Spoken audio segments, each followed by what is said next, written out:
has the angle, yeah. Take down 2. He's gonna find himself a third pistol now. Alpha just gonna make. Let's go! Can I get a Yeah, good timing. This is the first shot that will connect the second. However, the treatment from Molotov, they will have to break. Swisher goes on through. They're playing against Sanders. First, get a ball!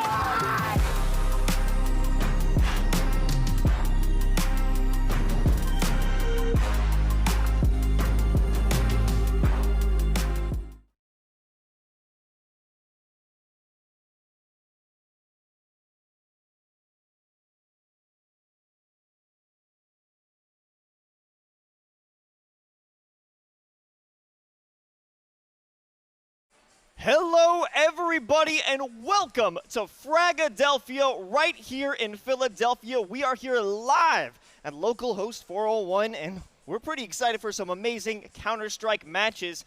To break them all down for you today, I myself am Los, and joining me on the desk is my man Dax City. What's going on, bro? Nice to see you, man. It is so awesome to be here. The grand opening of the block here at 401 local host, and this venue is sick. This is awesome. This is awesome. We have so many awesome gamers here for some Counter-Strike and so much more. I'm so excited to get into it. Oh yeah, the second I walked into this building, I was just blown away because I've never seen such a big gaming space like this. Yeah. We have a stage. We have a stage. The players have a stage. I'm excited. There it Yeah, is. take a look at that. It's a great showcase of all the players who are coming down today, and as we see with a nice little camera pan, this place goes deep. Look at all those PCs. Yeah, this is absolutely going to be incredible. It's a 2-day event, and of course, it's a qualifier for the Nerd Street Gamers Winter Championships. It is a 10K qualifier for the $50,000 main event, which that's a lot of dough right there. That is a lot of cheddar, and of course, you know, there's still money to be earned here. It isn't just a qualifier. You're still earning up to 10K, or at least with that prize pool, and if you walk away with that, you have an even better shot of making even more money for those winter champs. So we're having a lot of talent coming in here today who are going to show their stuff and see if they could actually go the distance in that winter championship. So, I mean, this is going to be a great scouting event, a great tool to see what we will have in the future of the Fragadelphia event. Yeah, I mean, we already got to talk to some of the teams already. We've seen like a couple SOAR players, met a couple of teams that they're pretty local teams, right? And this is a double elimination event going into a bracket tomorrow. So I don't believe we're going to be doing those pools. It's going to be a hard bracket, right? A lot of competitors coming out from the local scene to show their stuff, already getting set up around the venue here. So it's really exciting to see everyone getting together. I mean, you and I have done LAN events recently, and some of the best stuff is when teams get to come together and you hear that excitement in the venue, the energy itself, and makes it so much better. That's true esports as far as I'm concerned. So I can't wait to get into this because we already know we have a couple teams getting ready. I believe our first 2 teams are All Gas No Breaks and Bears Babes. So teams you probably might not know off the top of your head, but they're absolutely going to show their stuff here today. And before we get into those games, let's just give us a quick rundown here of how the NSG Winter Champs format is going to go down. Yeah, it should be pretty hype here. I mean, I'm hoping to see that we get, I guess, some of the best teams coming out. I mean, yeah, so we're going to be doing essentially the double elimination bracket into the single elimination. But yeah, we're going to be seeing that right now.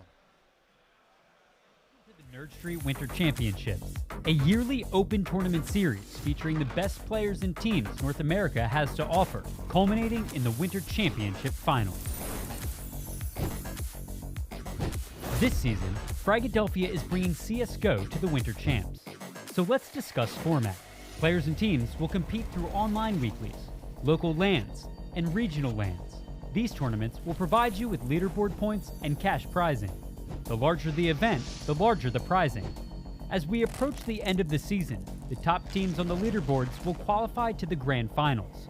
The top 4 teams on the leaderboards will earn free travel and lodging. Those teams that didn't grab a top spot will have one last opportunity to qualify through the last chance qualifiers.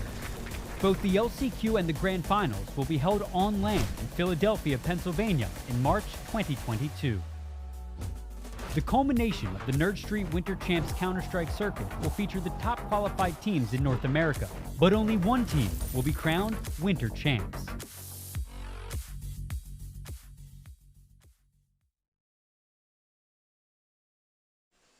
And there it is right there. That's the Winter Champs. And here we are today for today's event as we were talking, double elimination bracket into that upper and lower bracket. This is all best of threes before the grand final, which will be a best of 5. You can see the prizing on the right there. I mean, Los, like we were saying, that's a lot of money on the line. Absolutely, and you know, it's still a way to advance further within this championship. You have that top 4 squad is going to get launching right here in Philadelphia. You know, definitely a nice place to be. I mean, take a nice look around this arena, folks, when you get the chance, because this is going to be quite familiar as we head over to those finals. But speaking locally, speaking right now, that is a solid amount of dough to run with. 5,500 for first place here. Yeah. That's pretty sweet, Dak. That's not bad at all. But like we said, it is just bracket into bracket. There will be that best of 5 one map advantage for grand finals. So whoever's coming in there will have that map advantage 1-0 going into grand finals. But I mean, even then, that's not a huge advantage, right? Anything can go in CSGO, of course, but it's nice to have that under your belt. This is one of those games that can certainly be an endurance test. It's actually really cool how they have this set up here. The teams will be able to stay where they're stationed and get all set up and be able to continue to play like that. But still, it's a test of endurance, being able to keep your mindset, a grind set here with your team, because it's, you know, you don't have pools. You really have a smaller margin of error now. And then you want to make it to the next day, of course, which is where you want to be. Yeah, I'm enjoying the Sigma grind set. Yes, of course. It's very important. Sigma males rise up, of course.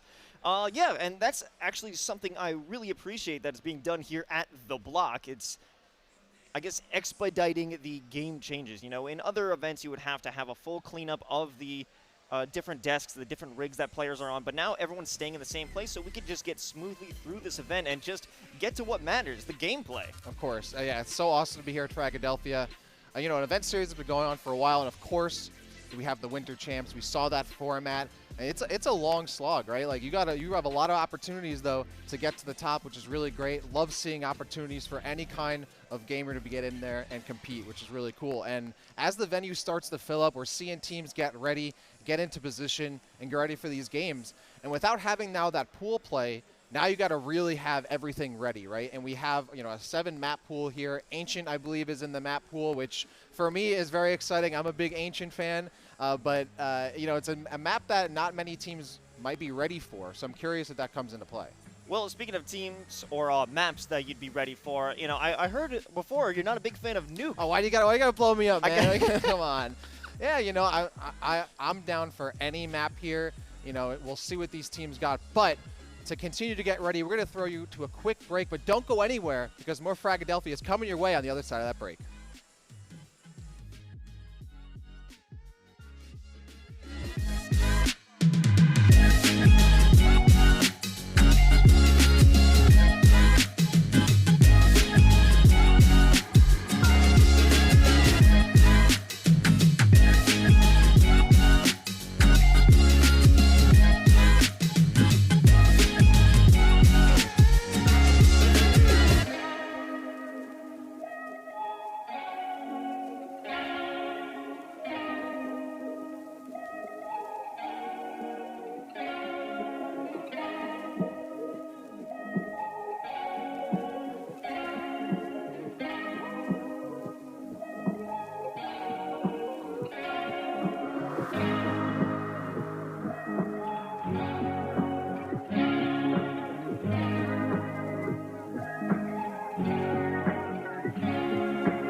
The jungle. Primeval home to an exotic assortment of rare species. None more rare than the murky-breasted pygmy junglefowl.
The jungle.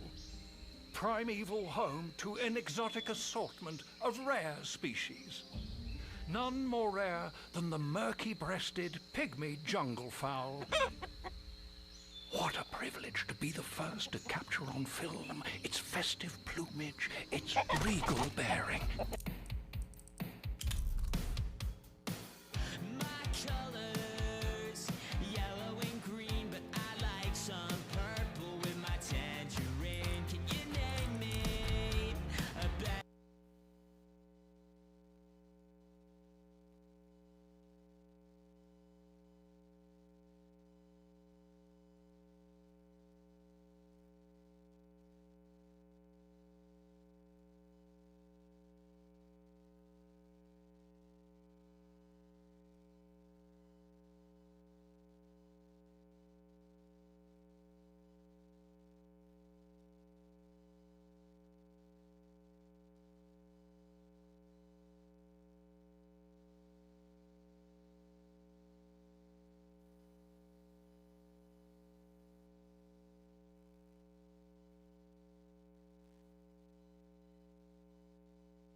Welcome back, gamers, to Fragadelphia here at the block, brought to you by local host and Nerdsteak Gamers. I am Dax, still alongside Los as we get into our first game. It's getting set up between Bears Babes and All Gas No Brakes. I'm excited to get into this one. How you feeling? I mean, of course I'm excited. This is day one for the kickoff event. This is the first ever event here in this venue, so you know I'm trying to get into these games. You know I'm trying to see what the local competition, the local talent is made of, but obviously this is esports. There's always going to be some technical difficulties. This is gaming right here. Yeah, we're getting set up. Teams are getting set up in the lobby. Everyone's getting situated. I think we finally figured out what's been going down, so we should hopefully be starting up real soon. I think we might be playing on Dust 2 first, but don't quote me on that. So sure, we'll find out pretty soon. But yeah, teams are getting set up. Bears Babes versus All Gas No Brakes, which based on their title, I feel like that I'm an All Gas No Brakes fan, so I feel like I'm going to give them the edge. Well, you know, if I see a single default play coming out of All Gas No Brakes, I'm going to be upset. I'm going to have to speak with their manager. I'm going to pull a full-on Karen. I'm going to say, hey, you're not really living up to your title. It's got to be WQ all the way. Absolutely. Well, hopefully we get to see exactly what they're made of as we get into this. Of course, it is a reminder here, once again, we have a double elimination bracket, best of threes going into tomorrow's bracket. And, of course, the grand finals is a best of 5 with a map advantage. So a lot on the line here. As you know, first place getting that $5,500, and down from there it's a $10K prize pool. It's a lot of money on the line for these gamers here. And as they get set up, they got to be ready for their first best of 3 because you don't want to be the first team getting knocked down to losers. No, definitely not, because there is a lot of pressure. You're here on the live stream. You're here on the big screen, you know? Yeah. You have to show out and show not only us, the fans, but the other competition, what you're bringing out here and what you're going to be able to do here in Fragadelphia. Because if you go down first, it's definitely going to be a hit to the ego, the mental. But if you're coming out on the first map, the first match here in the entire bracket, that's going to be a big boost. Yeah, and I do hope we get some Dust 2. That would be really hype. Of course, we have that 7-map pool here for these best of 3s for these teams to deal with. There you go. You can see Bears Babes versus All Gas No Brakes. And I love that logo, by the way. You got that, the drift, right? Ooh. That's right. I mean, you got to see that. And it's a nice little graphic there. Thank you so much. Yeah, this is going to be super hype. I can't wait to get into this one. Best of 3. Looks like we might be starting on Dust 2. Teams are getting set up here and getting situated around on their setups. Yeah, no, I want to throw back to that that graphic, that team logo. Yes, yeah. And there we go. You can even see the stage here. The stage is so cool. You have that walkout in the back there. I mean, that's as esports as you can get right there. Beat on the main stage. Both teams getting set up. I believe it is Bears Babes on the left and All Gas No Brakes on the right. You can barely see them, their heads sticking out over the monitors, but they are there. You can see players filtering in, and of course around the venue as well. Yeah, okay, here we go. Now we have a good look at the different squads. Bears Babes on the red and All Gas No Brakes in the blue. And these are some nice player cams. I mean, Bears Babes, you head to your desk, head to your computer station. It's time to get gaming. It's time to get playing. Yeah, and I mean, you really don't have a ton of time. I mean, to be fair, you got at least, you know, probably 30 rounds right in that first game. It is, I guess, a good amount of time to really eventually get warmed up for the later matches here. But again, as we said earlier, you don't have that large margin of error, right? It's just 2 sets and you could be out of the tournament. So even if you do take that first map to kind of get situated, figure out what you want to do, you should have that game plan coming in. And depending on the map picks and bans, you should have a game plan depending on what you likely think is going to be picked. Yeah, strategy is going to be huge at play here for the first map because it's quite early in the morning, Dak. It's like 10 it is, something. Yeah. So you don't have a lot of time to practice unless you're waking up, what, 6, get some scrims in, and then come over here, get some practice in. It's not a huge amount of time to prepare yourselves, at least physically, for the day. But if you have the mental, you have your strategies in line, then you can really find success in this early matchup. Yeah, you get another look at the venue here. I mean, this place is so cool. You can see so many awesome setups, the main stage, the LEDs all around here. There's a food area. Of course, we also, I believe there also is a Smash and a Nick All-Star tournament happening as well, which the cat dog main and me wishes I could be jumping in on that, but that's another time for another place. But yeah, this is super exciting to see everyone getting set up here. And this venue, I mean, you all got to come through the block. It is so cool, so sick to be here. And I'm really looking forward to seeing the first match to be played here, right? Like, I mean, we're going to be here for that, so it's pretty cool. I know, yeah. This is a part of history right here. A part of literal history. We're writing it right here. We are here. It's crazy to think about. It's crazy to think how far this has come just in terms of the venue and the block being created. You know, this has been a long time coming. I think it's been in development and ideation for around 4 years, and finally we have it. Ground has been broken, the seal has been lifted, the doors are open, and we're here. Yeah. We're not going to play, but... And especially, you know, after the quarantine, after the pandemic, it's nice to be back in person with people, and having such a huge, spacious venue like this not only is great for, you know, social distancing, but also just to be around people and continue the game. So it's really awesome to see that. And as everyone's getting, you know, comfortable here, it's really cool that we're going to be able to see that first match and Susan to be able to take this. But as we know, you know, playing in LAN against teams you might not have played before, sometimes you just come out swinging. You don't take it like nice and easy. You try to like aggro as hard as you can because the other team might not necessarily be ready for that. And you might not know how long these teams have been together. Some teams might have been longer than others. Some might be a pickup team, right? So you kind of get a feel for that in the very early stage of the tournament. And that's when you can really like cheese and try to play super aggro before you get to the later echelons of the bracket where teams aren't going to let you get away with that as often. Yeah, and you may not be looking to pull out your biggest strategies. You might just go for aggro, as you were saying, and you want to save those strategies for later in the event. But I don't know if that would be the best move, because if you want to make sure you're staying in the winner's bracket, if you want to ensure that you will not be put in a disadvantage later on in the event, or at least make it to the end of the event, I think you got to put your best foot forward. And even if it is aggro or it's having a retake strategy, you know, bring your best strats here in the first map. There's no room for error. No, I think you're right. You definitely don't want to leave things to chance, for sure. You want to put your best foot forward, as you're saying. And as the teams get set up, it looks like they're definitely going to be doing that. Everyone's getting comfortable. They have their gear. They're going to have their place to play throughout the tournament, which I think is such a cool idea. Just teams don't have to move around and constantly get reset up over and over again, I guess, unless you're going to main stage. So that allows you to keep that comfort level, keep things, you know, in the circumstances that you want to play at your best, which is really awesome for them to do here at this venue. Yeah, we're getting a look at some of the teams being set up on their rigs, and it is nice to see all of them just getting ready, getting those headshots in, getting prepared for what will be probably the biggest event within recent memory within Philadelphia, at least because it's such a kickoff, incredible event. And of course, this is a part of the Nursery Gamers Winter Championships. It is a qualifier, so it is just a leg on a larger journey, right? So you have the opportunity to make money here. You have the opportunity to make even more money as we get through the rest of the year and into next year. So that's a really cool opportunity. The Winter Championships have been super hyped for multiple games, right? Not even just Counter-Strike, but you have like Apex, you have Smash, you have Valorant, so many different kinds of games. But we're here for CS today. We're here for Fragadelphia. And honestly, for me, nothing's more exciting than a great game of CS. So I'm really excited. We got like essentially the best seats in house for it. So I'm really excited to get into this as the teams get set up. And I love that we have the player cams because, like I was talking about earlier, you know, playing at home, playing online is one thing. But when you're in the venue, when you have the energy and the crowd and your teammates right with you, then that's the perfect opportunity for really great energy. Well, we have some really great energy queued up, but we are going to have to take a quick break before we can jump into those games. Don't go anywhere, folks. We are going to jump into some sick CS action in just a bit.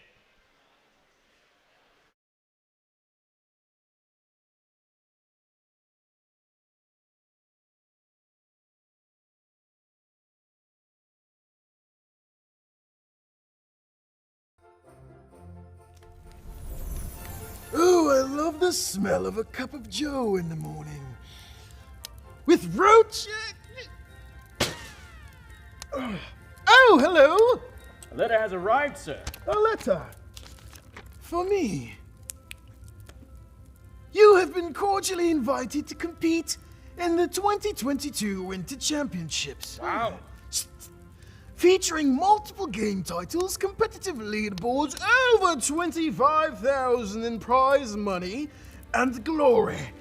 By golly, time to get some headshots. What a perfect time to tell a story. Gather round, everyone, and hear the tale of the Nerd Street Winter Championships. There once was a tournament during the season of snow, filled with contenders of might with names Deez, Ligma, and Joe. Players rose from their beds from the east to the west to compete and prove which players were best. Through weeklies and monthlies, The hype did climb, as soon came the grand finals. Locations in due time. Aspiration and community was preached to the masses. Amateurs became legends. Mavics supporting their... I was gonna say glasses. The road was a trying one, wrists aching with cramps. In the end, victors rose. We call them winter champs. Before they departed, they left us these words. Our journey's just begun. All thanks to the nerds. Oh, how I love that story. I think we will compete. What do you say, Chiefs? I can compete, sir. I suppose better bring the KD up. And you should too. After all, if you're a competitor, this is the circuit for you.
back here for Fragadelphia. After all these breaks, we finally have our map pick, so soon enough we're going to be able to jump into these maps. And as you all know, us casters have the button to decide when, or shouldn't, a map begin. And of course, the deciders of this map start is myself, Los, and my man, Dax City. So are we feeling like starting the game yet? I don't know, man. I don't know if I want to start the game. We got the little button under here. I don't want to press it.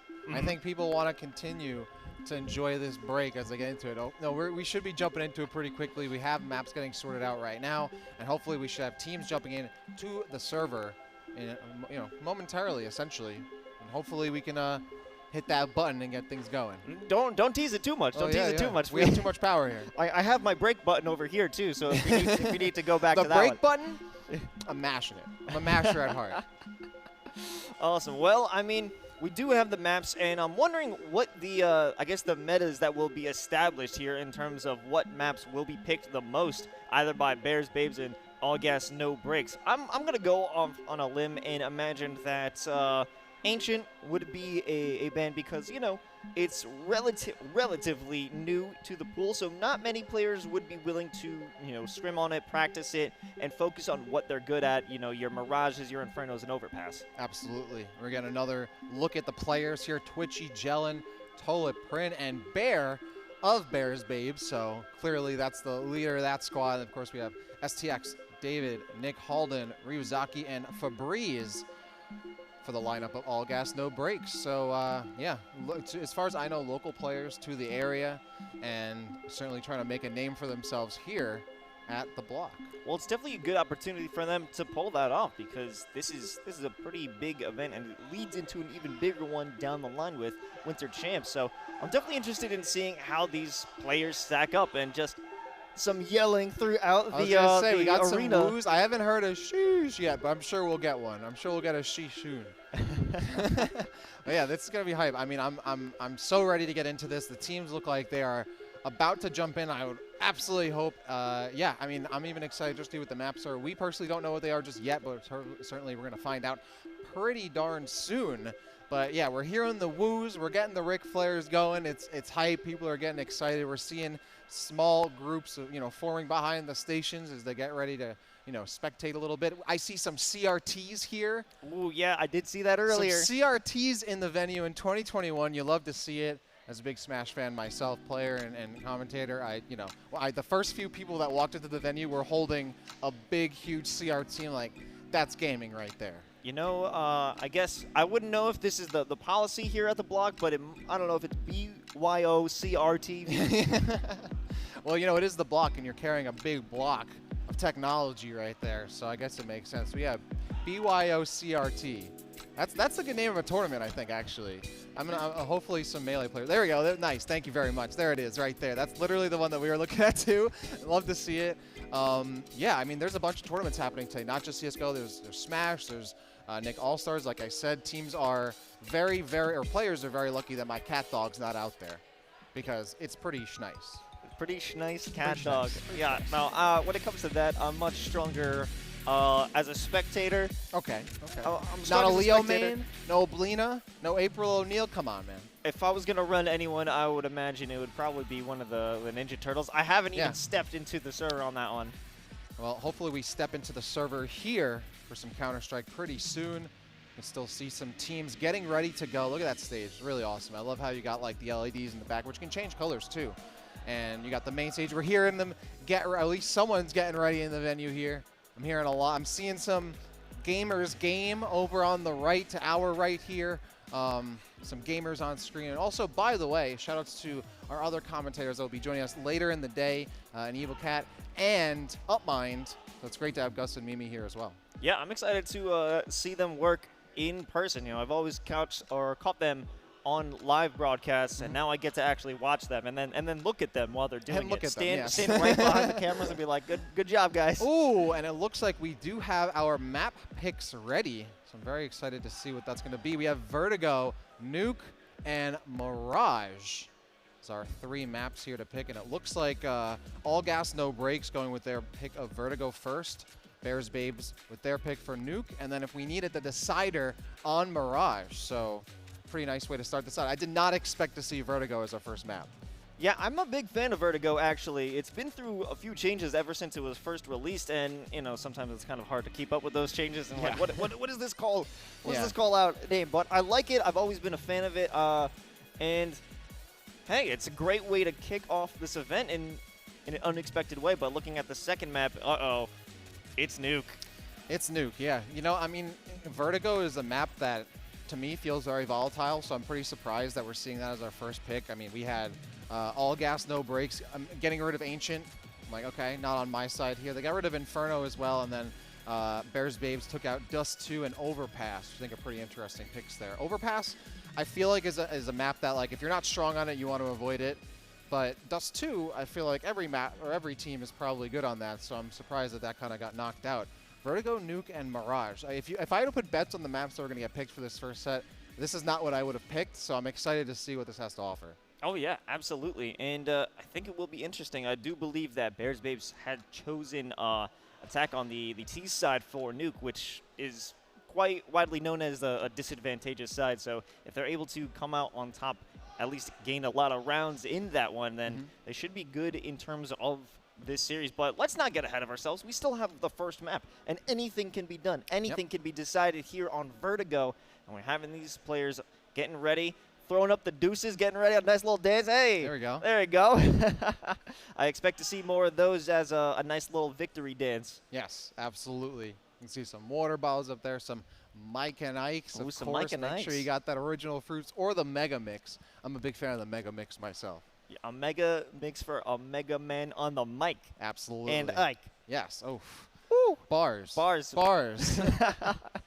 Yeah, this should be good. You got teams still getting ready to go here, and more people filtering into the venue as well. This is the grand opening. Everyone wants to be. I mean, literally, when we were walking back into the venue, there was a huge line right outside the venue as everyone's trying to get in, which is really awesome to see because I truthfully, I wasn't sure, you know, the scale of the amount of people that would show up, but I expected a good amount, and I was very happy to see that expectation met. Oh, absolutely. It's great to see just I wouldn't go as far as to call it a swarm, but a little bit of an infestation of gamers here in the block. Now, I'm going to have to walk that one back. An infestation sounds bad. Infestation of nerds, man. An infestation of nerds. You know what? No, I'm committing to it. Okay. It's good because it is awesome to see all these people out here passionate about the game, passionate, waking up pretty early on a Saturday, mind you, to come out and compete. And, you know, this is what it's all about, the passionate players here in the block. Absolutely. I mean, this is the place for gamers, right? And really is, like, not even just to entirely, you know, gas it up, but I should. I mean, this venue is so sick. The amount of setups that are here, the amount of space, the amount of stuff that you can do, the stages, it's so cool. You absolutely have to come through. I mean, this is the place to be here in Philly. Yeah, and if you're around in the area, once I get off the mic, I'm down to do a 1v1. Maybe, Dak, if you're looking to join me on a wingman, we could see what's up. If anyone's trying to get that work after the games are completed.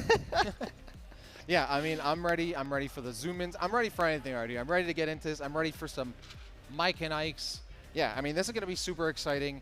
Yeah, I mean, it's going to be really awesome to get into this. And we got some koalas on deck. Ooh. We do have a, oh, wow. There's a koala. I saw a Gaara from Naruto figure somewhere around here. You know, players, when they come through to the tournament, they like to bring their stuffed animal, whatever their spirit animal is. Clearly, there's a koala main here. From going to Smash tournaments, a lot of people would bring, like, a stuffed, like, animal of their Smash character. You'd see, like, Bowser's on top of CRTs and stuff and whatnot. So I'm all about that. I mean, if we could have some little pops, maybe some of some Funkos? T's and CTs to get ready for this one. Maybe no, I almost said maybe bring like a plush bum, but I was like, oh no, don't bring that in here. Yeah. We got a nice shot here of the gamers here, which I believe this is the Bears Babe squad. But truthfully, I mean, they're still trying to get situated here and make sure that we're all ready to go for this first map, because that's the thing, is that you want to make sure that everything is 100% before you jump into this, because once you got going, you know, you really don't have a lot of time to reset and get comfortable. So, and honestly, you don't really want to be giving up more time, more rounds or anything like that. You want to make sure everything's good to go, so all these players are making sure that everything is 100% for them to get into this. Because, I mean, there's a lot on the line. It's a big competition, so you don't want to have anything left to chance. Yeah, this is a big opportunity for all of the players here in the arena to prove that they have what it takes to become one of the top tier teams. Bring it all the way over to NSG Winter Champs. Bring it all the way to that 50K prize pool. And if you have any technical difficulty, a DC or anything like that, it is going to be a crucial error for you and your squad. And you could give up a round. Even if one round is seemingly minute, it's much larger than it seems. Definitely. At the same time, though, this is a game where you can bring it back at any round, right? You got 30 rounds. You can easily bring it to overtime, even if you're down.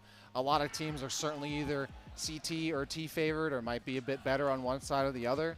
And again, yeah, the fact that we're seeing Vertigo, I think, so early, that's really going to show, like, who's prepared, right? Because you're going to be prepared for your Dust 2s, you're going to be prepared for your Mirages, for your Infernos, maybe even for your Nukes, but for Ancient, for Vertigo, those are maps that might not have the same level of experience for all these teams. They might not necessarily be as comfortable on them. So I'm really excited to see this, because if you're intentionally picking Vertigo, like we were saying, if you're intentionally picking like Ancient and those kind of maps, like you have a game plan, right? You have something prepared for that specifically. You can get away with a lot of different stuff on Dust 2, Mirage, etc. Those are maps that have been around forever. But if you're picking one of those maps, in my eyes, you have something ready to deliver to the other team.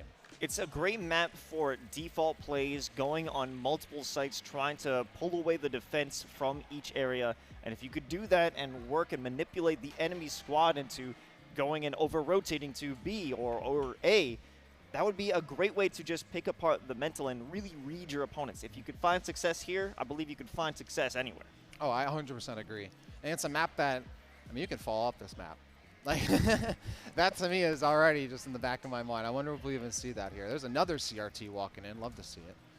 I mean, you know, if you could fall off in the game and you could fall off out of the tournament. Yeah, you can. There you go. That's very true. You can. Looks like teams are still getting ready here as we get set up for our first map. And it looks like we are actually going to be throwing to a break instead, because we are still getting set up here. We apologize for the time taken, but thank you so much for your patience. We're going to still continue to get set up here at the block, but don't go anywhere, because more Fragadelphia is coming your way on the other side of this break.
gamers, to Fragadelphia here at the block, brought to you by local host and Nerd Street Gamers. I am Dax, still here with my man Los as we continue to get into, hopefully, some Counter-Strike.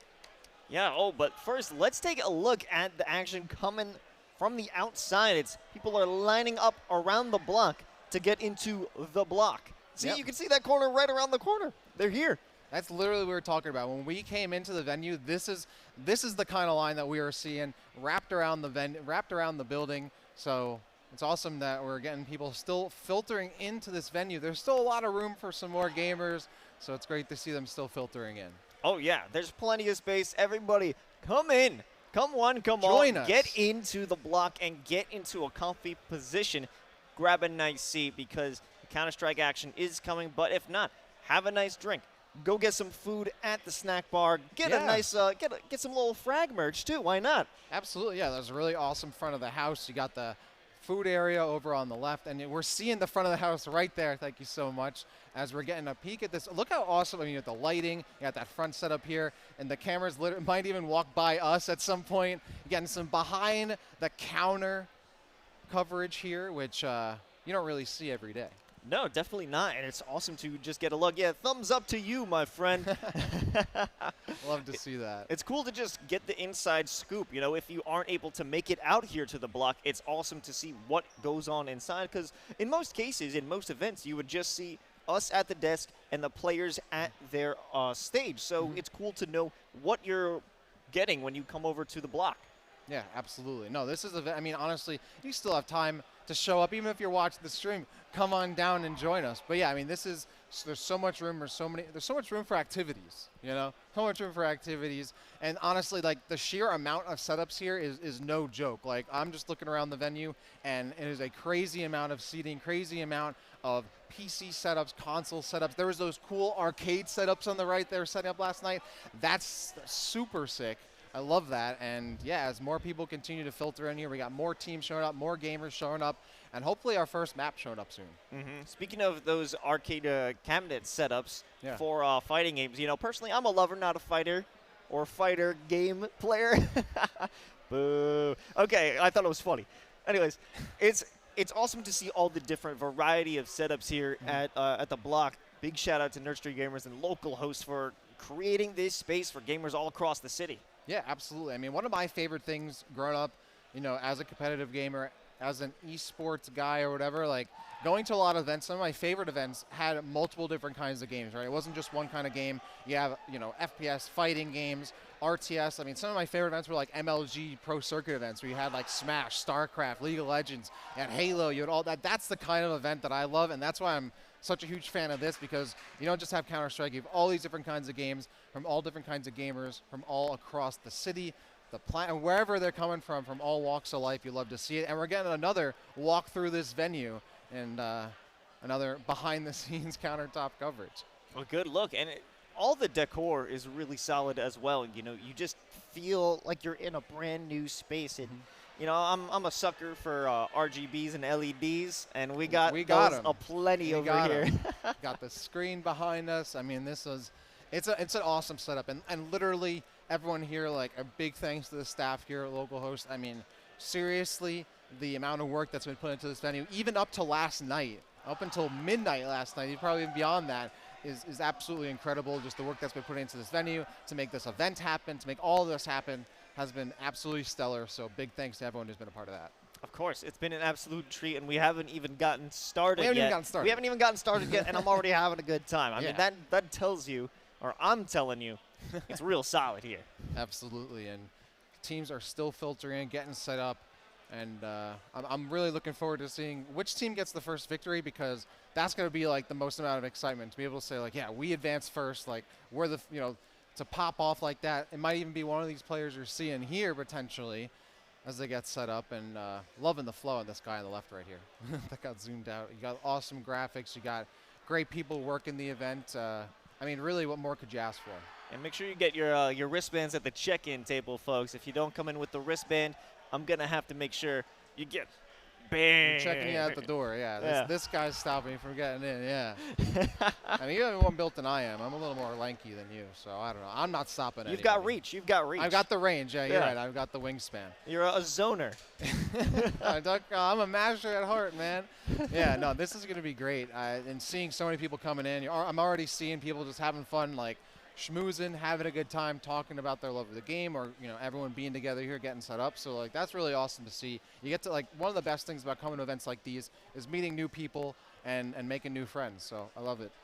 Yeah, it's the people that make this possible. Of course, you could game online, but it's a lot less interactive. It's a lot less personal. But when you have this, arena, a good space to come through, you could find so many more people than you wouldn't have online.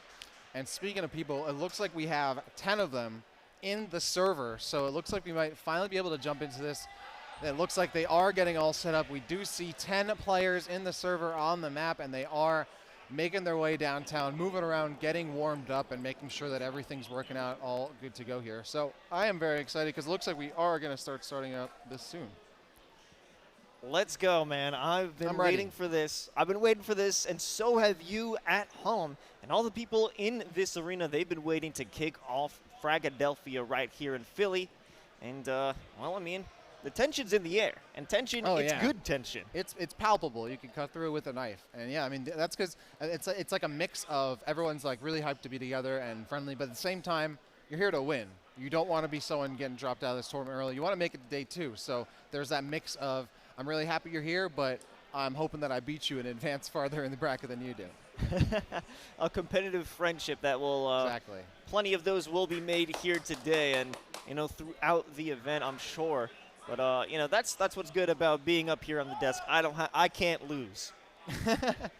Yeah, I mean, we can't lose because we're gonna have some amazing games coming our way, right? Like, this is exactly what we want. Some awesome matches here for CSGO at Fragadelphia, and our first map is going to be Vertigo. So remember, it's Vertigo, Nuke, and then if we need it, Mirage. So.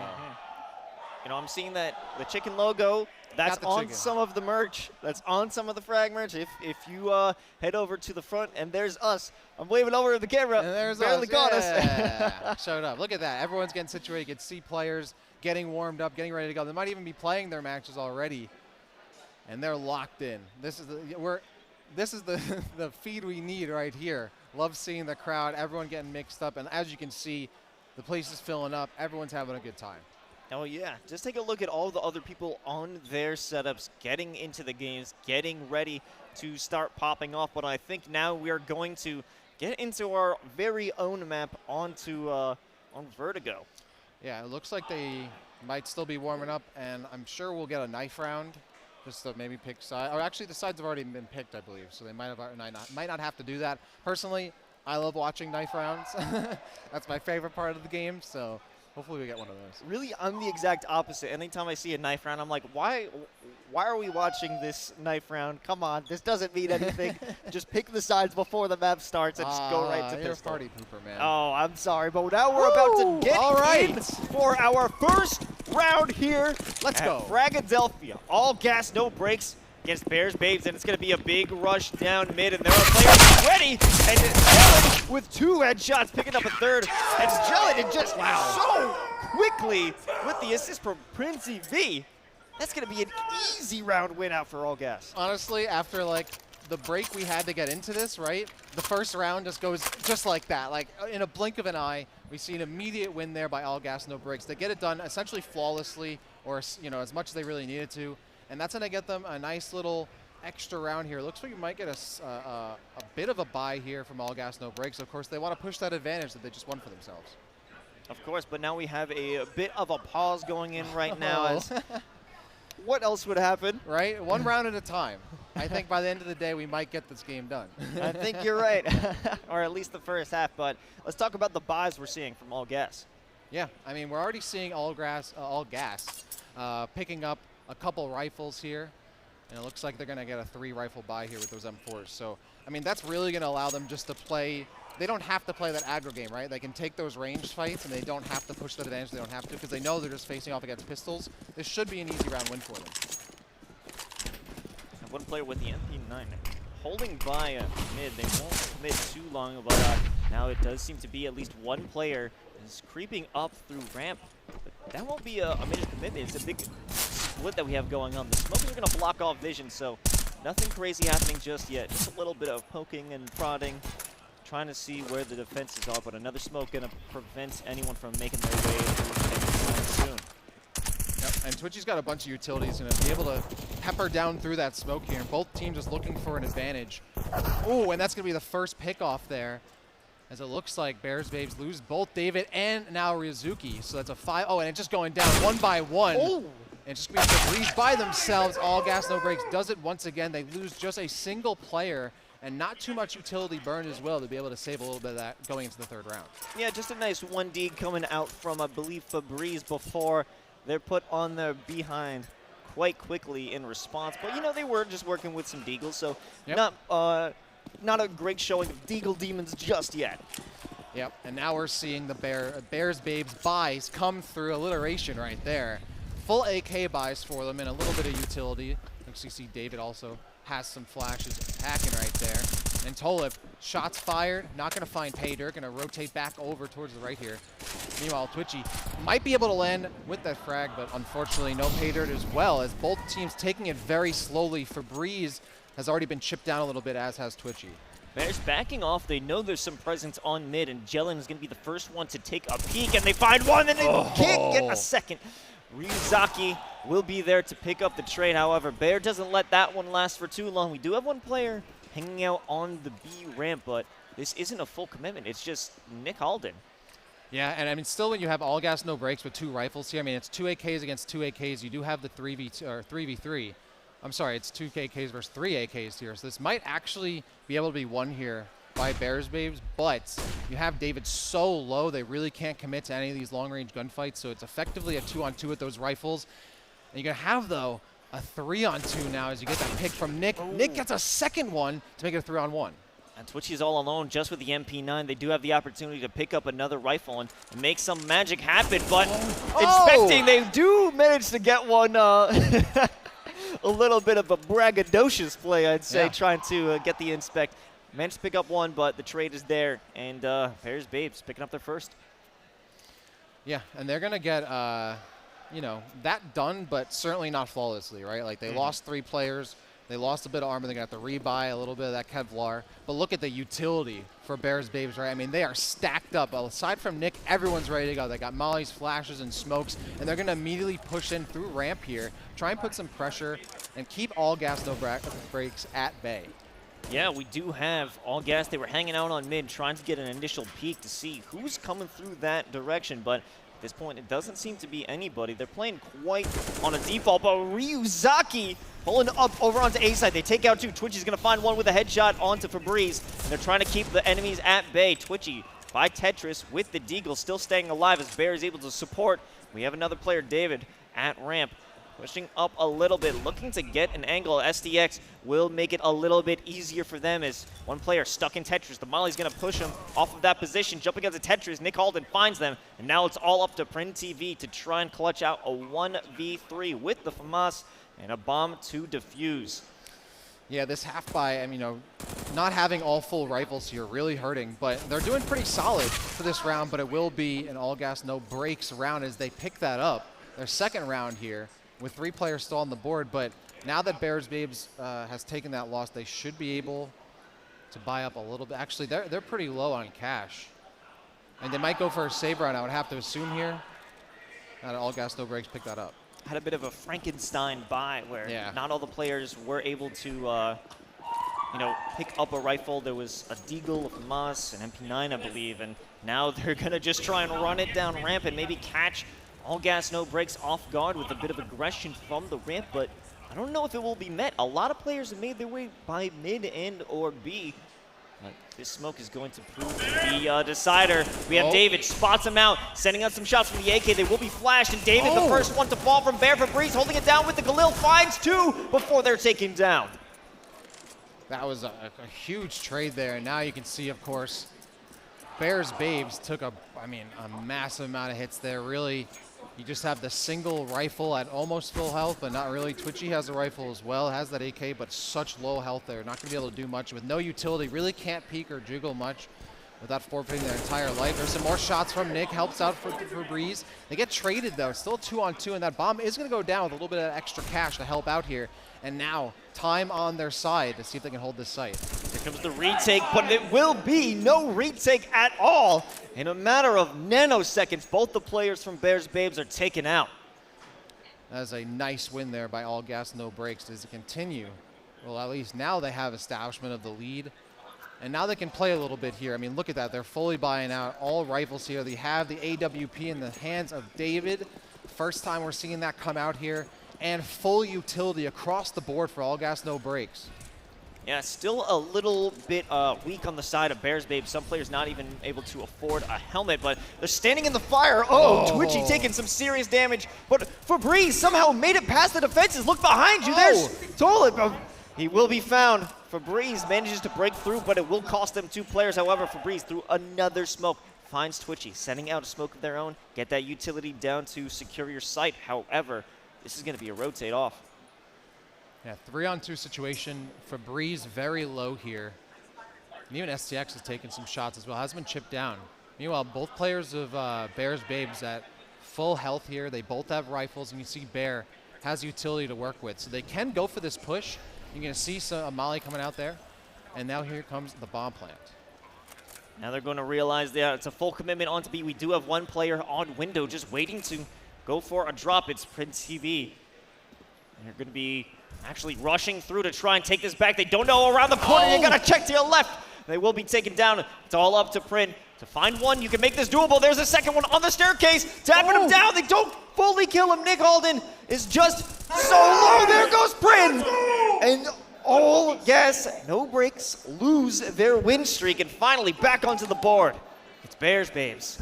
That was a necessary win right there. And now it's going to force. I mean, All Gas No Breaks, I don't think a force buy would be the worst thing to do here. And it looks like we are going to be seeing a bunch of buys. Again, some rifles come out.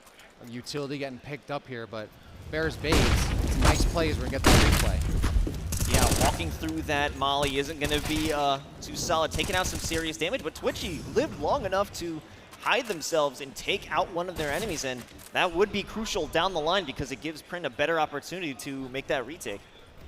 And All Gas No Breaks did indeed go for that buy again. Got a bunch of AKs. They got a grill as well. Meanwhile, on the other side, I mean, Bears Babes, a couple FAMASes. They're not fully bought out here. They don't have full utility. They can't entirely play that range game. They might have to stick together a bit more. Possible boosts. There we go. There it comes. And meanwhile, both teams taking things very slowly now that it's tied up. And the money isn't exactly strong on either side.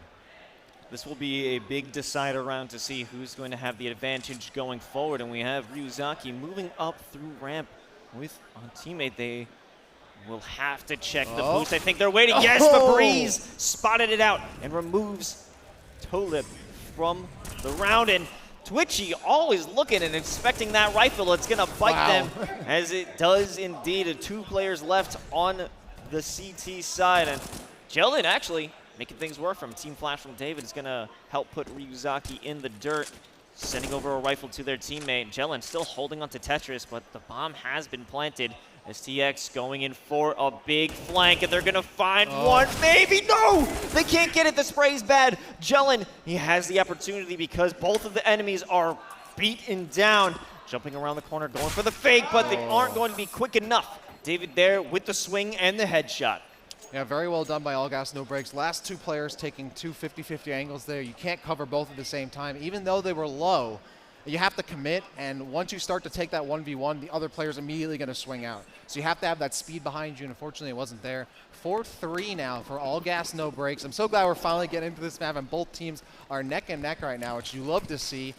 I mean, early in these tournaments, you might expect a stomp, but not here at Fragadelphia. Oh, here comes the potential Deagle Demon. Bear swinging out, trying to get him behind that generator, but it won't be good. STX thought they could pistol him, but they thought wrong as Bear manages to secure a rifle. They called in, finding 2 over onto B.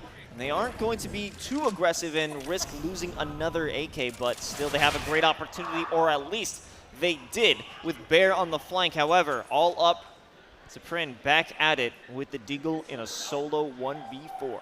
Yeah, this is, I mean, there's no even real reason to save, of course. So now you're just trying to do as much economic damage as you can to all gas, no brakes. Here comes a swing out, and there's no way you're going to win that. Febreze immediately knocks his head off.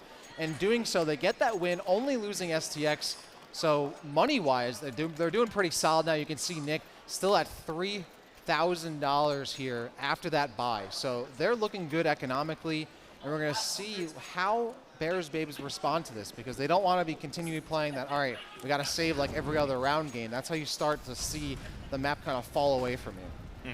But let's see what they could do in their attempt to get a handle back onto this map. Send some mollies out. It's Bears Babes preventing any push. But now we actually have one of the players moving in, getting down onto the B staircase. And this might be a big surprise if All Gas No Brakes continues to commit here.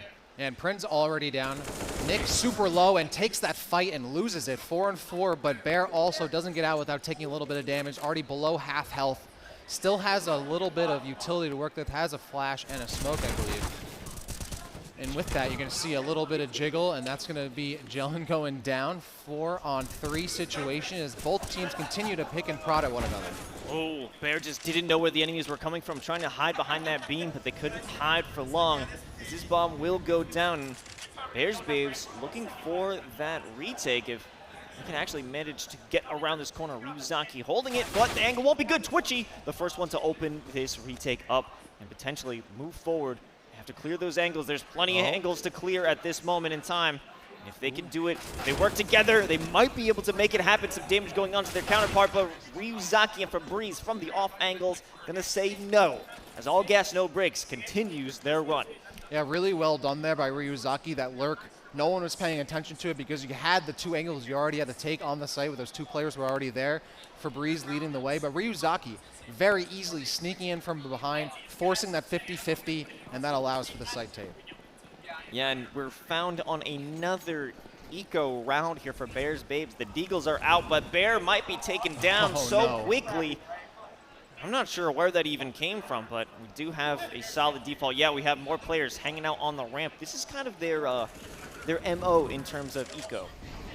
Yeah, I mean, the ramp area allows them to kind of hold that really sharp angle with the Deagles and poke out, but, you know, they don't have to fight that, right? Like, All Gas No Brakes and let the fight come to them.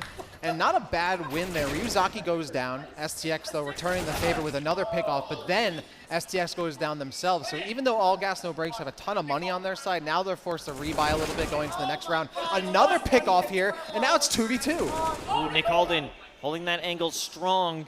We have Jelen here on the flank going on to the B staircase, but David is right there waiting for him. If the 1D can be good, it won't be, though, as Jelen falls, and All Gas continues their momentum here.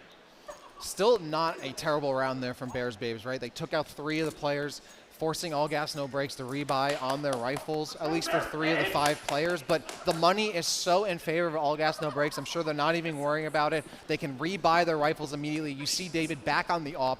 So this is an opportunity to really shut things down. Because again, Bears Babes, they're going for another full buy. They have an AWP on their side as well. Ooh. The AWP is missed. Tolip takes a ton of damage. Twitchy moving through that smoke, just trying to make some magic happen for Breeze. Hanging out in the corner. They're on opposite angles. I'm sure they know of each other's position, but won't be making any harsh commitments here. Twitchy sending out another smoke. There's going to be a potential push, but I don't think they're counting on it. They're going to have to back off for now. Yep, still holding on to that 4v4 here. And you can see how spread out everybody is. A really nice hold here by Bears Babes, a full spread out towards, a 4 arc, right? And you can see on the other side, All Gas No Brakes, mostly clumped up together. I mean, neither team really wants to get caught out with a pick, because essentially once that pick happens, either team's going to start to rush to a site, right? Once they get that 4-on-3. And now that the AWP has been really reduced to almost nothing for Tolip, it might be less of something you have to worry about on the side of All Gas No Brakes. Yeah, looking at a glass cannon at this point, but I mean, it only takes one shot, one quick reaction with that AWP, and it could be a game changer. 2 mollies being sent out, but it will be Prin finding one before they can assume full site control. Bear unable to keep him back. Tolip with the AWP, though. He's making some damage, but Tolip does in fact go down. Twitchy on the flank. They can make this happen. Might be able to find one, but the headshot isn't there. The plant will be going down. This is going to be very difficult in this 1v2, but no, David on the up. It's not going to happen. You don't have the high ground, Anakin, and you're not going to win that one after a 45-minute lava fight. But yeah, that's a rough loss there, because again, Bears Babes once again on the eco. I mean, they bought that op, and that put Tulip to $50. They needed to win that round. They've dropped so many like useful rifles, so many good guns, because they're really trying to go all out every other round, and they're not taking those key rounds after the eco, and that op really has set them back.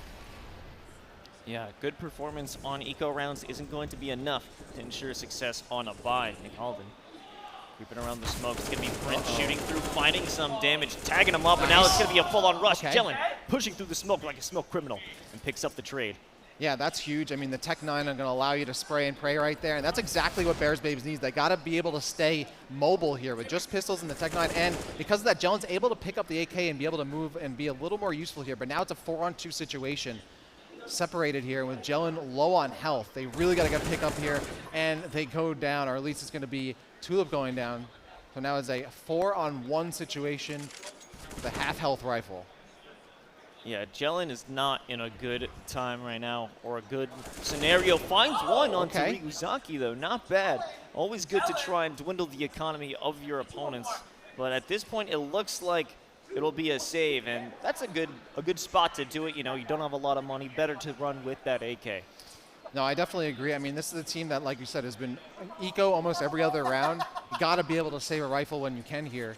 And more importantly, I mean, Jelen, I believe, is top fragging for this squad right here. Certainly a player that they're going to be able to rely on through these rounds, but this is now starting to run away from Bears Babes. They're now down 6 rounds in a row. David's able to hold on to that op, has full utility. They might even buy a second op. They probably could and get away with it, but they're likely just going to go with the 1 op, 4 rifle setup, which has been working for them so far. They really haven't had to worry at all about losing their op here. Meanwhile, another op again bought by Tulip, so they have $0. If they lose that, they're going to be set back again. They continue to do this. I mean, this is a all or nothing opportunity. Ooh, David just sending one through the smoke, hoping to make something happen. But Twitchy hanging on the other side of that will be able to take out an enemy. It's going to be Ryuzaki. David hanging out with the up. They are looking for any sort of pick at this point. STX making their way through mid, but it's going to be found by Bear. Nice they job. are holding on right now in this round, looking good.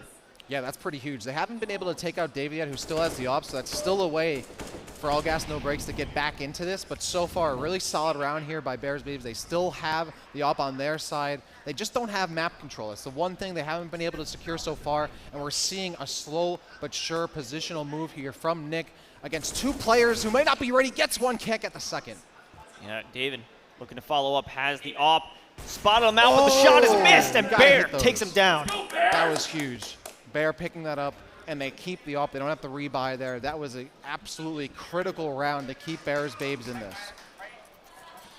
Yeah, finally, Bears Babes can turn it around, or at least they have the opportunity to do so. And it's very critical that Tulip keeps that op. If they lose that op, it's a bad time. It's a bad time. You can't be losing that, and especially considering that Tulip's buying the op over and over again. That's almost a player you kind of want to try to find as early as possible for All Gas No Breaks, who David's been on that op so far, performing pretty well there. And money-wise, they're still doing great, even if they lose this next round. David, though, gets that first pick, takes out Twitchy to make it a 5-on-4. No, what are you doing there? Okay, all right, good. They got close enough to pick up the double, taking the op from play. I thought we were about to see a little bit of bravado with the knife. Thankfully, that wasn't the case, but all the while, Ryuzaki's found themselves onto the site, huge pick. taking down Tulip. That's going to be the op you so desperately needed, but Ryuzaki's push ends there. That was, I mean, you have like the silent footsteps perk for this guy, right? I mean, he's been able to lurk around by themselves and really a one-man army on those lurks. Ryuzaki's been a huge player for All Gas No Break so far, but you have STX and Nick still hanging out here against Bear and Jelen. You have no ops in the field, just rifles until STX finding Jelen, making it a 2-on-1. And now Bear might be able to jiggle, gets the pick, and now a 1v1 through the smoke. Maybe able to blind fire through it, can't find, but does tag Nick. And now they have a slight advantage here. Okay, sending out a smoke and a block off Scaffold. He's dropping down. That's going to be the noise made. No! They can't make the spray down. Bear did so much work in these recent rounds, so much to take out their enemies, but aren't able to clutch it out. And now we're in the final round of the first half. I think that drop down might have been it, right? Like that's immediately the cue to, all right, I don't have to check the two angles behind me now. I know it's going to be coming from the right. And around Tetris, they have the perfect look. And now it's a 10-4 lead for All Gas No Breaks. They aren't going to buy the op here. They aren't completely full on money. You can see only a few players in the quadruple digits. And as a result, they don't have an op to take on Tolip, who gets that first kill on Febreze. That's what they've been waiting for, a good opener with the op. And Ryuzaki waiting out the molly, jumping up, and will make a little bit of noise that might alert the enemy squad of Bears Babes. They're going to be ready for it. They have 2 players over there. And this should be a pick-off here by Ryuzaki. That's going to be a trade out here. That's huge. A 4-on-2 situation here. They still have the op in play. I mean, All Gas No Breaks here at this point. I think it's worth the save. Well, no, I mean, I'm not here. It's the final round of that. I mean, I guess. Oh yeah, it's the final round. Yeah, but I guess we could go for it. And they do. And they do. David has no choice but to make a move, sending out the smoke. Hoping to pick out somebody, but there's 3 players ready to swing on you. Finds one. Turns into a 1-3-2, but no. Bears Babes See, they should have saved, man. They should have saved. Yeah, the result was going to be the same, Dak. It was going to be the same. All right, 10-5 going into halftime. That's not bad at all. Bears Babes keeping it relatively close, right? It's you can see them popping off. It is their map pick. No, this has been great. I mean, as things started to get away from them towards halftime, they did bring things a bit closer, making it 10-5 here, and now we're going to get the map swap. Yeah, I'm interested to see how All Gas No Breaks, with their All Gas No Breaks momentum of attack, how are they going to be able to hold it down on the defense? And I think Bears Babes, what can they do on the offense? Blocked up on a Saturday morning. Let's see if Twitchy can follow up on that first pick on the Ryuzaki. The dualies are out, but David can't find anything with those. It's double dose of death for him. STX hanging out on Tetris, and they're actually going to have to be careful because there is some flank at work. Are they going to be quick enough? Bear with the first, and now following it up, it's Prin. It's STX looking to just try to stay alive, but the pinch is too good. Bears Babes kicking off the second half with a first round win. I don't know if y'all can hear them, but we can certainly hear them. Almost every kill, the Bears Babe squad were popping off for almost every input on their keyboard, and that's the energy you have to have. Bears certainly pop it off, go the first 2 kills that really start and set the pace of that round. And that's allowed them to get a little bit of half by here. You're already seeing the rifles come out and have a little bit of extra subs as well. Of course, All Gas No Breaks trying to make it work with just the pistols.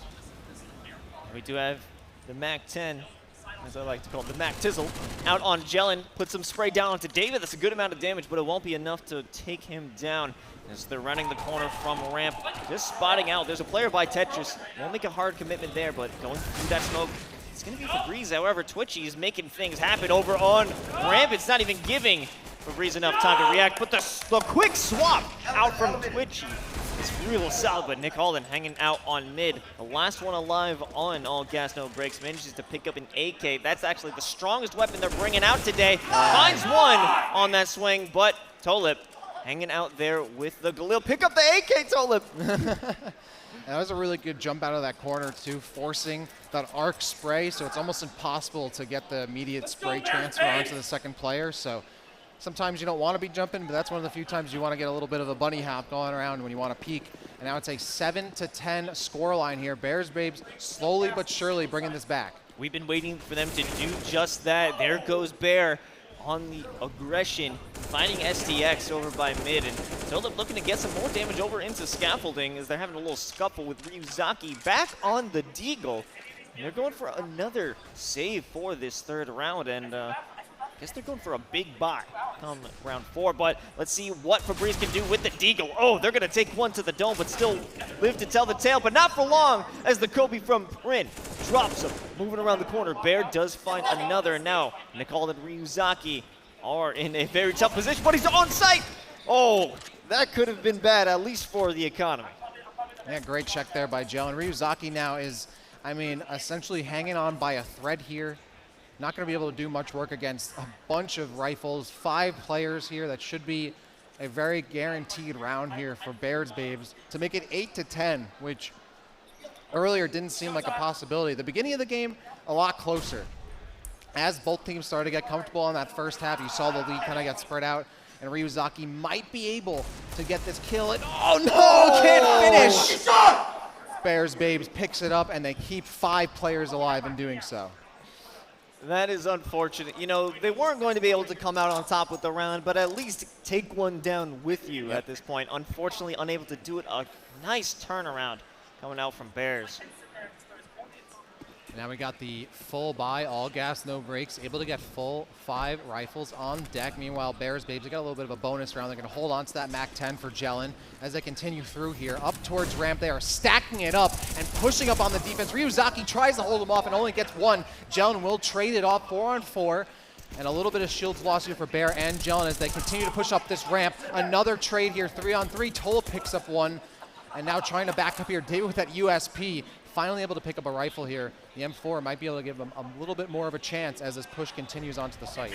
They're swinging out from mid, finds their target. STX goes down, and now there's an additional pressure over onto all gas, no brakes. It's coming from either side, but Bear's gonna find their target. They only got 1 more. It's David holding it down over by scaffolding, but he knows where he is. You just gotta make the swing good, and Bear gets it done.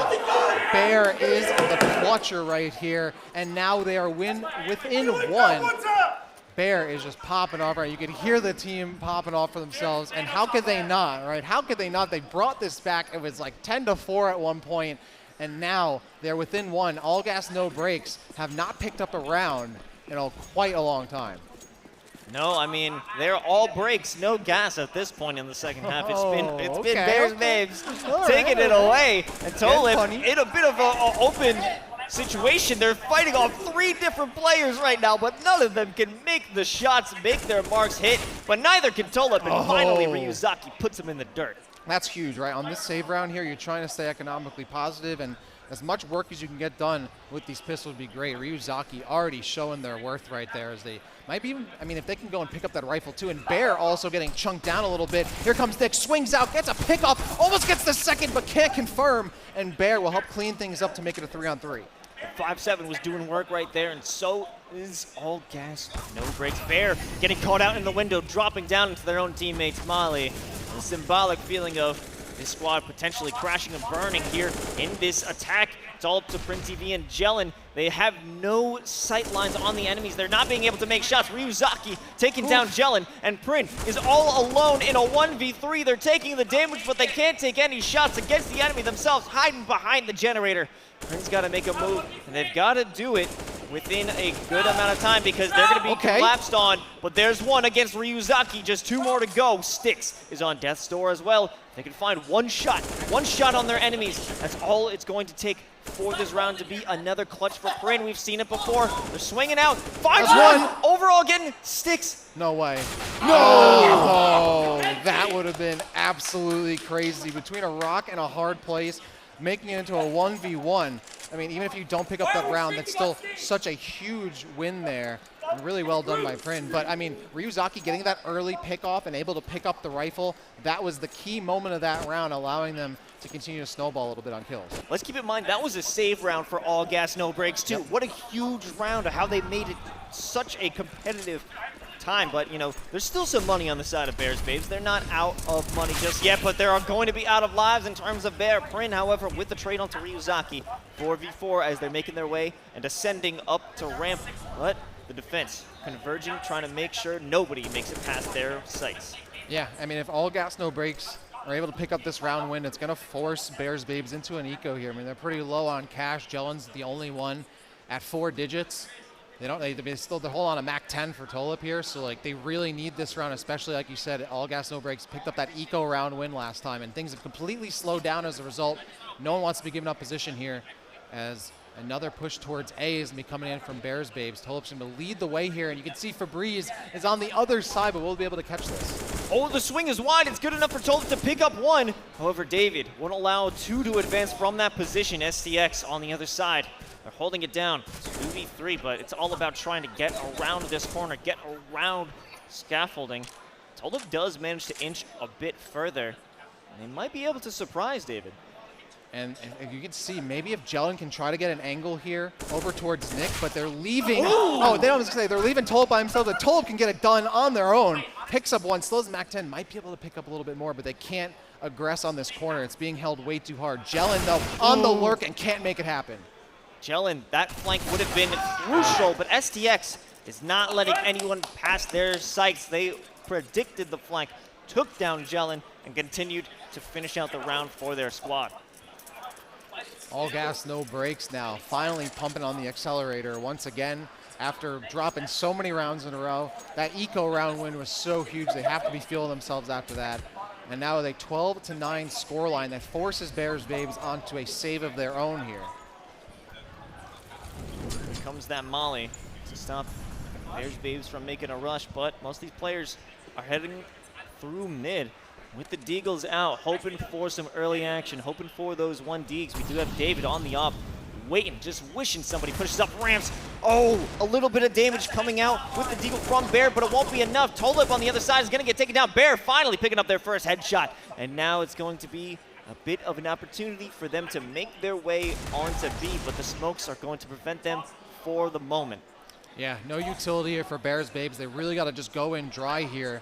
And with Bear already low, I mean, pretty much everyone has already lost their Kevlar here. Bear super low. Prin going to try to back up Bear as they push up. And Bear going to put their body on the line for information, right? They really have no idea where All Gas No Brakes are holding on the site. They might need to sacrifice someone. And Jelen goes down. Nick picking up 2. And STX cleans things up. All Gas No Brakes making it 13-9 as they start to run away with this once again. Yeah, this is about momentum.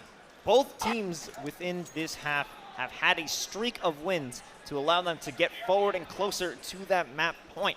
And All Gas is now having their turn at the helm of this car, and they're starting to get away with it. Yep, and David going to be able to buy that op that we've seen them work with pretty well so far. Bears Babes trying to figure out what they can do here. They have such little margin of error. They can't be giving up these rounds closer and closer towards the end of this game here, but they are going to put some rifles in their holsters here. Try to get a bit of utility. Tolip is just stocked up on utility here to go into this next round. They are the backpack in terms of utility. It's quite weak in, oh, finally, actually, we're going to have a little bit more being put into the pockets of Bears Babes, but this is going to be a hard one to walk into. If they can manage to outsmart or out-aim David within this and take that op out of play, I think it's going to be a crucial factor if they get through. Molly negated by the smoke, and now they have a free entry into scaffolding, but it's not going to be as free as they'd like. David backing up onto Tetris. They're going to have that angle from the op and swinging out. It's Tolip opening it up, but Jelen is actually going to be the finisher. Ryuzaki by Sandbags will be taken down. One less angle covered, but they must know David is going to be hanging out by Tetris. Degrees trying to jiggle, looking for some information on the site, doesn't get anything. David's still holding as well. And Bear's the only one who's taken any damage here. Oh, the great flash is going to cover them. But still, David finds pay dirt.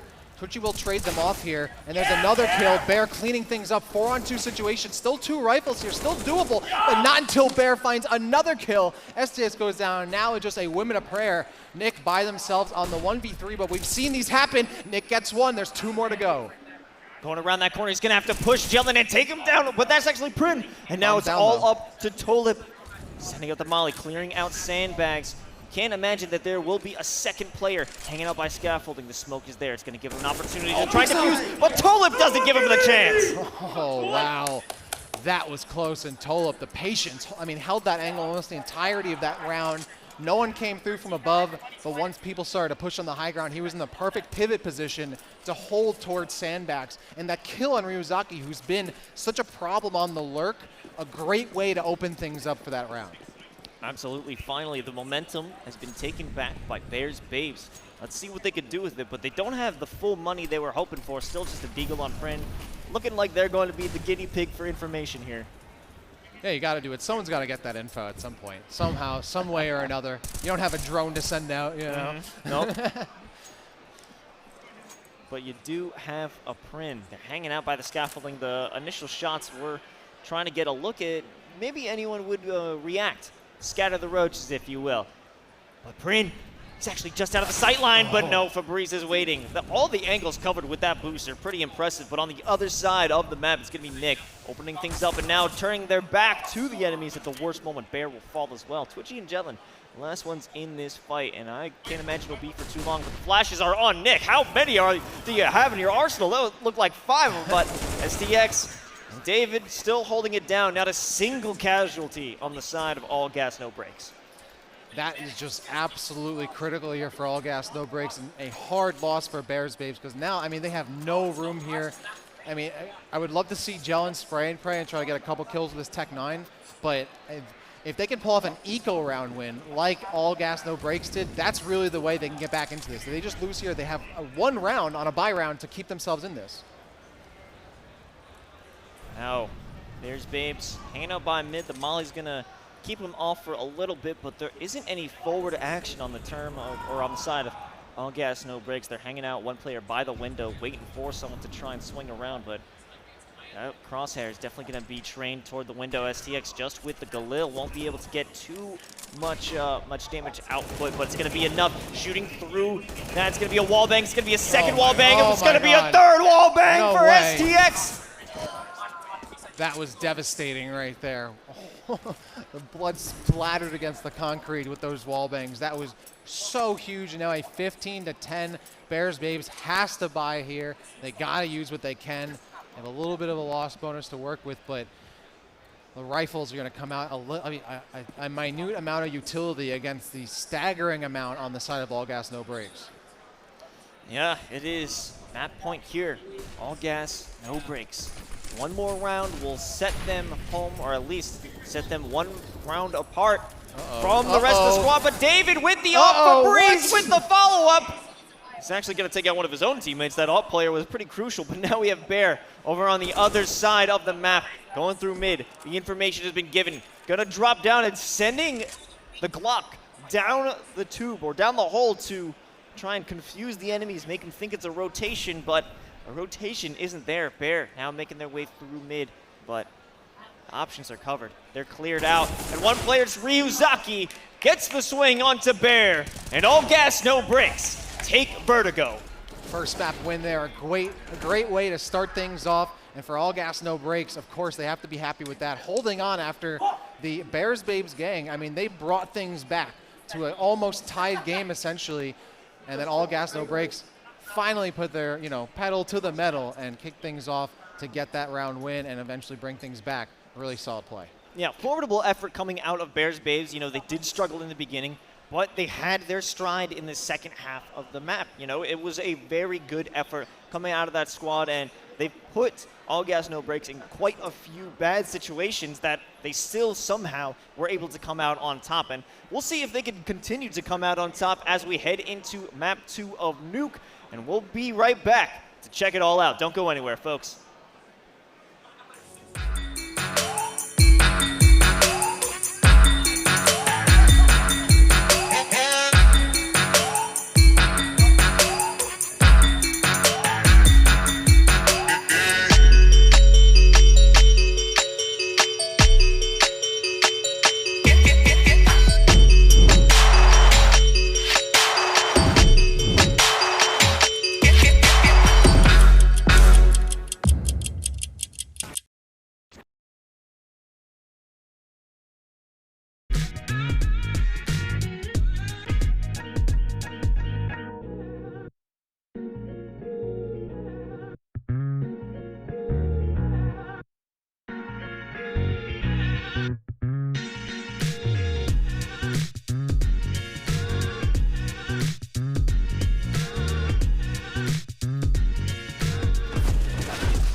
Welcome back, gamers, here to Fragadelphia. We just had an awesome map 1, and we're continuing this best of 3 between Bears Babes and All Gas No Brakes. I am Dax, still here with my man Los as we continue through this set. It's been absolutely awesome, and we're looking forward to the rest of the series. Yeah, now that we're back and ready to get into the action, make sure you get settled into your seat. And if you're going to have a seat, it should be a nice local host, Mavic's Chair. Oh, yeah. The Very official sponsor and chair partnership for Nerd Street Gamers and local hosts. You know, they're dang comfortable, man. They you know, are. They are. I've been in a lot of chairs, and none of these chairs featured the 9 future functions of critical ergonomics. 9 now, of them. 9 of them. 9 All of them. 9. You know, I originally heard about the 8, and then they came out with the 9th one, and I was like, whoa. Whoa, 9. Mavics, are you sure? Are you Next sure? level. It is. You wanna It is go in that fact far. next You wanna go that level. far. Okay. So you can definitely pick one up starting for as little as $24.69 a month. Use code NSG55 for $55 off your purchase. And of course, pick them up at Mavics.com/NerdStreetGamers. And now, let's talk about that map 1. Vertigo, it was a tone setter. A tone setter for this whole series. And I think it's all about that momentum, Dak. Absolutely. I mean, both of these teams starting to figure each other out in the first few rounds, but once you start to build up momentum, it's hard to take it back. And we got the replays showing that here. So many key plays from players like Ryuzaki by Nick. You can see here getting picked off here. And there's so many great plays, lurks, one-on-ones, Nick losing that one, and a lot of solid plays. Honestly, could have gone either way in this game. That was an insane clutch out from Prin. And I think Twitch's just survivability here, walking into the molly and then somehow being missed by Fabrice to pick up a kill. That was pretty insane. I guess a little bit of chaos going through. Yeah, and you could see how the Bears Babes squad really took advantage of that ramp pivot position to be able to, you know, hold off that pressure coming from lower, but also potentially take out anyone who's hiding out at sandbags, right? So that's a really solid position they've been taking. This play was so crazy here. You had Bear picking up one and then going in through Tetris. I mean, that was the drop down play there as well. And there's so many plays in this game that came down to those clutch moments where a 1v3 got whittled down to a 1v1 and it just came down to hitting your shots. That was just another great frag right here too, I believe. Yeah, coming out from Prince. So these clutch moments really set the character, set the, you know, identity of this series. Yeah, it's just small instances, small, tiny decisions. And I want to look back at that almost clutch that Bear had going through the smoke, trying to defuse the bomb onto A site. But just that tiny moment almost allowed them to win. But Prin, another potential clutch moment for this player. We've seen them come through and clutch insane rounds before, and this so close to being one of them, taking a 1v3 into a 1v1, but David just got him with the deagle too nice.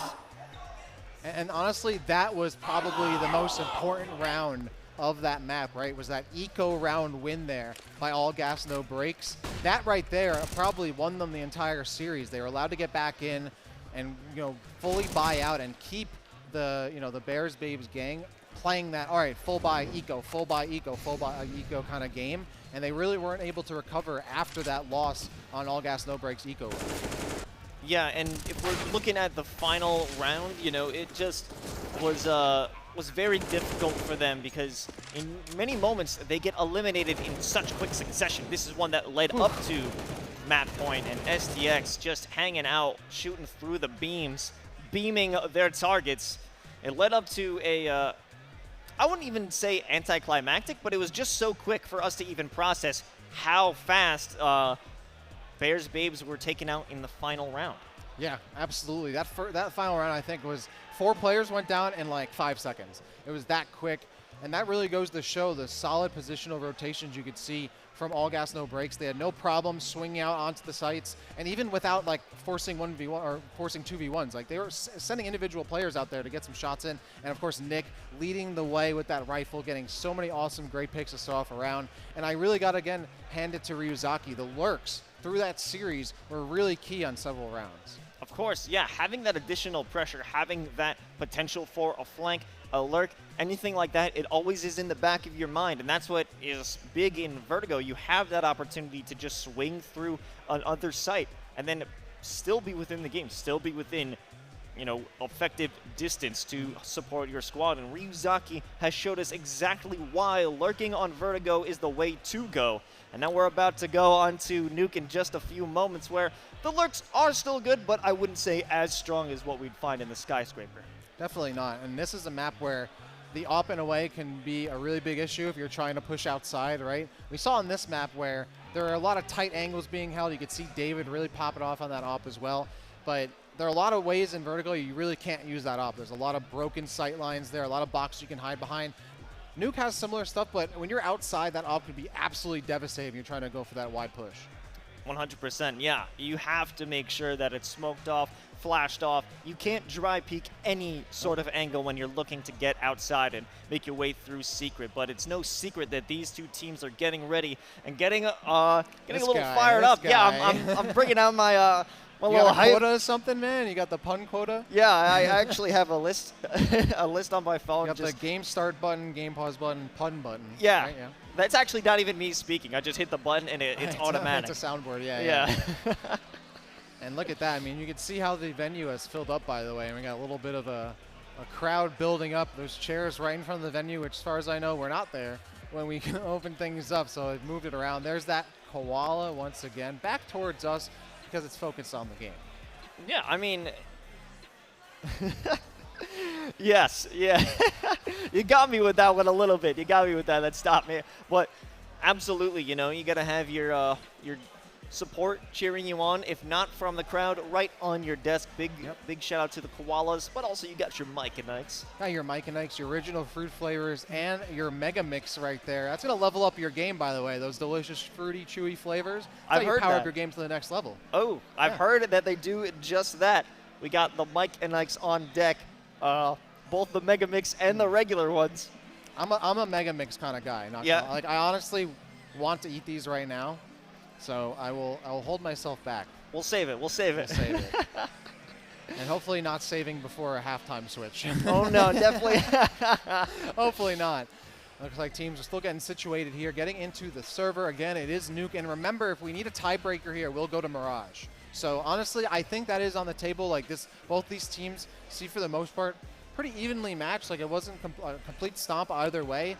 And now we have a different map pick from a different team. So we could have a change-up, though. I think if I remember correctly, Bears Babes picked the first map. I might be wrong on that. I don't remember. If that is the case, going into now All Gas No Brakes pick, that's not exactly the edge you want to have right there. All Gas No Brakes coming in with their map advantage and the lead. But we'll see how this goes. It really can go in either direction. Yeah, I mean, going on to Nuke as the defense, which I believe, actually, are they on the offense? I'm not sure. I believe if All Gas No Brakes has chosen the offense on Nuke, they're feeling supremely confident that they can use that rushing advantage, that strategy, to continue with their success. If they find a good amount of rounds on the T side, they have just set themselves up for absolute victory once we go for that half swap. Absolutely. I'm really going to be looking for, on these early rounds, like Jellin was doing some solid work on the Tech 9. Can easily spray and pray on this map as well. A lot of really tight corridors where you can catch someone way off guard with that Tech 9, so I'd love to see that happen. Otherwise, I'm going to be looking again for those lurks from Ryuzaki, right? Like, you're going to be able to continue to push through that on this map. You should be able to get a lot of utility off of that as well. Otherwise, all these players playing really solid. I'm really looking forward to see who can step up in this game. It's going to be a big off battle, too, for sure, because we've seen David and the counterpart over from Bears Babes. They've been consistently struggling. Nobody has had sheer domination with the op yet. No. It's just been a pick here, a pick there. Nobody has really cemented themselves within this series as the superior op user. And I think if anywhere would be the map to tell us who will reign on top, it's got to be Nuke. Yeah, definitely. And that's something to keep in mind from the previous game, is that Bears Babes was so willing to completely buy that op again and again and again. And when they would lose that op, they'd set themselves back economically a crazy amount. How many times Tulip would buy the op and be at literally $0, right? Like, you can't be putting yourself in that situation economically every single time, and I think All Gas No Brakes knows that. They knew that they had control of that economy more often than not. So I'm interested to see, and I really would hope to see from Bears Babes having a bit more control over their economy, not being so like, all right, we got to buy the up every single time. We got to force buy every single time after an eco. I would like to see a little bit more flexibility in terms of what they're going to go with and not necessarily have to have the op on them every single time. Even if they do want to contest with David, losing that op and continually force buying, it set them back so many times. Utility costs a lot less than a full-on AWP if you could just use that to your advantage. Force David to make a mistake. If you miss that initial shot and you're still in the sightline of your target, you're donezo. Yep. Dunzoville population, you or David or Solib. So it's all a possibility of just don't dry peek the op and take it away from your opponents rather than putting a massive investment into an op that will not really bring that wow factor that you're hoping for. Definitely. Though I did see Bears Babes pretty mostly able to cover themselves on pushes with smokes and flashes. We saw a couple of that on Vertigo. So I have faith in them to cover themselves if need be. But it's just that, like, the discipline to not necessarily buy the op every single time and just go for rifles. I think that's really what's key here, because when you're essentially working against yourself, right? Like, all gas, no brakes will take that every day. They see the op go down every time. Not only that, you're potentially dropping the op for the other team too. We saw a bunch of times where all gas, no brakes were able to get ahead because they were picking up rifles, picking up guns off the ground after taking 2v1s or 1v1s. That kept them in the game, and that foraging ability that all gas, no brakes had was just another edge they had over the Bears Babe squad. You know, working as a vulture, picking apart the bodies of the Bears, it allowed all gas, no brakes to continuously find success. Huh? Nature, that's nature. Nature, right yeah, there. it is nature. It's the rules of the jungle out here in Fragadelphia. Survival of the fittest. Survival of the fittest. Absolutely. And so far, we do have 2 fit squads, but at this point, it's looking to be that all gas, no brakes is a little bit of a step higher on that food chain. So far, that's what we've seen. And as we move into Nuke, we're going to see if that continues. Again, it is a best of 3. Mirage is the deciding factor if we're going to get into it. But we are going to be jumping into our second map here. It is going to be Nuke. It is the best of 3. If all gas, no brakes takes that victory, they're going to be moving on in this bracket. That's right, and I do believe the winner on this one will face off against Yenny Cherry later in the bracket. Okay. And that, honestly, that's something I love to see, is when you see a team win on stream, that you got to get to follow their journey a little bit and see how far they can go and kind of watch them progress through the bracket on stream. I love to see that. So all gas, no brakes. Who's now on the blue side, by the way. We're starting things off with Bears Babes in the red. Yeah, we have Nick hanging out by the ramp behind the box, just looking, and it does seem a few of these players will make their way through. And, a little bit of shots going down on Nick, but Breeze hanging on the other corner, going to find one. STX there for a bit more, and in a matter of seconds, Bears the last one standing for their squad with just a Glock and some armor. The aggression from Febreze. Wow. It's going to give him a flawless round. All gas, no brakes, getting it done. I think Nick was the only one who got chipped down there. Otherwise, almost no shots landing on all gas, no brakes. And a great setup, too. Bears Babes, they stack up, funnel in towards the ramp, and then 2 angles you have to hold at a single time. Febreze in a perfect angle that doesn't get cleared. They get that first kill, and then STX picks up 2, an immediate advantage for all gas, no brakes. That's right, and they will actually not opt for the M4. We're having an AUG on lock, as well as a few MP9s. It will be interesting to see, but we do have some Tech 9s on the roster here that we've seen do some serious work, but hanging out on the hut, it's going to be Nick picking up all the players trying to rush out of hut. Nick and Ryuzaki. I think Nick dropped his gun. Well, no. We're going to have to swipe that credit card again a little bit. Getting some points, getting a little additional points on the card, 5% cash back, no big deal. If only it worked that way here in CS, but Nick going to have to spring for another MP9. I think I actually heard through the comms him say, oh no, right at the end.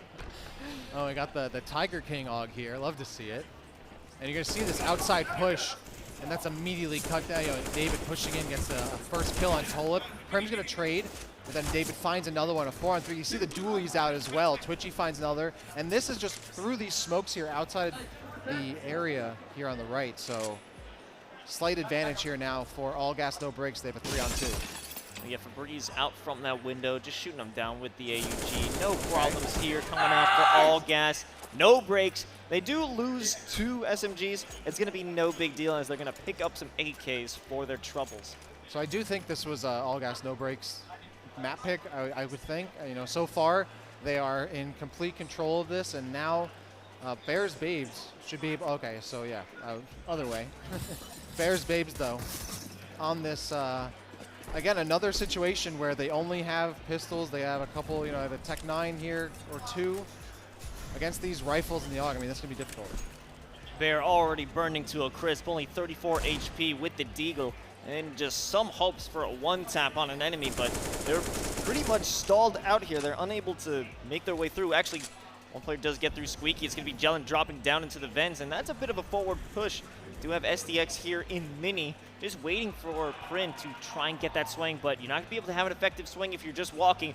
You have 2 players waiting around the corner. If they're going to make their move, they got to do it now, but walking isn't going to get the job done, as SDX picks up 2, and David finding Twitchy, who did manage to try and get away, but one player actually, through Squeaky, might be able to work a good pinch, working in conjunction with Bear. It's actually Jelen taking him down with the Tech 9.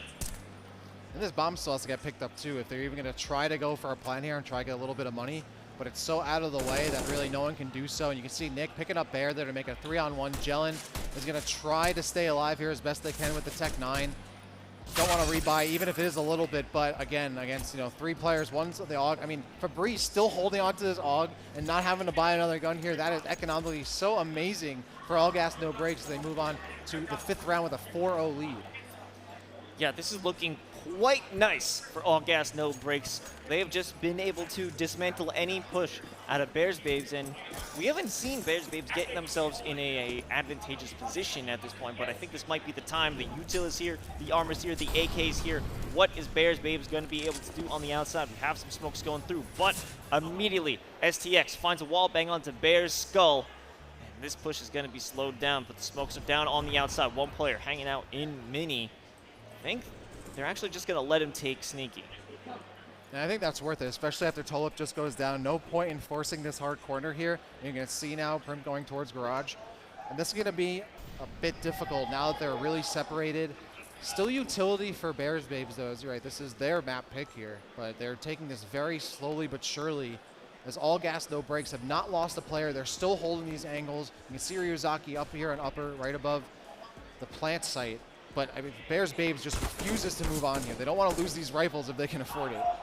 Well, use it or lose it. They're trying to push through, but David is just holding on to these angles. Jelen has no opportunity to make a move. They're stuck on the outside by the shipping containers. The rest of the squad, the last 2 players, are making their way through. It's Toxic and potentially get that bomb plant. Jelen has made their way away in hopes of rejoining their squad. Twitchy and Prin still have a bit of utility to push up on here, but it's going to be really difficult to take these angles. Jelen finds one, but just as they do so, Twitchy gets another as well. The trades come through, but All Gas No Breaks, able to hold on to 3 players, clutching those rifles to the chest. That's going to be a 5-0 scoreline here. All Gas No Breaks are just running through. You can see that lost bonus building here for Bears Babes, and really they're going to need it now as they're going to go for a full buy.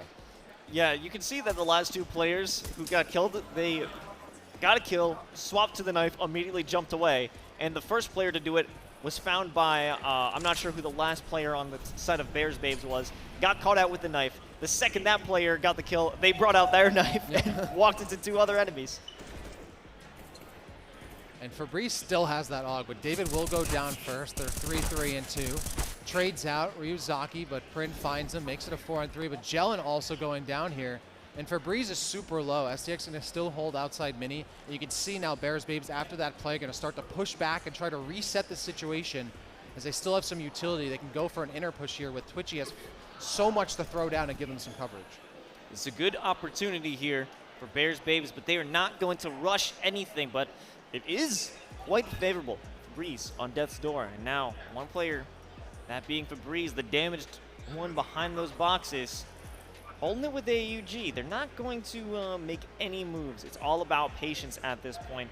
And even Toler just hanging out, waiting for a potential push. And this is going to be what they're looking for. Fabrice trying to make it happen. Fabrice finds one, but it won't be both of them. The trade is there, but now it's a 2v2. No ground gained or lost, but actually Tolip running through, making their way over onto B-site. STX going from the lower by Toxic and open that door, swing out, spray into the smoke. It won't be enough. It actually is, and Tolip is taken down. The bomb has been planted, but Prin in a very difficult situation having to cover all of those angles.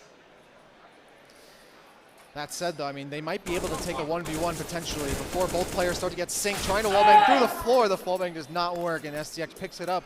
And that smoke grenade definitely kind of telegraphing the bomb plant there. You can just, I'm going to blind fire through this. Why else would this smoke be here on the site, right? So that's a little bit, I mean, you have to kind of cover yourself there. It's like, you know, you're screwed whether you do or you don't, you know? But a really solid separation there by All Gas, No Breaks. They're forcing that 50-50 that Print has to take, and now is a 6-0 lead by All Gas, No Breaks. Now they're living up to their name here. They're like, all right, we're trying to get to the next round. They're speed running. They They're are speed running on yeah. Nuke here. The glitchless speed run. 100%. Yes, they're going for 100% completion here too. They're trying to get all the missile expansions that they can. You have the Molly kind of cutting off a little bit of a push. Ryuzaki still holding that upper position. Tolip going outside.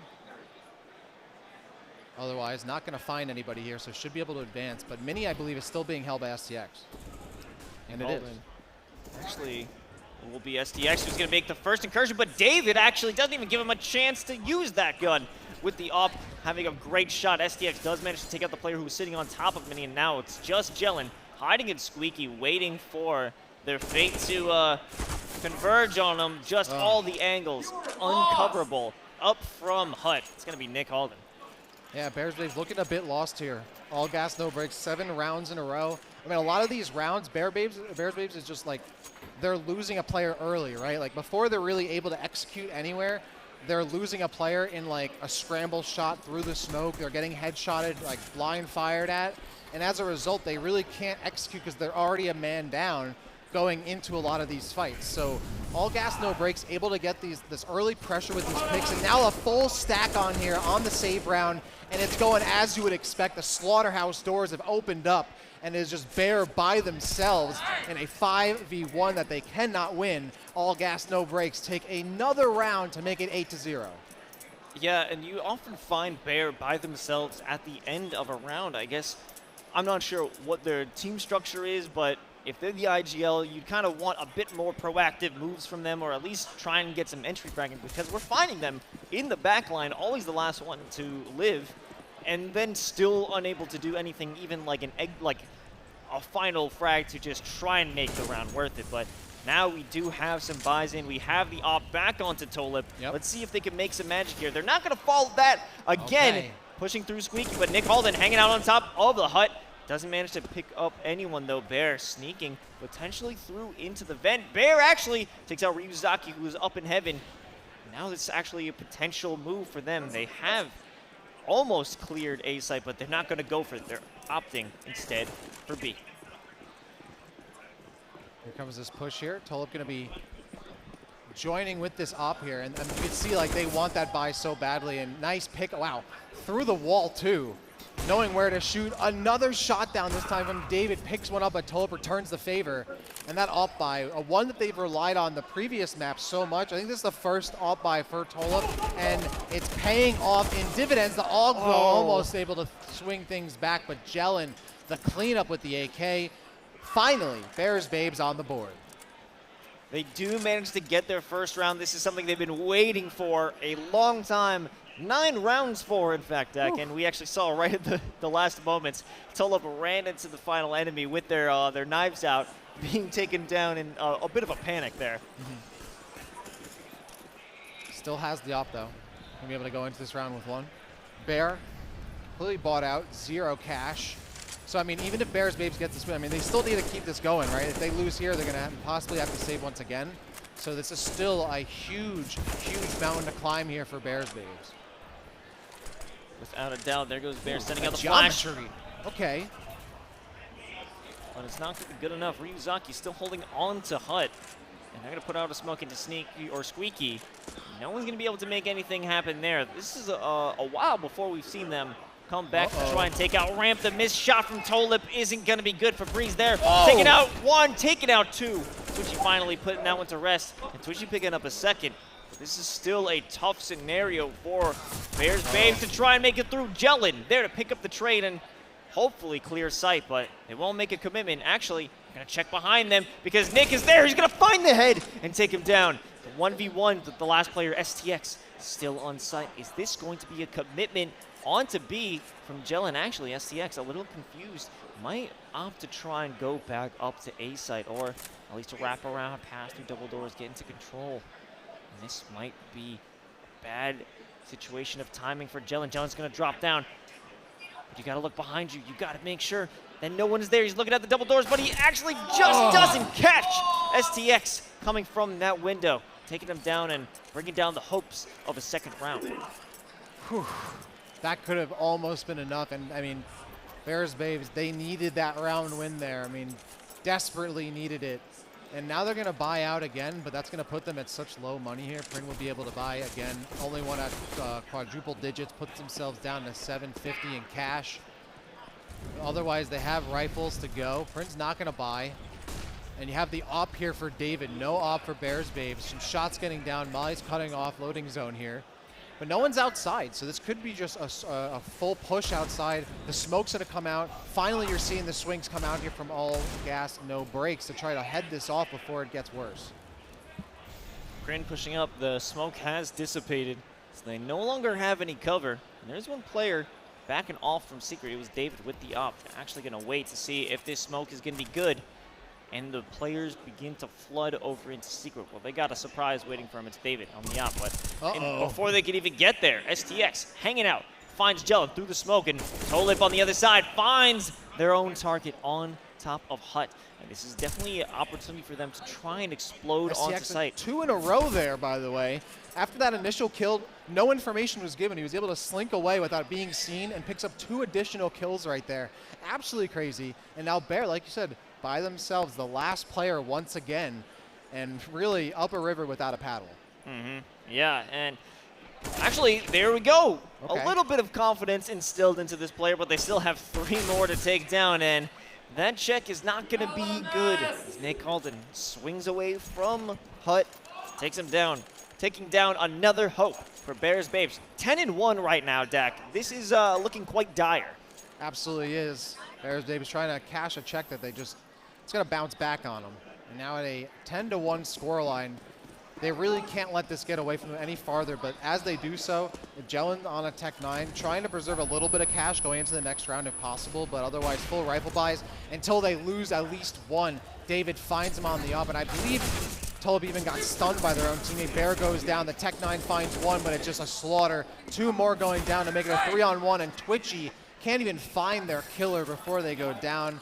It's going to be another round win, all gas, no brakes, up by 10, and just making this look already like a win in their favor. Yeah, just 5 more rounds separating them from winning this series. All gas, no brakes isn't showing any signs of slowing down. They've got the utility, forced Bears Babes into another save. Another save, another time. They don't have the money to even try and compete. The utility isn't there. And they can't even hope to try and contest through Squeaky, as they're actually going to hold it back and hang out through lobby. But now Tolip looking to make this entrance by ramp. If they can get that initial pick, well, it would be good to take down Ryuzaki. But you got another player hanging out on the stacks. Not even going to take out one. Ryuzaki taking out 2. But now Febreze chilling on the boxes. The trigger discipline is there. Takes down the AK and finishes off with Twitchy. Another round for all gas, no brakes. And I'm honestly surprised that Jelen didn't really lead the way there. Jelen had the 1 hero rifle on that buy, but you didn't see Jelen enter that area until 3 players of their team had already gone down. As much as you don't want to lose that rifle early, you can't enter the site with just pistols and leave your rifle behind there. On a round like that, you really got to get those kills early, and now they're kind of set back. I mean, Jelen's low on cash. They go for a full buy here. Tulip does have the op, but this could essentially, kind of set the pace or really decide the series here. Oh, actually a pretty sick smoke coming out by David to jump on. Not sick enough, the op opener through the smoke with the flash. They pick up another, but Tolip finally deciding to answer back against that controlling op. But is it even going to be enough? They've already lost so much.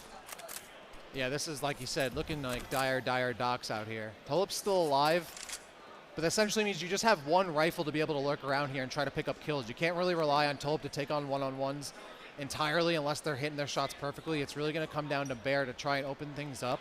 Ryuzaki's still alive. STX has been the king of mini this entire map. Another kill. And now it's just Tola by themselves. The moment that All Gas No Brakes figure out where he is, they're going to be able to converge on his area with 4 rifles to spare. You know, as nice as the op is, it isn't going to be enough to take a site by yourself. Yep. And you couldn't even take that 1v1 down in the tunnels.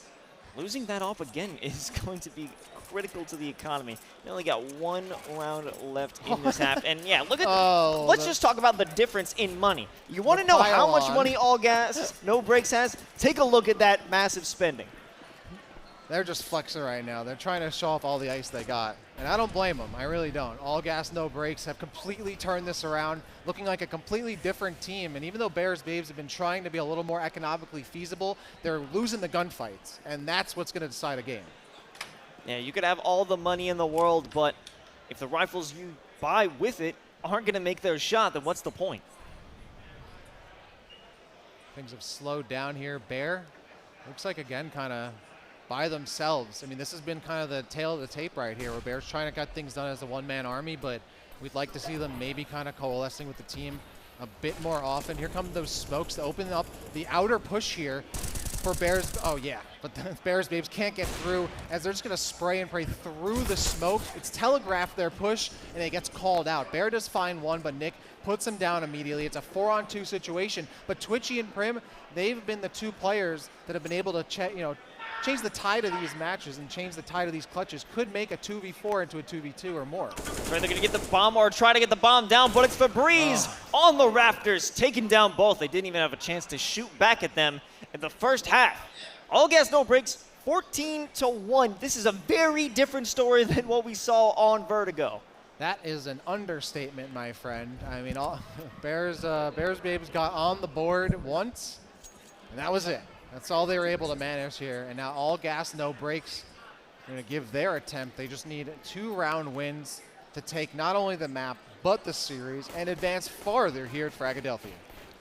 Yeah, and by the way things are looking, it's in all likelihood that will be the case. But anything can happen here at Fragadelphia. Anything can happen. Anything can happen. And we're seeing All Gas No Brakes jump down onto Mini and look to swoop around and get on a flank against the players from Bears. But Bear takes down their own teammate in a team kill, and that is just not how you'd want to start out the pistol. And it doesn't make anything better considering All Gas No Brakes is just on a tear.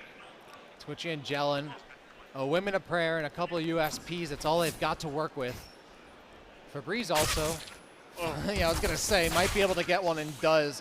Puts a slug in their skull, and then David cleans it up. All Gas No Brakes now on map and series point here to move forward in this bracket. All they need to do is take one more round, and you can already see the buys coming out. Ryuzaki, Febreze, everyone else, they're buying rifles, they're buying out, they're trying to end this one right now. Yeah, you know, you can't even give Bears Babes a chance to recover. Just scouts, Novas, and a Deagle, and I guess a Dream. All you can hope for if you're Bears Babes, that's all you've got. Even busting out the Negev with Ryuzaki. They're looking to make an impression here on this final round, potentially going through with a flank. And actually, a lot of the players were waiting in lobby. Ryuzaki finding one, getting him down with the Negev. And now they are just going to be trapped like rats in a cage. It's all but over here for Bears Babes in the upper bracket, but 2 players still holding on to their lives. They're going to back out from spawn and look to have that a reset, a default retake, and hold on to heaven with their Deagles. Yep. Oh, and STX will find one more with the help of that flash. There goes the Molly to get him out. And as the bomb goes down, this might be it. Friend by themselves in a 5-on-1. Got Bears Babes, Battlestar Galactica, and a 2-0 win for All Gas No Brakes. They are your first victors here at Fragadelphia, and they are feeling it as they take that 2-0 series win. Absolutely. They took that second map in decisive fashion. Yep. 16-1. That is crazy. That is hard. That is hard to take, especially after such a closer map over on Vertigo. Really, All Gas No Brakes is utilizing or showcasing who they are. They came here to play. They are here to stay in the upper bracket. And living up to their names for sure. really solid gunplay. Overall, the strats were down. You had some great lurks, great gunplay. The clutches were there. Economically, they were sound. They were buying when they needed to. They weren't forcing when they didn't. Overall, they had complete control of that second map. It took them a little time to get warmed up in the first one, but the second map, they looked immaculate on Nuke. Yeah, and definitely a big thank you to Bears Babes for coming out here and putting on a good show on the stream here. You know, it was interesting to see the different levels of teams that we're finding here because, as we were saying, it was closer on the first map, but a stark difference. A difference has been made here at Fragadelphia, and we'll see if All Gas No Brakes is going to be able to keep their foot on the gas as they continue through this upper bracket. But I'm pretty happy with how that's happened. Absolutely, yeah. It looks like we're going to get another look at a lot of those plays on that map, so let's take a look at that. And yeah, Bears Babes, they're going to be, they're still alive in this tournament, so we can't count them out just yet. They could make that epic losers bracket run. Nothing is impossible here at Fragadelphia. I think if that's going to be a theme to take away, it's got to be it. Yeah, STX. We were saying this mini earlier. position was, I mean, I think they were there every single round and they won like almost every single gunfight there. It was crazy. Yeah, they just never were able to lose in mini. They just held it down. It was just such a strong defense coming out from All Gas No Brakes. In, you know, with that name, you'd expect them to be pure aggressors, but even just holding on to their positions, they gave up no ground. That's the thing. Like, that's a mark of a really solid team is when you let the other team make mistakes and you let them come to you. I mean, a lot of that time you could see how often Bears Babes were using utility just to push outside, so they couldn't smoke mini, they couldn't flash mini or molly it at all. STX was winning just raw gunfights. There was no one to put pressure on him or apply pressure. He could also fall back at any time to vent if he wanted to. So from that way, there's almost no leverage you have on that player unless you don't burn that utility immediately. But All Gas No Brakes was giving them reasons to use that utility early. They were conditioning Bears Babes to, you know, burn that utility, burn smokes early, and then have nothing to play with once they start to push inside. Yeah, especially if you're looking to play outside and try and get around. The one player who was making a world of difference is David on the op. Yes, absolutely. We were talking about how critical that op was going to be in terms of whether or not you can make it outside and stay alive out in the cold. And you could see almost always that was not the case. You could not survive against that op. And even when Tolop tried to get the op out there, it just wasn't the same. And speaking of burning utility, we can see right here there's a big gap in the smoke. When you have that, that's not going to cut it. It's not going to cut it at this point. You need to try and escape either STX holding it down for mini because he's always going to be covered by either Ryuzaki or Nick hanging out on top of Hut. There is no way that you could make it through if you're not getting those connects of that utility. Well, it looks like it is time to connect to a little bit of a break here because we're going to get ready for our next series, so don't go anywhere. We have more amazing action here at Fragadelphia coming your way on the other side.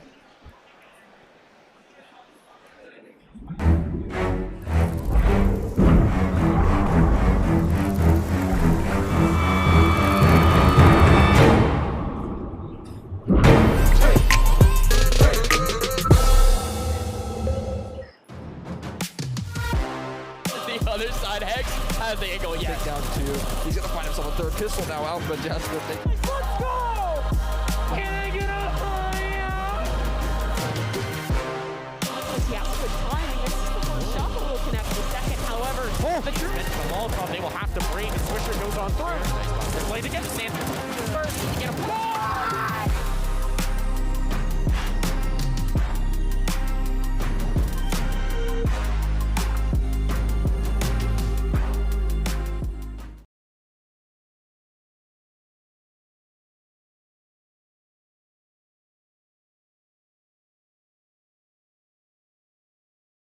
Welcome to the Nerd Street Winter Championships, a yearly open tournament series featuring the best players and teams North America has to offer, culminating in the Winter Championship Finals.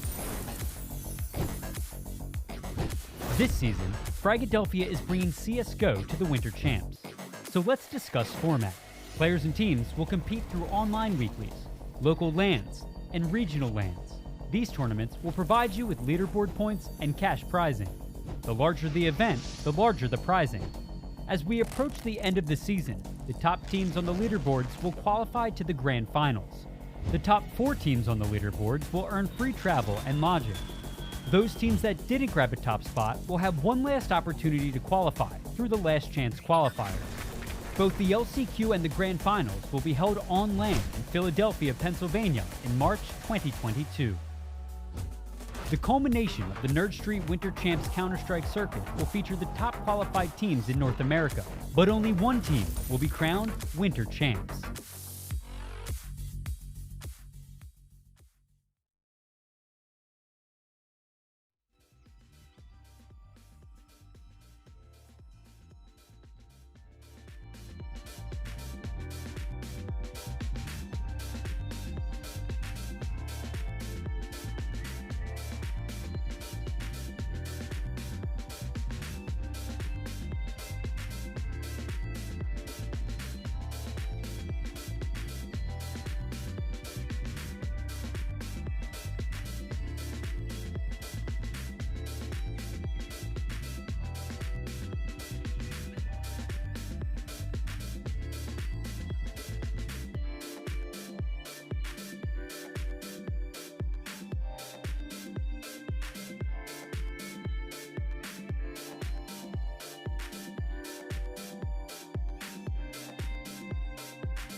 Welcome back to Fragadelphia 16 here in Philadelphia.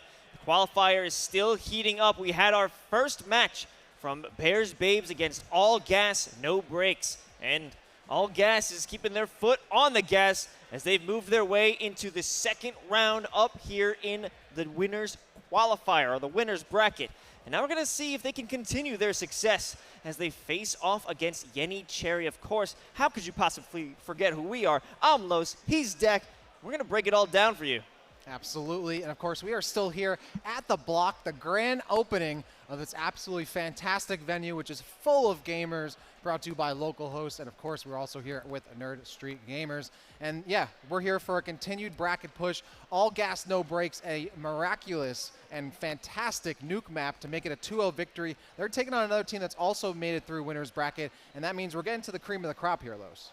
Yeah, things are definitely starting to heat up because we had such a momentous difference between these score lines over on Nuke, 16-1 out of All Gas No Brakes. Are they going to be able to keep that intensity as we move throughout the bracket? Because they aren't messing around here. Yenny Cherry already won a match of their own, so this is going to be a tougher deal, a tougher matchup, a tougher time. And I'm interested to see if they're actually going to utilize those same maps once the map picks get in order. Yeah, can't wait to see that. I think we're also going to get a chance to look at the bracket coming up in a little bit here. So excited to see where we're at situated here. And also, I'm taking a look at the teams themselves. Yenny Cherry, they have team jerseys, but All Gas No Brakes, they got the team masks, you know? So they're layered up. They got the apparel. I want to see who's going to have the edge there. You know, I always imagine that, clothes make the gamer, right? Absolutely, of course. And here we go. There's that bracket. As you can see, Yenny Cherry already getting... Well, actually, it looks like they had a little bit of a bye there. They had that early first seed there, so All Gas No Brakes will be meeting them there in round 2. And you can see the rest of the bracket as it is played out here. We got a bunch of wins. Heretics Daycare Center making a 2-0, another 2-0 for Dry Peak. Actually, as I look at it, 2-0s across the board here, Los. Yeah, there's no room for error, no room for a map 3 either. For most of these squads, it's a best of 2. Absolutely. And, well, I don't know if that's going to be the same as we go into round 2. And of course, yeah, this is a lower bracket, right? So you're not out of it if you win, right? We're not doing that pools, we're doing double elimination, but just because you lost that first series doesn't mean you're completely out of it. We've seen some fantastic lower bracket runs across so many different kinds of esports here, and you love to see it. That's honestly, one of my favorite things about double elimination is you can have a team lose early and then make the crazy run back. That's the stuff of legends right there. That's what makes esports great. The underdogs coming up to overthrow the top ones. And now we have our new squads pulling up onto the arena stage. And you can see on your left, they got the matching jerseys. That's going to be Yenny Cherry. Yep, Yenny Cherry on the left against All Gas No Brakes. And like we were saying, I mean, this is something that I really love is when you get to watch the players and teams earlier succeed and then see how far they can get on stream. All Gas No Brakes is going to be the team. We're going to see if they can get another 2-0 here, maybe even a 2-1, whatever they can get. A dub's a dub. But against them, Yenny Cherry, they've gotten a win as well, and they also 2-0'd. So really on paper, neither team, as far as I'm concerned, has the advantage. No, certainly not. I think if there is going to be a map 3 within our series, it's going to be this right here. Okay, yeah. I mean, I'm going to hold you to that. And see if we get that map 3. And honestly, I would love to see it. Nothing's better than a map 3. Nothing's better than a tiebreaker, a deciding map. That's where you really get the best from these players because they're forced to play their best in that regard. All Gas No Brakes, though. They show that they can play that slower type of game. You know, when they need to warm up, when they need to download the other team, they did that with a nice pace. But once that download's completed, once they've got that fiber optic download, they got that up gig, up, down, that is when they really turned on the Jets, and they literally dropped a single map on Nuke, which really sets the tone for their opponents because now they know, all right, maybe I won't take that team to Nuke. I'll take them somewhere else. Absolutely, but, you know, it could also be in the minds of Yenny Cherry, potentially it's a fluke. Okay. They already came up with such a dominant map. There's no way that they'll be able to keep that momentum, especially because they're conditioning Bears Babes into playing their way. Yes. Obviously, Yenny Cherry's going to look at that and say, no, we're not going to give them the opportunity. I'm not even going to give them the chance to try and create a conditioning effort, to try and tell us how to play. We see those players stacking up on the stage here. Love these shots, by the way. Another one of my I mean, sure, when you're playing online, you can get the player cams as well, but when you know that they're in the venue right next to each other, cheering each other on, I mean, even Bears Babes, every single, like on the first map, every single like kill they would get, you'd hear them popping off and you're going wild on camera, whatever. That's what I love to see. I love that we have that here. All gas, no brakes, still situated and getting ready to go for their next map. And of course, we're seeing more of this beautiful venue here at the Block 401 local host. It's been awesome so far, and it's going to continue only to get better. Yeah, jumping over and looking at the PC Pit. There I we didn't go. even know it was called that, but that is actually a sick name. It is a sick name. And yeah, you got the sick setup. You got the stage once again.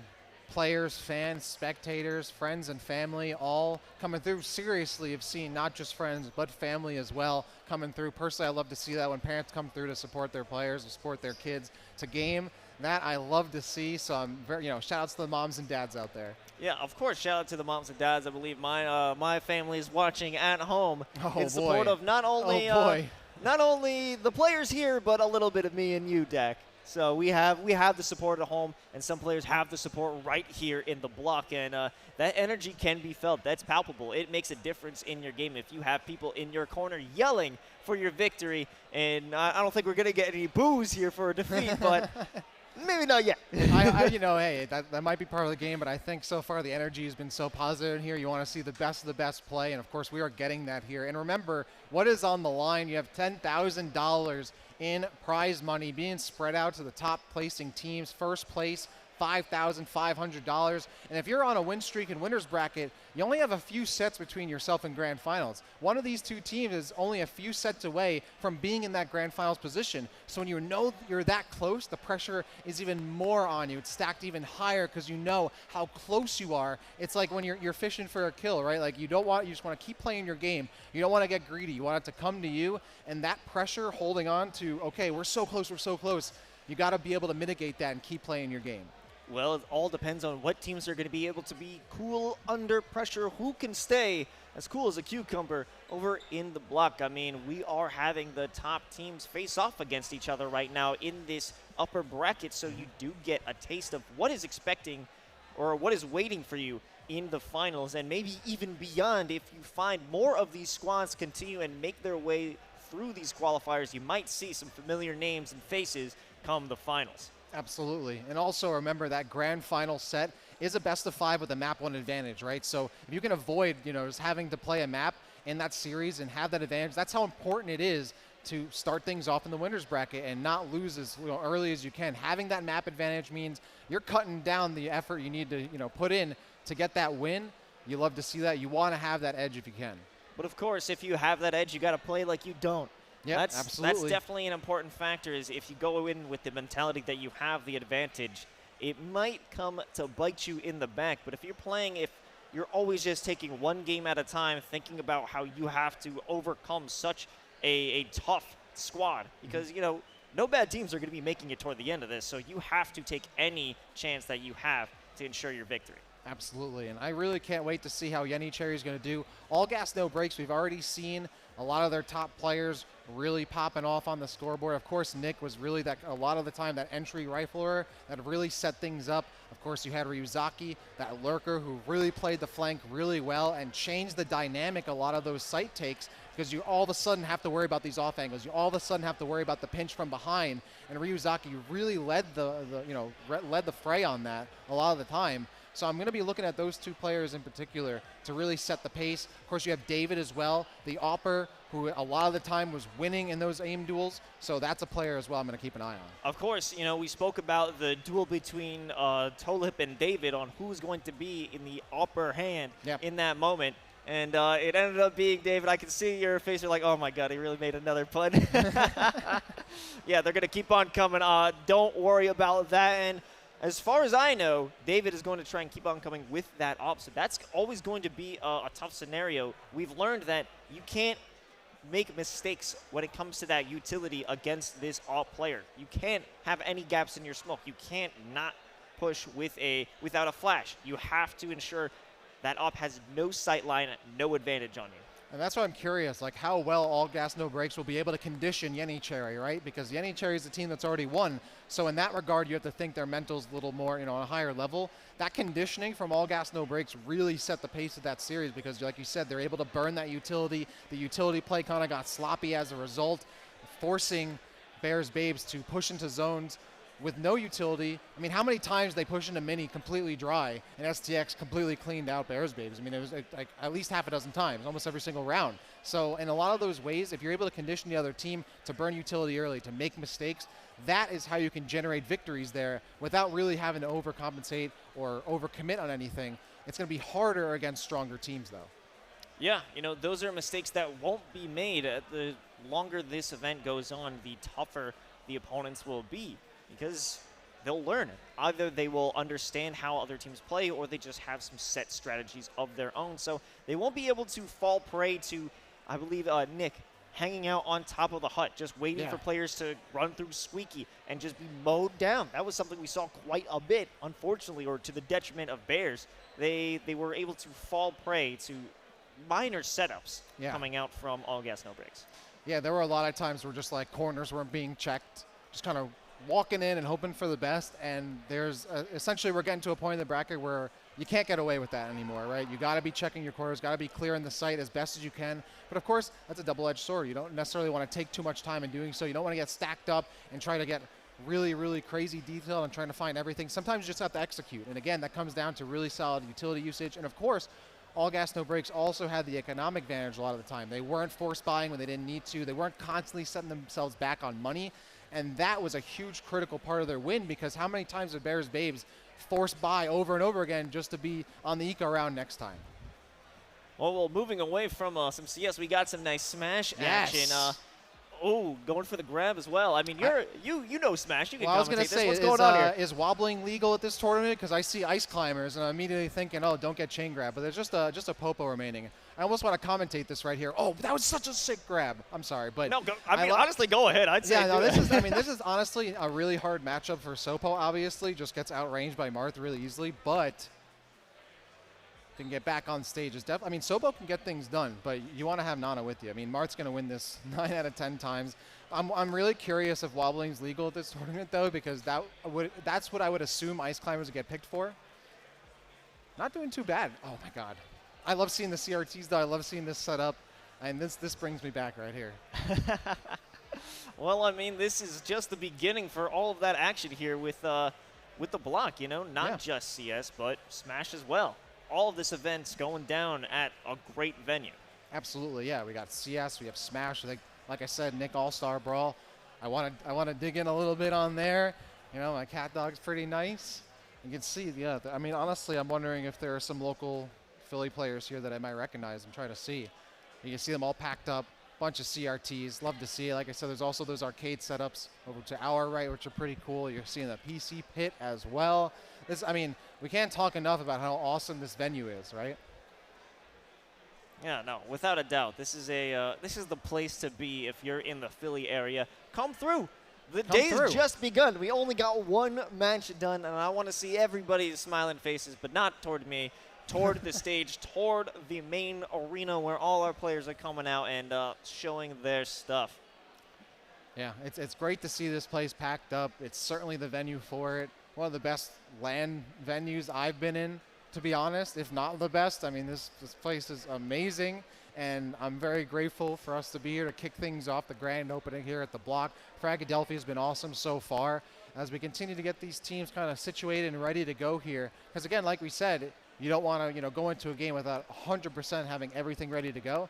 At the same time, though, I'm sure these players are just chomping at the bit to be able to get into this next game.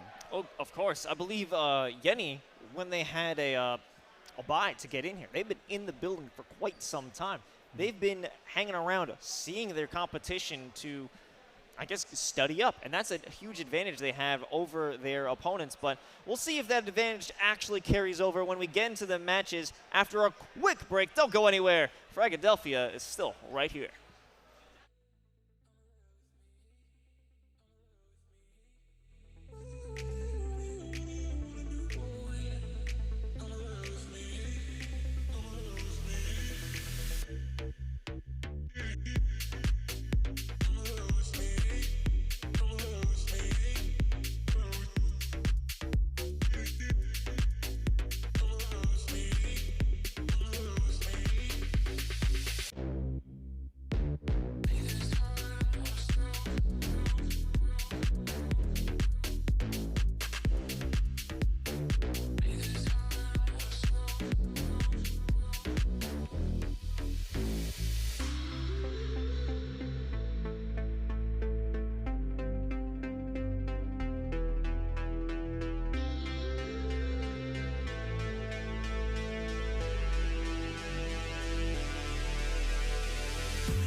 Welcome back, gamers. You know what it is. We're here at Fragadelphia still at Nerd Street Gamers and local host, The Block.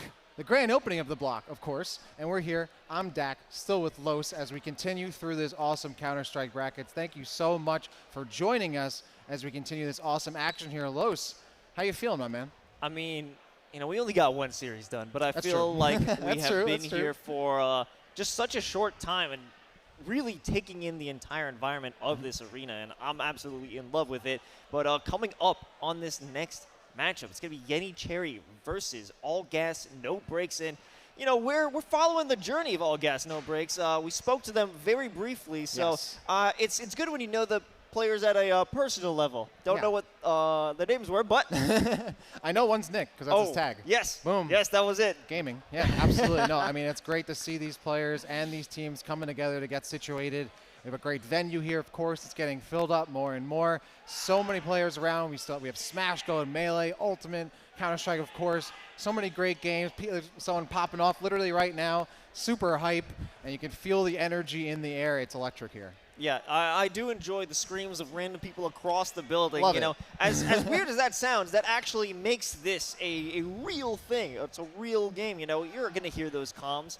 You aren't going to hear them when people are playing at home. You know, maybe if they get a player cam, but regardless, we're going to hear it live, and you Yes. are going to hear it through your headphones, and I think that is what makes this event great. And you're already seeing, again, a little bit of that vantage point as the players are in the zone, in the pepperoni zone out here, because they don't want to lose. They want to be getting things done. You can see some players have brought, you know, they bring in their own gear if they can. They've got a ton of great gear here as well.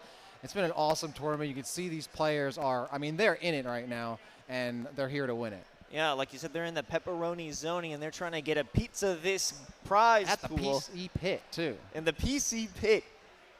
Whew. Looking to come out on top. I mean, I'm not sure what team this guy is on, but he is in the zone. One player shooting down off the scaffolding. Oh, no, we're going to lose that vantage point. Can't cast it anymore.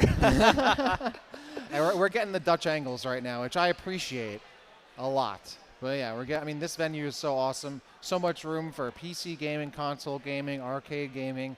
There's a lot going on. Of course, Fragadelphia here, and you know what it is.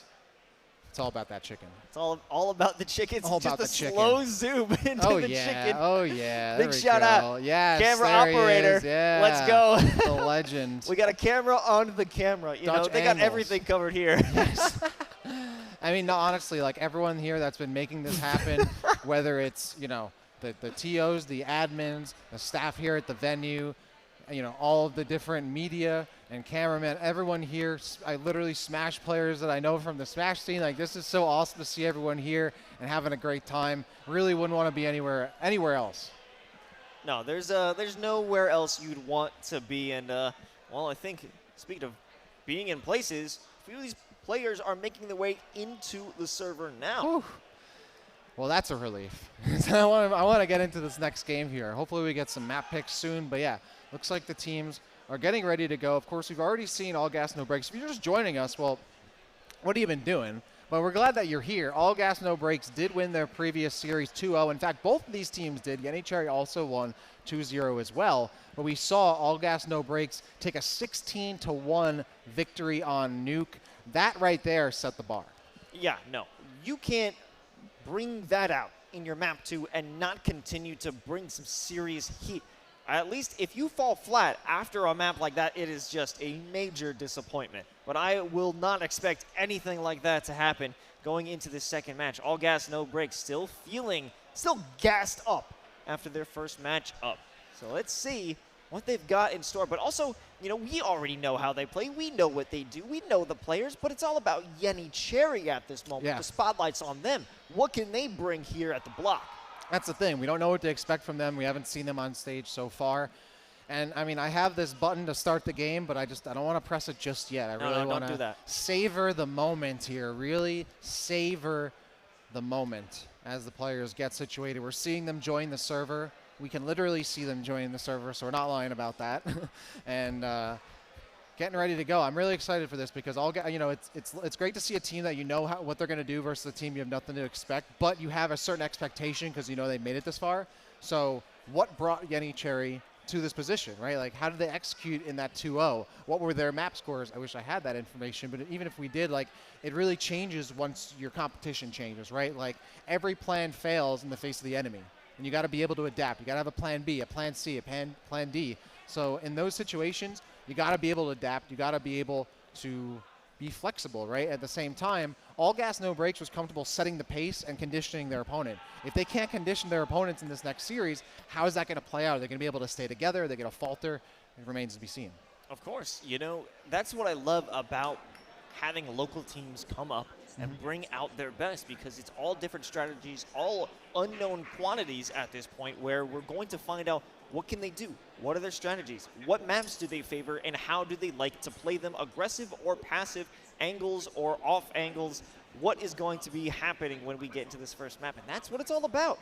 It's about the young talent coming through and showing us what they're made of. That's the thing, is that there could be players here that could eventually be champions, right? They could be major champions. We just don't know it yet because they haven't gotten that far.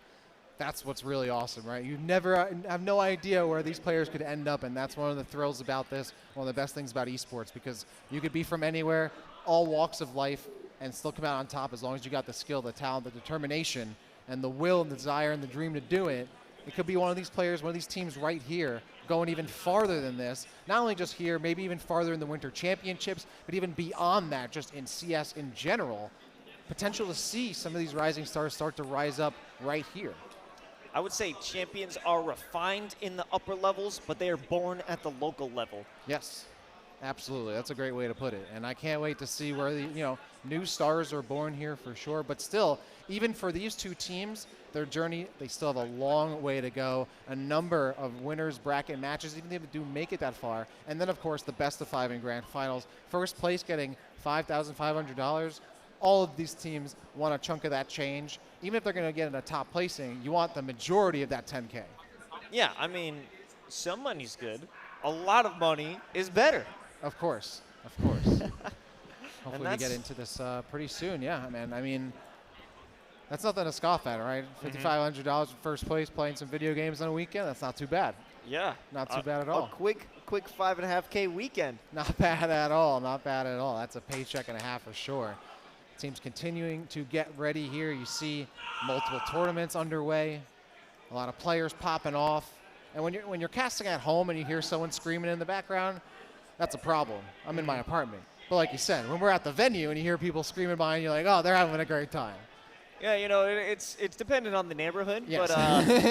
But when you're at a local host, you're gonna be okay if you hear screaming. That's just that's part of the deal. That's part of the experience. package. Yeah, absolutely.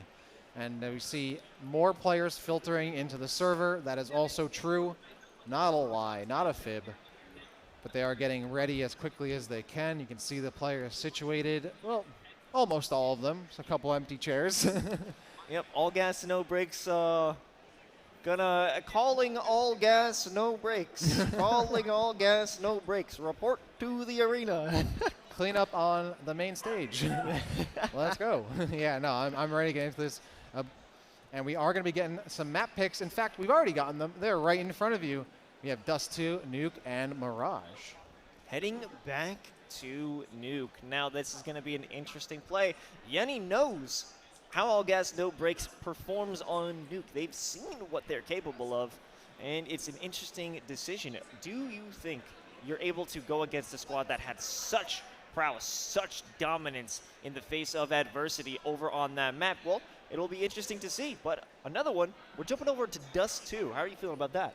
Well, I mean, if Dust 2 is so good, why isn't there a Dust 3? That's a good point. All right, moving on. No, moving on. No, yeah, I mean, well, first, I mean, correct me if I'm wrong. Yeah, Yenny Cherry picking Nuke against All Gas No Brakes, who just 16-1'd on that map. That's a pretty interesting decision to make. That said, yeah, Dust 2, I mean, that's like that's the Smashville. That's the battlefield of this game, right? Like, this is a map that everyone should really know. Even after the update, everyone should really know this. The Mirage Tiebreaker, once again being chosen here. We didn't go to it last time, but it's still on the menu potentially. I still think is interesting. Not as polarizing of a map, I would say, as either Nuke or, Vertigo or Ancient, but still a map that, can really sway in one way or the other. So I'm excited to see how this goes, because Dust 2, I think, should be an even playing field. That's my expectation. But Nuke, I mean, that's going to be radioactive. Absolutely, nice play on the map there. I liked that. I liked that, Dak. Took a couple of years off my life for this to say that one. So, Yeah, well, sacrifice had to be made. I stole the energy that it took for you to say that. I'm taking it. You're feeding the pun machine Boom. at this point. Make use of it, man. I know that pun button that you got, it's been used. I don't want to hit the start game button just yet because you're hitting that pun button. No, certainly not. Certainly not. I'm pretty surprised we aren't getting into Overpass or Inferno this series. Yeah, I mean, Inferno, I think honestly is a map that kind of is in the same like Mirage, Dust 2 kind of grouping. But I mean, you got to strike some maps, right? Like not everything can be played in. I would say that just comes down to team preference right there. Inferno, if you're not able to play that long range fight very consistently, you might want to avoid that map. If you don't want to, have those fights on Banana or right up mid or towards apartments, those are long sight lines that if you're a really, a team that maybe doesn't have the strongest opper, you might not want to go that map potentially. At the same time, you could, maybe just a personal preference, right? So we'll see. Yeah, I guess so. Well, maybe that's just sad for my personal preference. I'm a big Inferno. I big like Inferno Overpass, as well. Yeah, I'm big a big Overpass fan. guy. Yep. But it's just not in the cards. But we might be able to see Mirage, and I think if we were going to pick one of two series that we're commentating over today, it would be this one that goes the distance and makes it over to Mirage. But it's just the unknown factor, the unknown quantity of Yenny Cherry. What are they bringing to the table? The flex that they're having in picking Nuke really is astounding. I'm really curious about that because it could come down to they're really confident on that map and don't care how that previous series went. Number two, they might not have known that it went that way and they're going in blind. Or three, they have something up their sleeve that they know that information, but they're trying to get an edge somehow and try to surprise them. Maybe with some cheese, maybe with just a surprise in general. Like, oh, you just won on Nuke, we're going to pick it. If I was all gas, no brakes, I might be thinking, that's a little bit suspicious. A little bit of suspicious activity here on the side of Yenny Cherry, sus. Perhaps quite sus indeed. Quite sus. We got the Yenny Cherry squad all decked out in their custom team jerseys. Love to see that. All gas, no brakes do have the mask. So I think if you got one or the other, I think that's pretty lit as far as I'm concerned. But that's when you could definitely tell this is a team that is experienced, has been playing together, and not necessarily a pickup team or a new team, just indicative of the fact that they have team jerseys. And that might be a pretty surface level observation, but that does make a difference. In a local tournament, you might have pickup teams, you might have teams that haven't been together for too long. And while maybe experienced teams don't necessarily have the apparel either, that's something you could look at. Yenny Cherry definitely looking confident coming into this. Like I said, every single round one series was a 2-0. So I wouldn't say on paper either team has the advantage. We can obviously go into this with all gas, no brakes bias because we saw what they're capable of. But particularly Yenny Cherry must be capable of the same stuff. Well, let's see if they are capable as we are jumping into round one here on Dust 2. Yenny Cherry, time to make a move and show us what you're made of. And honestly, if we didn't get some Dust 2 today, I would have been a little disappointed. So I'm glad we got some. It'll be Yenny Cherry in the blue, all gas, no brakes in the red. You can see Yenny Cherry here. Get a little bit of pressure towards that catwalk area, but you're going to see Ryuzaki, the lurk master of the previous series, heading the way out here from tunnel.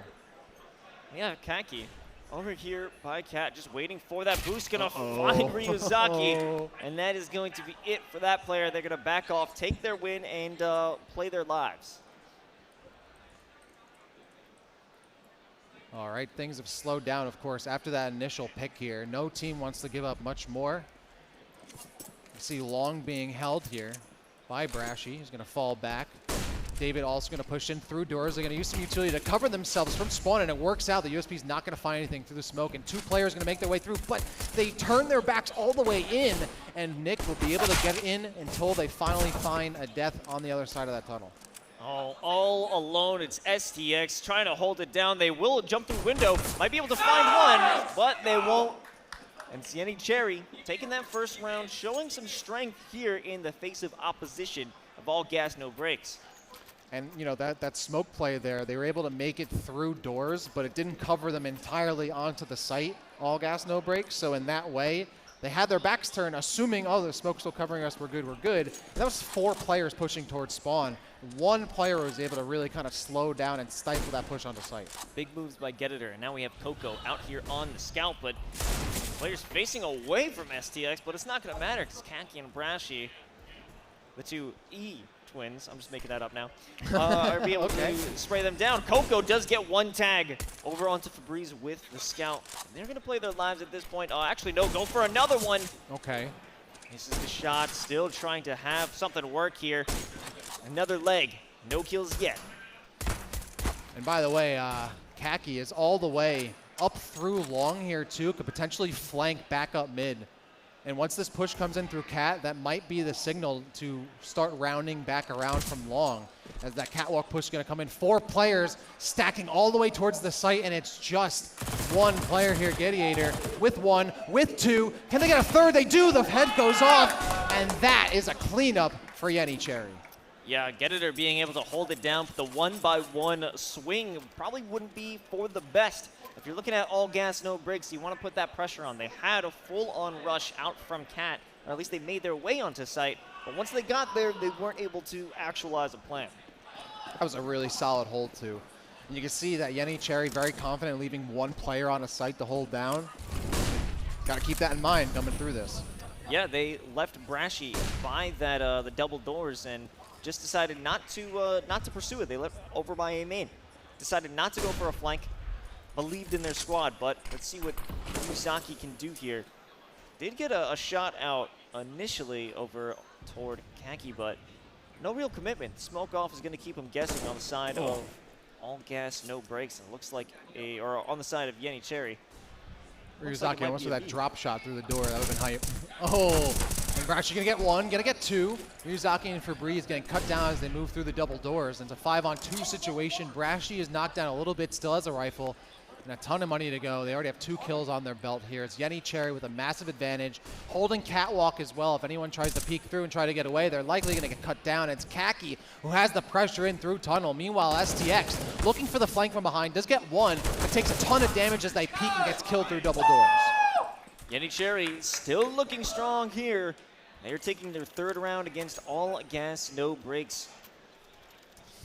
So far, a really strong start here for Yenny Cherry as they have taken a commanding, maybe not commanding, but a very substantial 3-0 lead to start things off. And when you get like that 2nd round, the 3rd round is a lot of the time in this meta like pretty much guaranteed. So now this is, you know, another save round that's forced by all gas, no brakes. It's really not until the 5th round we're going to be able to see them do some damage. Yeah, just a bunch of Deagles and probably a P250 as well, but even just that nade damage is being a bit of a nuisance over to that squad. We have them split up. They don't really want to make too much of a commitment over onto A. They do have a player lurking, trying to get some information, but I mean, they had 2 players. With Kaki taking down Febreze as well as Gertz over through mid. Miyazaki's not allowed to push up through Cat. Now we have Brashy deciding to make a move for themselves. Taking down David. Wow. Kaki once again with that up, putting in work. And really solid job there by Brashy, calling out the timing right as those 2 players from All Gas No Brakes are lining up to go up the stairs. I think Brashy had like 3 kills in the round, if not 4. And that's a player that, again, Yenny Cherry is very comfortable leaving them in a position and letting the other team come to them. Brashy is almost always going to get at least 1, maybe not even 2 kills right there. The gunplay is extremely strong, and now all gas, no brakes with the buy. This is their opportunity to get things going, but Kaki says no. Another early death as STX goes down. Huge boost coming out with Kaki for them to spot out the Russian tons. And now Getiter waiting on the other side of these smokes, gonna find 2. The confidence this team has and the trust they have within each other is really showing, but Febreze, time to show some teeth. Time to have their own frags, and now we do have Gertz all alone, and play toward B is about to commence.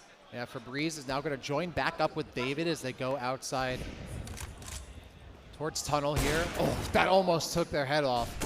Gonna get flashed, and entry from Febreze goes in. Febreze picks up 1, gets traded. Oh, gets another. David actually picks him up, and now it's a 2-on-1. Kaki, all that stands between a victory for all gas, no brakes is this offer. Are they going to hold on to it? The molly going through the window.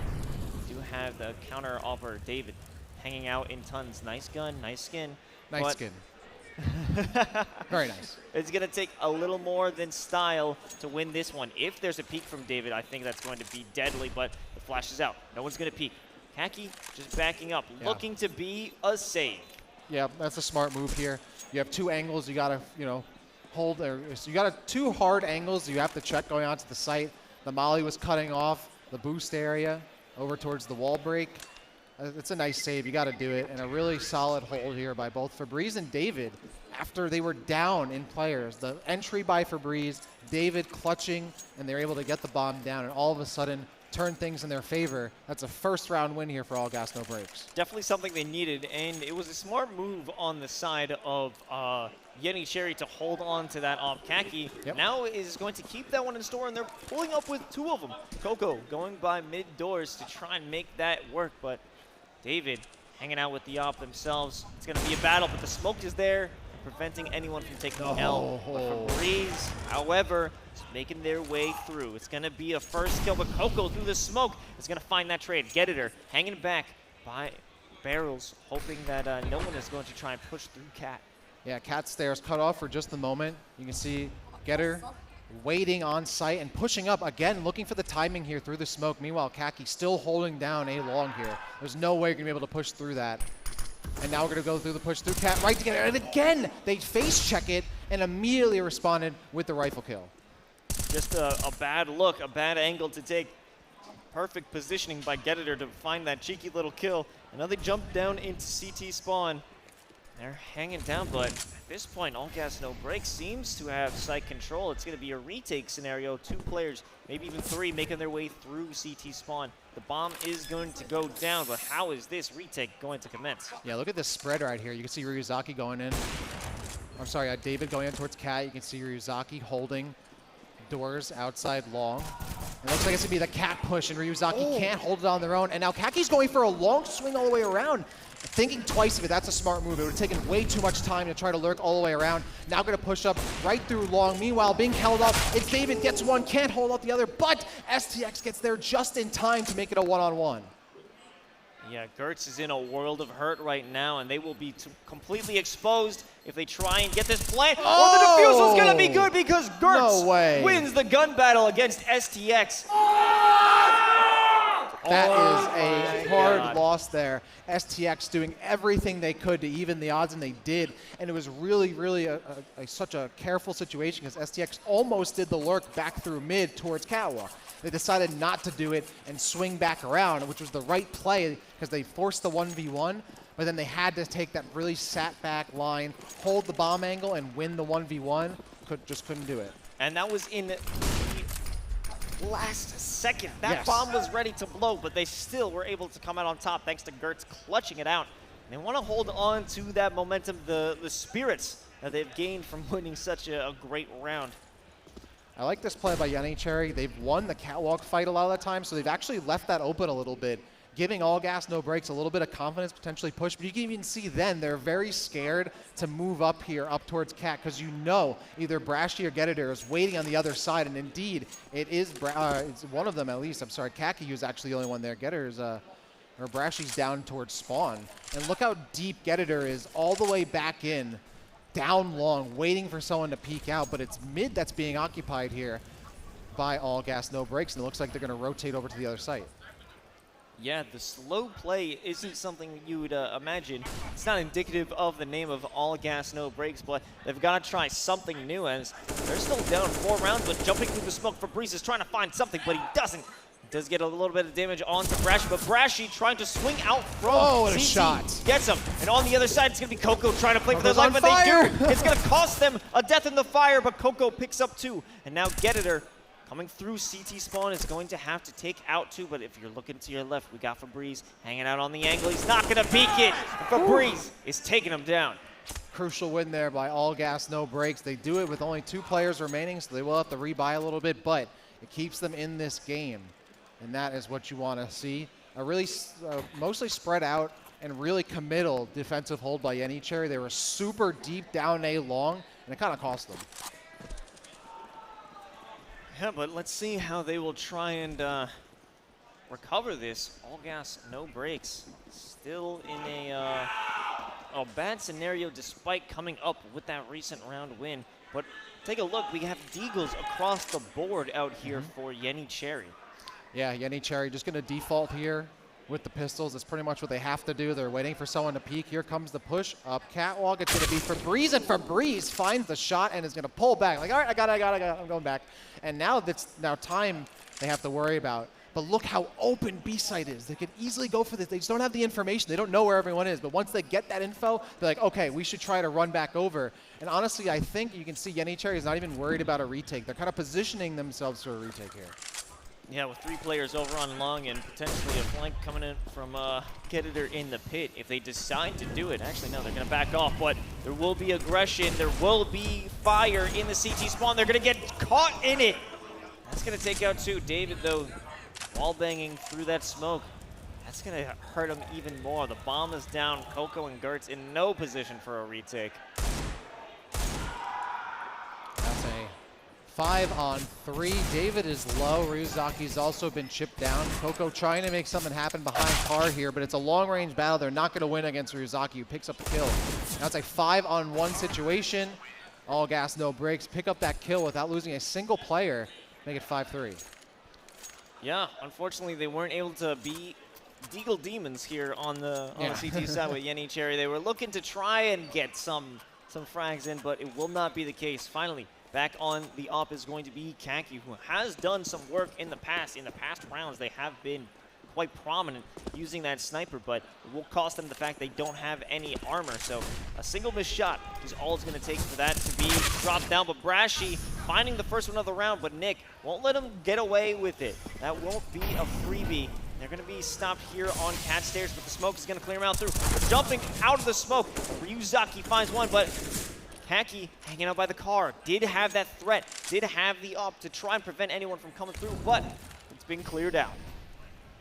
And now they're going to have to reset the situation. Gertz does not have an angle on anything at all. And that's actually through that flash, David's going to be able to rotate back on site, which is perfect because Coco's now trying to peek onto it itself from below and is able to find David as they uncrouch. Now it's a 2-on-1 situation, but Coco is super low, does have a rifle and a single kill under their belt, but Ryuzaki is going to continue to put pressure on from catwalk, and as they try to get away, Coco gets caught out by Nick, and all gas, no brakes, bringing it back. Only 1 round down from tying it up. Yeah, this is what we've seen all gas, no brakes do. When they are down, they're down for a little bit, but when the momentum shifts, it's all them. They're on the come up, they're accelerating, and they're not gonna let down anytime soon. I mean, just take a look at the buys, Dak. Oh yeah, this is looking solid here for all gas, no brakes, and Yenny Cherry knows they can't afford to force buy here. I mean, this is again a situation where the teams are now very much aware of the fact that if they continue to force buy and they can't confirm on these kills, that's what's going to set them back. They don't want to be their own worst enemy, like it's kind of what we saw with with the Bears earlier, right? So in that regard, it's a safe play and an expected play by Yenny Cherry. Yeah, looks like we might have a bit of a pause, I believe. Yeah, looks like we do. All right, a bit of a pause here for these two teams, and that's a bit of a cooler right there, right? You're kind of icing the other team, right?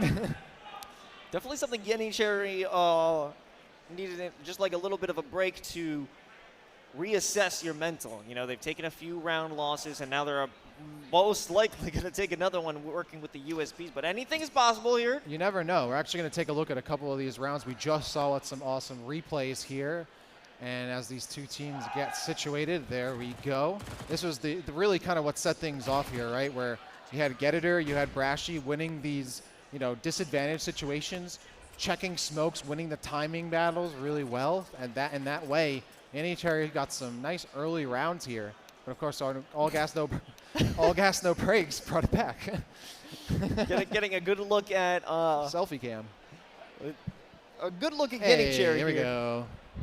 I mean, this is still doable, though. I mean, one of the rounds that we remember most of all gas, no brakes, was their eco round win on the previous series. So just because Yenny Cherry's on pistols doesn't mean that they can't do it. If they get that hero rifle, right, like, that could be it. But, of course, that's not something you'd entirely expect for sure. and not a lot of utility. Getter's the only one who's able to buy any utility whatsoever, so they're going to have to rely on that to avoid these dry pushes if they want to get any economic damage done on All Gas No Brakes. Oh my god, Coco just sending it down mid, trying to make something work. But all they're going to find is a bullet to the brain. Ryuzaki isn't going to have any cheeky plays come up this round. Nope. Double doors getting kind of cleared out here for Breeze. Gets another here. Or at least first one for them, but another for All Gas No Brakes. And Catwalk kind of opens up, but remember, we've seen a lot of damage done from this push, but no one is actually on site here, and it's really, that makes sense. The pistols aren't going to be able to hold this, and that means All Gas No Brakes can just mosey onto the site here, kind of willy-nilly, no problem, as the remaining defenders for Yenicherry really don't have much leverage at all. Yeah, wait a minute. Oh, Gert's picking up one. That up one. is a tiny victory. You know, it only Not takes bad. one. But, I mean, look at the money we're seeing on the side of All Gas. It's kind of a negligible kill, you know? It's like, oh, it's great to have, but it doesn't really have any impact, you know? So, All Gas No Brakes, tying it up. This is the team that we've come to expect. They're down, like you said, but they find their stride, they get the download, and now they're cruising here. We've seen them get stuck. That'd be Yenicherry stuck in the CT spawn quite a bit, especially if they're looking for a retake on A. But hopefully they don't find themselves stuck as we're having to rush down long. It's going to be Fabrice making the first contact. Spots one in the corner, takes him down. Get there. Fallen, but Kaki hanging out on the site, trying to make it work with the op. Not happening just yet, but there it is. Finally, the response is here. Brashy looking to make a move through the smoke, jumping onto the boost wall. Get in. Brashy finds David, and a huge play, but they're not done yet. It's a 3v3. The bomb will go down, but once again, how many times have we seen these players stuck by CT? Yeah, and great smokes, by the way, by All Gas No Brakes to cover them from spawn to get onto the site. Really well done here. You know, Yenicherry looks like they're going to re-engage on Catwalk. Ryuzaki's ready to go. Gets one. Finds another. STX actually steals it away from them. But look at that, Gertz immediately responds for 2 kills on their own and forces the 1v1. It's all up to Nick to try and clutch it out. Hanging out by the barrels, just running down the clock. He's going to have to go for a swing, but looking the wrong way. Oh, Nick. that was huge. Woo. Nick holds it down for his squad. Wow, that right there requires the mental of some concrete mental right there, some steel, iron, whatever you can name it, some solid mental right there to hold on, forcing the 1v1, getting the perfect rotation there, and Nick clutching it out for All Gas No Brakes, their first lead of this map. Yeah, they went through the equalizer, and now they have the advantage, and Yenicherry back to the Deagle, so this is just going to be another AGNB. Yep, that's the acronym. There you go. You got it. Letters are hard. Yep, another All Gas No Brakes lead. And swinging out, finds one, Gertz. Fabrice almost pays for their life. Ryuzaki there to help out their buddy. And we'll even bring Brashy down to death's door. Fabrice and Ryuzaki doing a really solid job on entry a lot of these times, right? They're leading the pack, they're getting those early kills, and that sets things up because not only have they taken 2 players down, but Brashy is super chipped, right? Like 17 HP, not going to be able to really commit or jiggle on anything. And meanwhile, David sitting all the way back here with this op, cutting off the map here through double doors. So you have Kaki, who's completely separated from the rest of Geditor and Brashy. There's no way for them to get some help, and now it's a 4-person push through Catwalk for that pressure right on top of Kaki. Kaki just jumping onto those boxes, hoping to find something, hoping to make some magic happen, but it is absolutely not going to. And we have Geditor, the last one alive on the opposite side, and I think they're just going to try and get a dig before they fall themselves. Yeah, now they're just on a hunt right now, and it's over just like that. Geditor goes down, All Gas No Brakes. Now with this streak, Yenicherry going to have to use a little bit of that loss bonus here to try and get back into it, as they're going to buy out, get some rifles back on, but their money is looking low. They're, you know, the debt is high, the money is low, and All Gas No Brakes are starting to pump the pedal here as they move on with a 7-5 lead. We have a double op. It's Coco and Kaki. Coco makes it work, taking out David. That's going to be one crucial player out of play. Now they just have to wait. They allow All Gas No Brakes to push onto you. And a really strong A long hold here by the CTs. Really, STX is not going to be able to push up whatsoever. They're also smoked out. And so is mid as well. And you can see that's actually pushing back All Gas No Brakes a little bit here. They're a little scared to push in through double doors, and they're all separating completely They're looking to get some information here because they really don't know where the CTs are because they've rotated over towards B site. And that's a push that I don't think always All Gas No Brakes are particularly ready to make here. They haven't committed to either site. They're playing this kind of default setup, looking for another pick potentially. And that makes sense. Ryuzaki's recovered that off. They're holding it down on mid through those double doors, waiting for a rotation once they make their final commitment onto a site. If that is the case, we have this way long away rotation from Nick Halden. And now once they reunite, most likely going to find our execute, but Getter hanging out in the pit is just waiting for someone to show their head. If they are able to get the advantage, they can call the rest of the squad. There it is, that's the bomb. You know where they are, putting out the smoke. Make sure they're going to be safe, but Fabrice out on catwalk is going to stop the off from being put in position. Now there is the control of long of sight out here for All Gas No Brakes. STX pulling out the op, just waiting for the peek, and there it is. Brashy goes down, and Coco and Gertz, the last ones alive, hoping to make this work, but it is a 2v2. The stakes are high, but it isn't unwinnable here for Yenny Cherry. Definitely not. And bomb is down now, so now time is on their side. Nice jump peek there, but STX gets the better of Coco nonetheless. 2-on-1 situation here, and Gertz has no health to work with, 12 HP. Does have utility, but doesn't want to burn it. And no, looks away at the last second. Oh, you hate to see it. All Gas No Brakes continues this win streak. And that comes off of, again, that really aggressive CT hold down long. I mean, how many players they had super deep committed down long? The second those players died, it completely opened up the right side of the map. All of a sudden, All Gas No Brakes can just filter right in and just funnel on towards the site because the CTs took such an aggressive stance. With all their commitment to that side of the map, you would expect a stronger hold, but once one falls, the momentum is built up because they have the split over onto Cat to put the pressure onto Coco with the op, and they just couldn't hold it down despite the numbers advantage. Now we got a bit of a default here. Both teams kind of chilling, waiting out. A huge stack over on B site, though. 4 members of CT hanging out, and it just Getter, who's over on the right side and isn't on the site itself. They're kind of waiting for a potential retake that would make the most sense here. Still defaulting in for All Gas No Brakes, trying to get some information. They really haven't gotten too much, but they know the site's open, so they're going to play with that. Of course, yeah. This is such an odd setup. You know, this is what they do when they're on. Whoa, get it there. Hold on a second. That was a sick shot right there. On these pistols, I mean, the stack on B side obviously makes a lot of sense. They want to be stacked up with these pistols, but that pick right there turns this round into a potential win possibly, right? If they can pick up a rifle, this could change things up. Oh, maybe not. Maybe I spoke too soon. Maybe I spoke too soon. Okay, well, I mean, rifle in hand, 3v3. You wouldn't really expect this setup in a Saber or an Eco. Oh! They're bringing this back. They're bringing this back. Oh, but All Gas No Brakes. Cut it down just before it gets a little too crazy.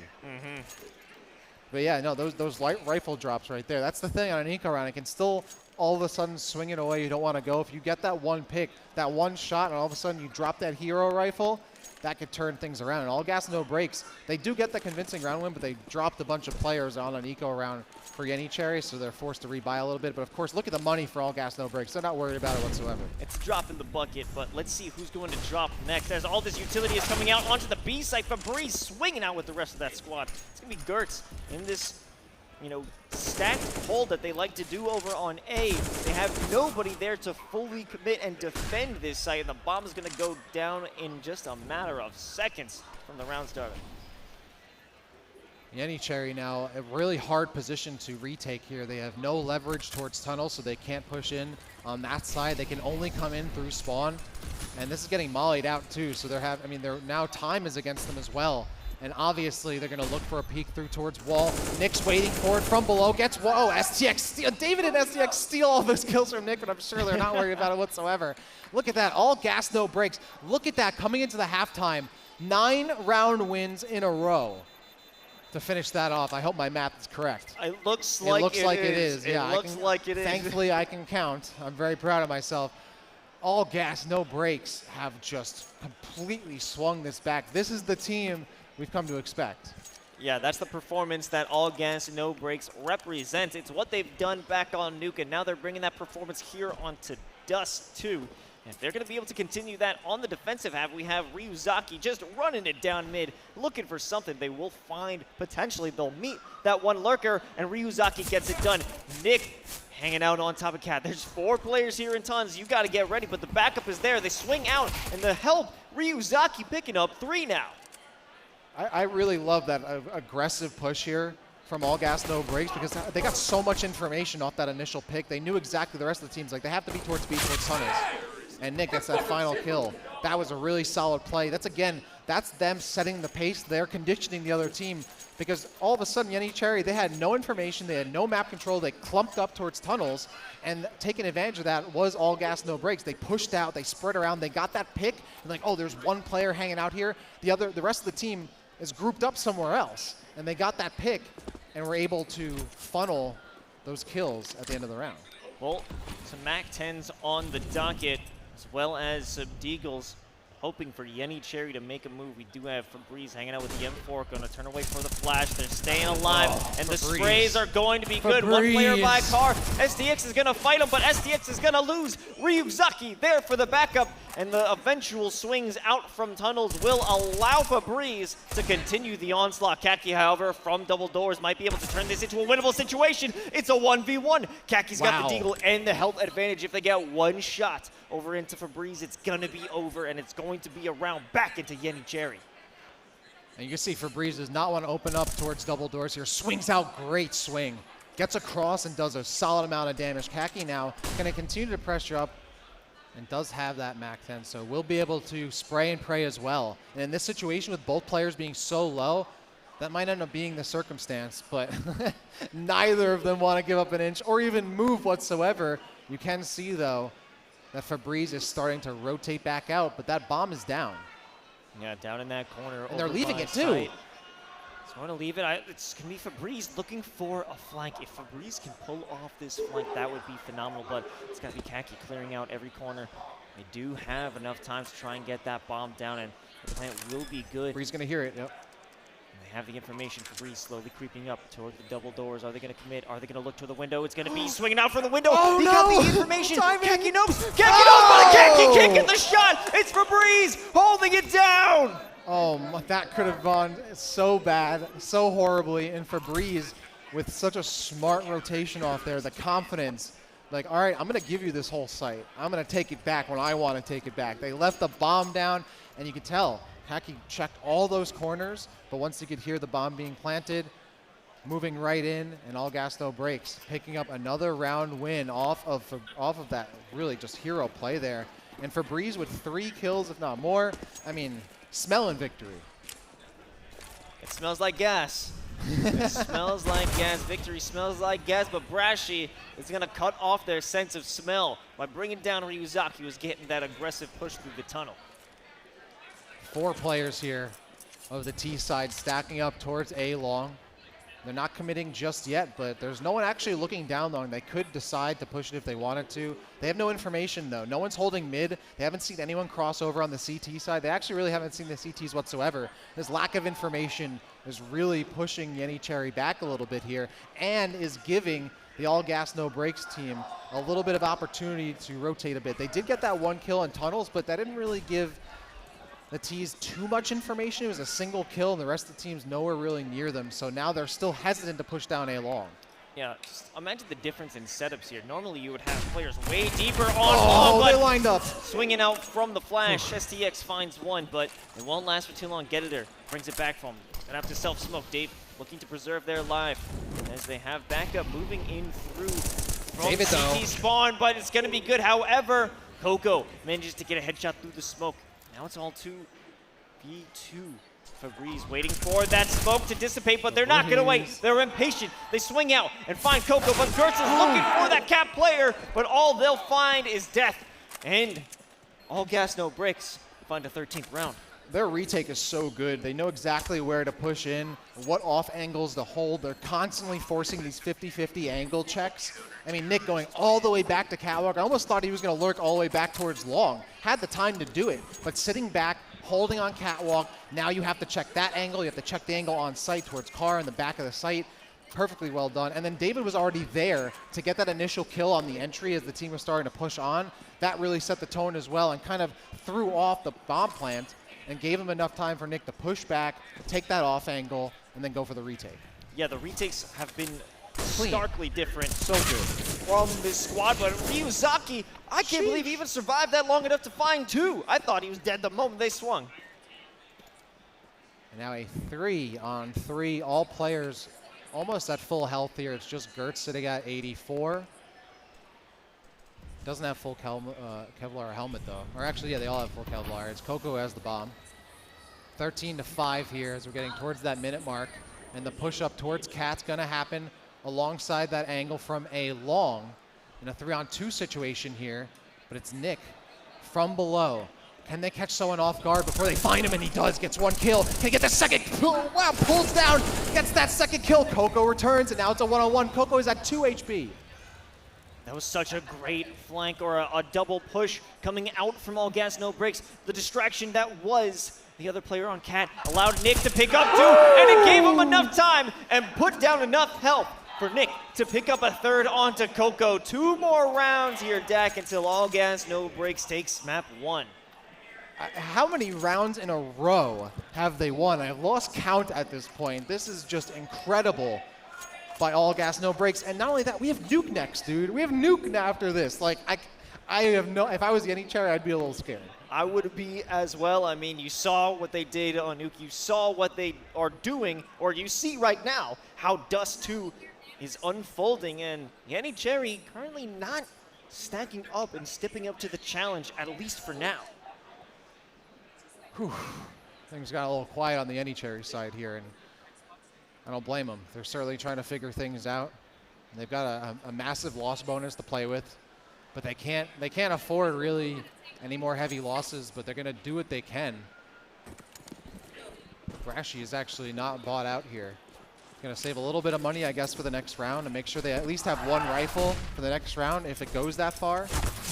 Oh my god, it's Ryuzaki again! All the aggression from All Gas No Breaks, even on the defensive, has led them to have such an advantage against Yenny Cherry. We have another player, STX, hanging out in lower tons with the MP9, waiting for someone to just try and swing it, but Gertz is aware. Gertz knows that there's a player, but aren't too sure of where they could be. If they clear this corner, that could be a good advantage for them.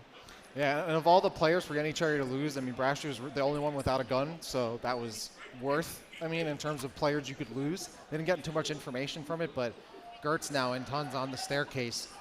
Do they know STX is right there? STX is holding it. Statuesque trying to do it. No, Gertz still doesn't see it. And STX is statuesque here. Refuses to move as we hit the minute mark. And no, they're not. The trigger discipline. He's going to find 2. They both go down. STX makes it look easy. Now it's a 5-on-2 situation with Kaki and Coco alive. And never mind, just Coco. As Kaki goes down 5-on-1. And Coco is by themselves on A long. I don't even know if I'd give them a woman to play because they have nothing. 15-5 for All Gas No Breaks there once again on map point. The trigger discipline coming out of STX to not move, to not peek, to not do anything. You see one player, but I guess the bomb dropping realized, oh, there's got to be another one. And picking up those 2 just spelled victory, regardless of the following picks. And the fact that STX was able to go unnoticed in that corner so they would push out without checking it, wow, that was, I mean, that's a differences of pixels right there. Well, hold on a second. While we're talking about pixels, let's see if anyone can get a pick here. Kaki backing up after looking through those doors with the AWP, and no one is looking there anymore, but I mean, Gladiator hanging out down by mid-double doors, but it's covered. Looking around, Ryuzaki, very aggressive. There's one player behind the car. They don't notice him just yet. He's got to check. He's got to take a look. No! Ryuzaki doesn't find that opening pick this time around. Got to check the hatchback, man. Got to be checking the Subaru. And now they're going to rotate back over towards mid. You can see that David kind of looking for an intentional or an additional push in towards long. It doesn't come their way. And Yenny Cherry, even with that pick, they still slow things down, and they're going to try to slowly take this towards Catwalk. I don't blame them. But again, this is where we see, and this is Nick's power position right here. Can stop pushes by themselves. And STX still waiting right outside this door here, looking for potential pick again. But it's not coming their way. David sitting on the car on A-long, waiting for someone to make a move. That's going to be telegraphed. Now they know they're coming through Cat, and they've got an op. Kaki still on the prowl. Not going to find anyone shooting through the door, but it won't be good. Now they have some utility. The flash is good. Nick has an opportunity. Finds 2. What a shot. Might be able to find 3, and he does! Whew. Did I say power position? Because I meant it. Because I meant it. Nick does not let go. And now it's a 3-on-2 situation. Sorry, 3-on-1. As STX finds another. And then, and the one tap. Nick gets it done. And all gas, no brakes. Keep their foot on the gas as they're taking map 1 in dominant fashion. What we've come to expect from this squad. What a streak. I mean, once they started getting wins, they kept getting wins. They refused to drop anything. And now they must be feeling so good because their next map is their map pick. It's Nuke. I mean, how could you not be feeling good after that round win, after that map win, and then pushing on to Nuke where you've already gotten a crazy map win, a crazy map score previously? If I'm all gas, no brakes, I'm feeling great. Oh yeah, absolutely. I mean, you could see them celebrate a little bit once they got up from their computers, and rightfully so, because that is such a great streak to have the energy and momentum to be down by 5, bring it back slowly, and once you get that momentum, once you take it back, you are flying away with a lead. Absolutely. Yenny Cherry really never, even with those like early picks in those rounds, they would still play it so slow. They would go back to default. They kind of let all gas, no brakes, get in position and bring things back. I mean, they would never be like, all right, we got to go hunt down Nick. We got to push them towards spawn, right? How many times they get a kill on Catwalk and then didn't go through double doors to try to break up the, CT spawn, right? They kind of like, all right, we're going to fall back and then try to stack on CT.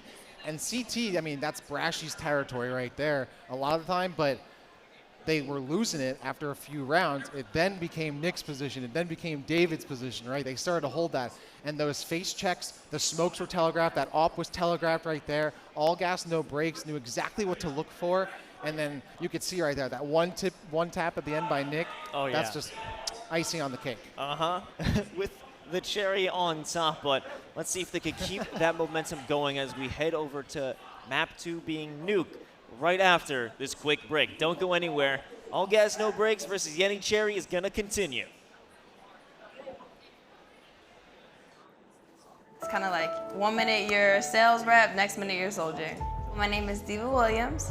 I'm a sales rep at an Xfinity store in Tacoma, Washington. I'm currently activated to help out with COVID-19. My unit was activated to come out and work at all the food banks. Comcast has been beyond supportive. As soon as I got my orders, they said, tomorrow you're a soldier, and those duties come first. It's really important that we get to see the change that we're making in our communities.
Hey, what is up, everybody, and welcome back to Fragadelphia here in the block here in Philadelphia. We just witnessed an amazing Dust 2 map, and now we're about to head over into Nuke. But before we do that, we have to talk about Comcast NBC Universal because they believe that military service matters. Through its unique initiatives, it allows different members of the military, companies, customers, and employees, along with communities, to give them unique experiences. Absolutely. In 2020, they were named the #1 veteran employer and ranked as a top 10 veteran-friendly company. So shout-outs to them and all our veterans. Thank you for your service. Thank you very much, and thank you to our players and all the fans who came out here to the block with local host and Nerd Street Gamers. We're having some amazing maps, and we just saw this great map of Dust 2, and check it out. It's Gedder who was working with Yenny Cherry to have a solid grasp on the beginning of this map, but it slowly started to fade. Isn't that right, Dak? Yeah, absolutely. I mean, I thought this was going to be Yenny Cherry's game starting out. They were feeling very confident on the CT side, and, you know, face-checking smokes, their timing was really good, but things started to kind of slip away from them as the confidence started to be found by all gas, no brakes.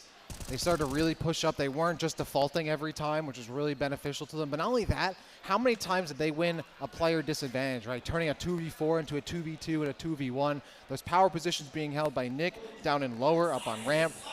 Extremely solid. Overall, really great reads from all gas, no brakes, and they had the mental to keep themselves in the game and pop off at the end.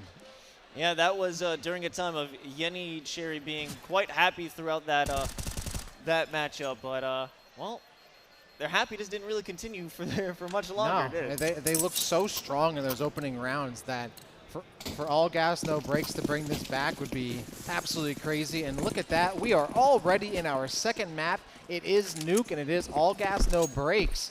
But I believe we're going to be on the CT side first. Live here in Nuke, let's see what they got. We have the pistols out, and it's going to be Nick Halden, a name that we've talked about quite a bit throughout this matchup, opening up against Gertz. Let's see if they can keep it going. Oh, and looks like they're going to be trying to come in from above. Here comes the flash. Even flashed our radar. I like that effect. That's cool. STX pushing up, going through Mini. This STX, the king of Mini. Last time they were playing on Nuke and going to try to keep that title, but no, Brashy gets one. Nick finds another on Getter. They're trading on. STX does get the better of Coco until Brashy will find that kill on David. Now going to go in towards Vince. It's a one-on-one situation, but Brashy is super low. It is the clutch master Nick Halden by themselves as Brashy's going around outside to swing in for another entry. But look, Nick's holding that bomb tight. It's going to be hard to push in on him. Definitely, and I guess they're going to expect a potential flank, or maybe Nick Halden isn't expecting anything, moving toward that lobby area. If they can clear that out, then they have one of their 50-50s completely secured. But, you know, with this new angle, they've got the crosshair trained on the enemy, and it's going to find the dome of Brashy. Such steady aim out of this kid, right? Like, just absolutely holding strong, refuses to move, and gets the one tap almost every single time. When it looked like Yenny Cherry's starting to, you know, trade out and maybe have the advantage, once again, it's Nick on the lonesome by themselves, clutching it out in a 1v1 situation. We've seen it before. I'm certain we'll see it again. Yeah, but that did show some promise in Mini. You know, it was Brashy and crew. They held it down. They wouldn't falter or waver while they were put in a less than favorable situation. There's Brashy again, doing the damage, finding that first pick against David with the one dig. Fabri is thinking about walking through fire, but doesn't want to step on the coals. Getter's going to throw some shots down. Some of them going to get caught by the railing and fall back. Kaki also towards ladder, going to fall back as well. Ryuzaki has the FAMAS, might be able to get some stuff done. Fabriz also holding, gets some shots in, but has to fall back. There's 4 players pushing him, and that's the right move. Oh, this 5, is an absolute actually. mess. Fabriz staying alive, though, Wow. finding 2. The bomb's going to go down. They find a 3rd. No, another way. pistol. Looking for more, but can they get it? No. It will be Coco finally putting them down, but STX is there for the assist, or at least for the cleanup. That almost was, that could have been, if there was like a 4 or 5K that came out of that, I would just like, all right, I don't know what else I could say. That just speaks for itself, but all gas, no brakes. Picking up another round. Fabriz just putting down all the stops here. Ryuzaki still with the FAMAS. You can see Fabriz picked up the AUG, I believe. And then you have AKs across the board for Yenny Cherry.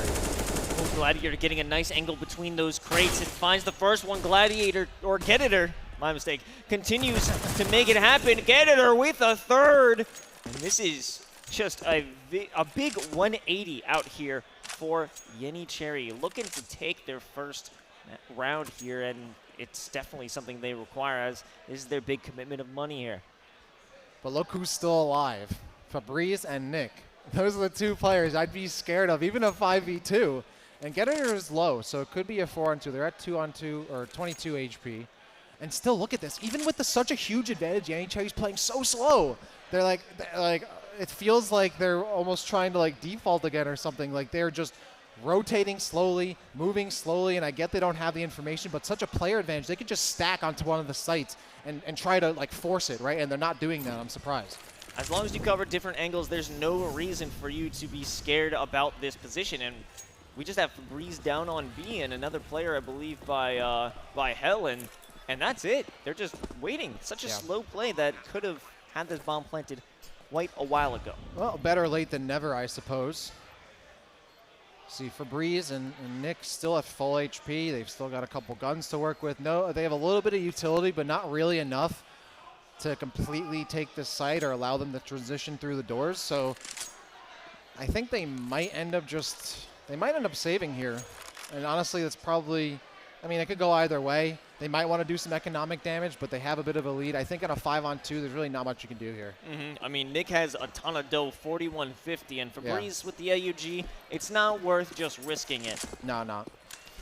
And that bomb is going to tick down and explode as Yenny Cherry picks up their first round. And Nick actually got caught by the explosion there. So losing that gun they did have, not the best you'd like to see, but they still have a bunch of cash to rebuy. but at the same time, that's going to leave them with very, about like 2K or so, less than that actually. They're going to full buy out with the utility, so that leaves them around at 700 after losing that off the bomb explosion. Well, finally, we do have Yenny Cherry making their way here on Nuke. I mean, this is their map pick, so we should experience or expect some great plays and setups coming out of this squad. And a nice little smoke setup, completely cutting off any potential oppers, which there are none with this economic status here for All Gas No Breaks, but they're chilling. They're cooling over on A, just waiting for the squad of Yenny Cherry, and we might have our first engagement. It's actually going to be Gertz finding 2 aggressive players over at Hut. And that's very reminiscent of their play on Catwalk in the previous map. They were very confident in checking those corners. Kaki, though, puts David down. It's a 4-on-2 situation here with full AKs here for the Yenny Cherry squad. Ryuzaki's the only one out with a full rifle, and Geditor puts down for Breeze. So Ryuzaki going to try to hold on to this rifle if they can. They have $50 to their name, so they don't want to have to save if they can, but Kaki pulls out, crouches down, and gets the better of him as Yenny Cherry ties things up 2-2. We're having a better advantage here coming out of Yenny Cherry, looking to still hold on to their slow plays, but that's making All Gas No Breaks a little bit anxious as we saw those double stack into the Hut.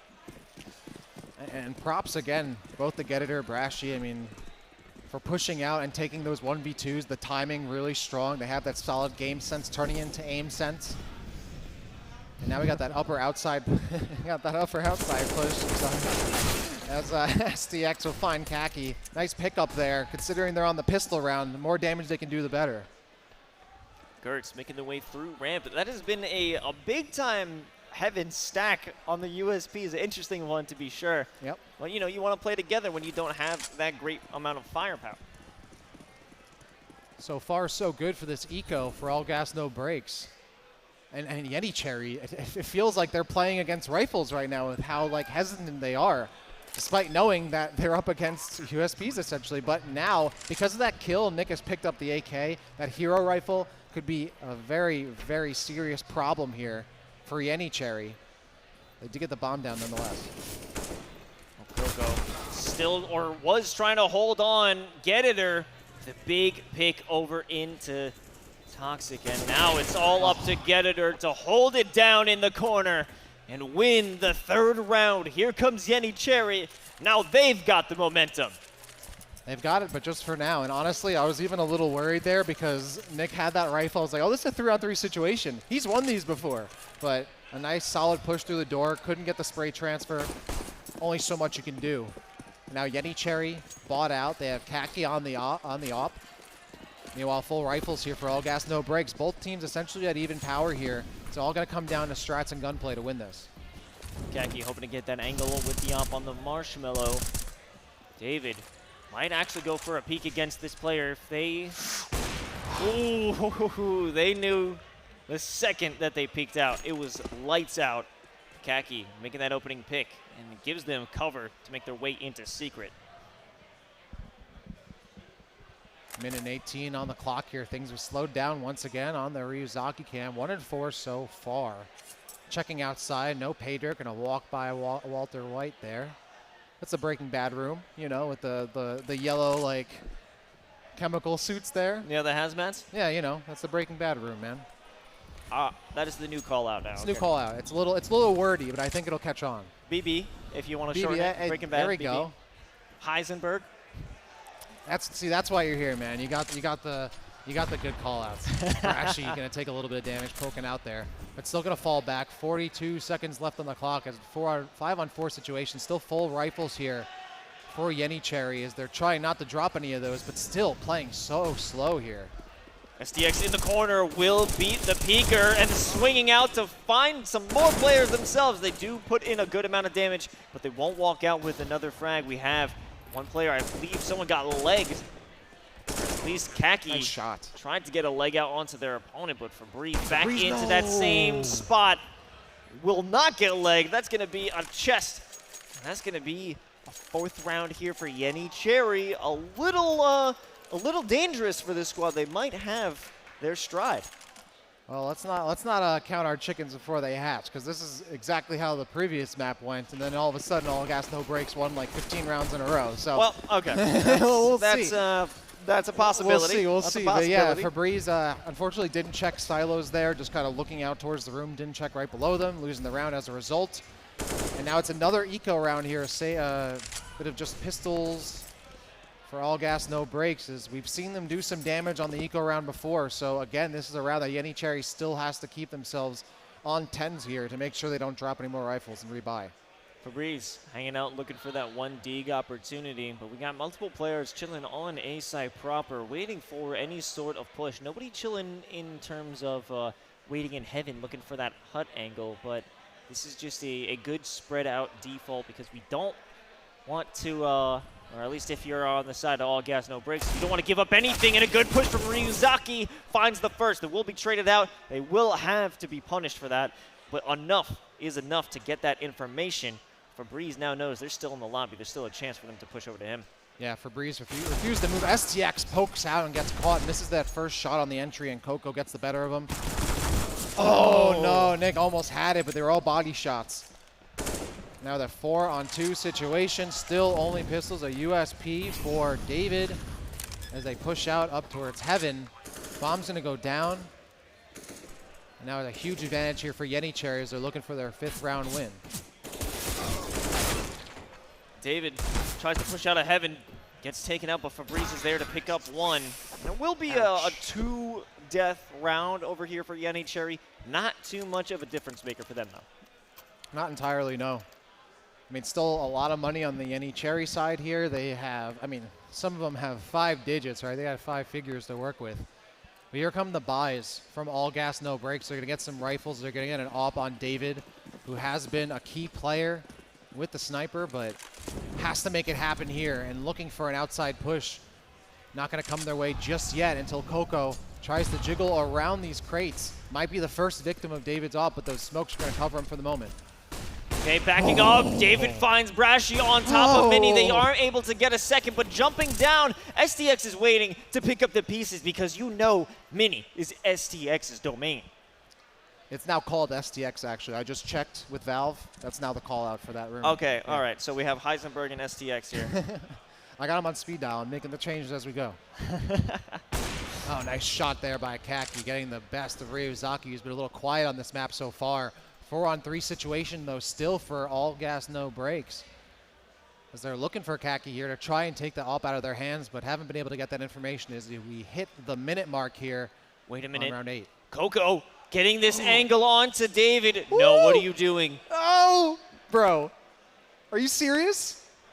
Are you serious? Is that going to be allowed? He's going to get no right way. by. No way, Coco! Are you insane? But wow. Now they're going to have that angle in heaven. Nobody is going to be expecting Coco to come from this angle, but once they do, there's Nick, and he's going to be the first one to fall, sending down the molly. No one can come and get that revenge, and that is going to allow them to push out over onto A. STX does find one before falling.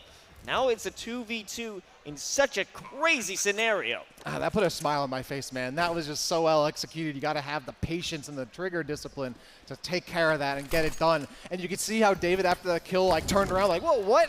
How did that possibly happen? And now in a 2-on-2 situation, still the AWP in Kaki's hands, still the AWP in David's hands. Febreze with one, Coco with another. 1-on-1 situation, no AWPs remaining. Febreze with half their life. But, I mean, they do have the angle. Oh, he faked out the defuse, and Febreze is going to be able to get it. I believe so. Yes. There it is. All Gas, No Brakes. Takes back the reins, and this is looking like a familiar scoreline before disaster strikes. It is, if everyone remembers Dust 2. This is pretty much where we were at in that first half. And even after that push, even after David kind of gets swindled there a little bit, what an immaculate play to clean things up. A nice 1-on-1 win for Breeze, looking really clean. All Gas, No Brakes, now within 2. And they have lost that off control, but still, they are in control of the outside. A lot of smokes being planted, though. It wouldn't make it too viable anyway. David backing all the way up, might send some shots in the smoke, and he finds Gertz. Of course he does. He's David. He's gonna get their man. And Coco manages to make it into Sneaky as well as the rest of the squad if they decide to, or a Secret if they can make their way over onto B. And even with this map control that Yenicherry has established somewhat, they're gonna have to go back for the bomb to pick that up. So if they do want to like get something done here, they're gonna have to keep that in mind. Molly's down, gonna push in towards lower onto site. Febreze is waiting, and the bomb is still not picked up. So Kaki now has to go back and rotate for it. And that's if this execute on the site even works out. Febreze is ready to go here with the AUG. Well, it's a potential gamble. If it doesn't work out, then they have an option to rotate onto A, but that's not what you want to happen or have happen. And moving that up through the halls, you're hoping to have a good vantage point as soon as Getter opens this up. They're going to know. They're going to know the position. Molly's going to be there to cut off the players from Hell, and that is going to be good. But Brashy saves the momentum, saves the bomb positioning as the rest of the squad from Yenicherry are out and here to converge on the B site. Nick, though, once again, one last rifler remaining as the bomb's going to go down. Planted by Brashy. They have control of B site. STX, though, now making their way towards the big door. Going to be able to smoke out a little bit here, but now that's going to telegraph their push in. The frag's going to come out as a response, and STX gets actually a little bit of get it, knows that they're there, and STX cleans up that kill. Now it's a 2-on-2. Actually hanging out in the corner, finds one with the help of that Coco flash, but Nick with a great headshot. It's now all up to him. The Molly on the bomb, but the position has been revealed. Moving away from the frag. They're going to hang out by the double doors. Coco going out for the swing, and they find it. The Yenicherry takes back their win. Yeah, Nick trying to get in position to be just above the double doors, but gets caught out jumping. And that's some stopping power that you're not going to be able to deal with there. Now it's a 6-3 scoreline for Yenicherry as we head into round 10. The money's looking decent, pretty good for Yenicherry. They have $6,600 on Coco. The rest of the team's pretty decent on money here, but it's all gas, no brakes. We're going to actually save up a little bit despite having a little bit of cash. They're going to keep STX, and that's it. Looking for some scout action here. A deagle here and there out the side of all gas, no brakes. But this is, once again, another slow default play we're seeing from Yenicherry. And that's really no surprise. That's been their MO the entire series. They love slowing down the pace, waiting for the other team to come to them.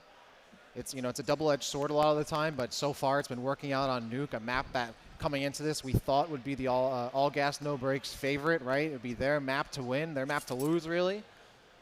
But so far it's been Yenicherry's map all day with a 3-round scoreline. Looking pretty good.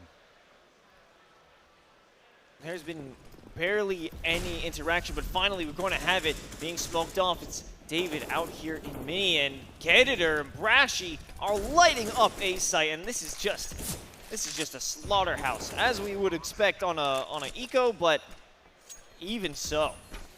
Now can David do it? 1v5. Does he make it happen?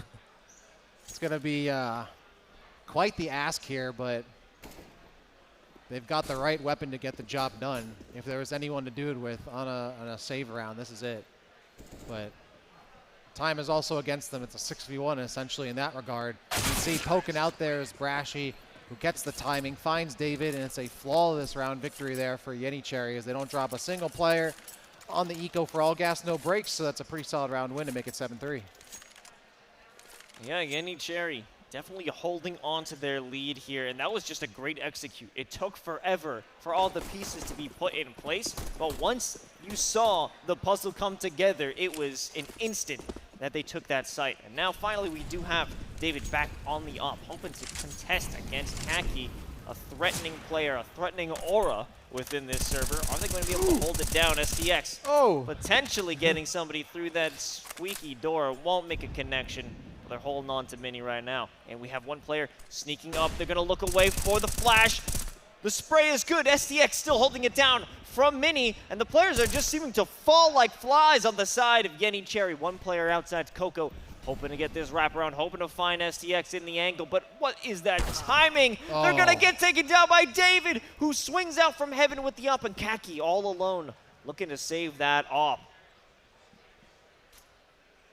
Now towards that minute mark, Yenny Cherry all relying on Kaki now.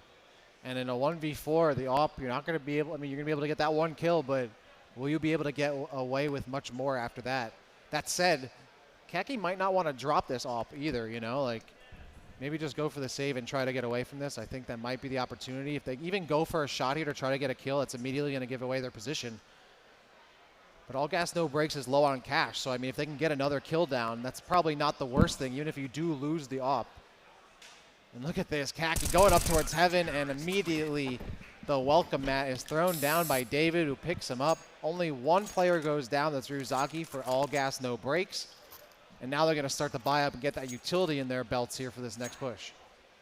Slowly but surely, they're dwindling the economy of Yenny Cherry. I mean, even Gertz right now, only 350.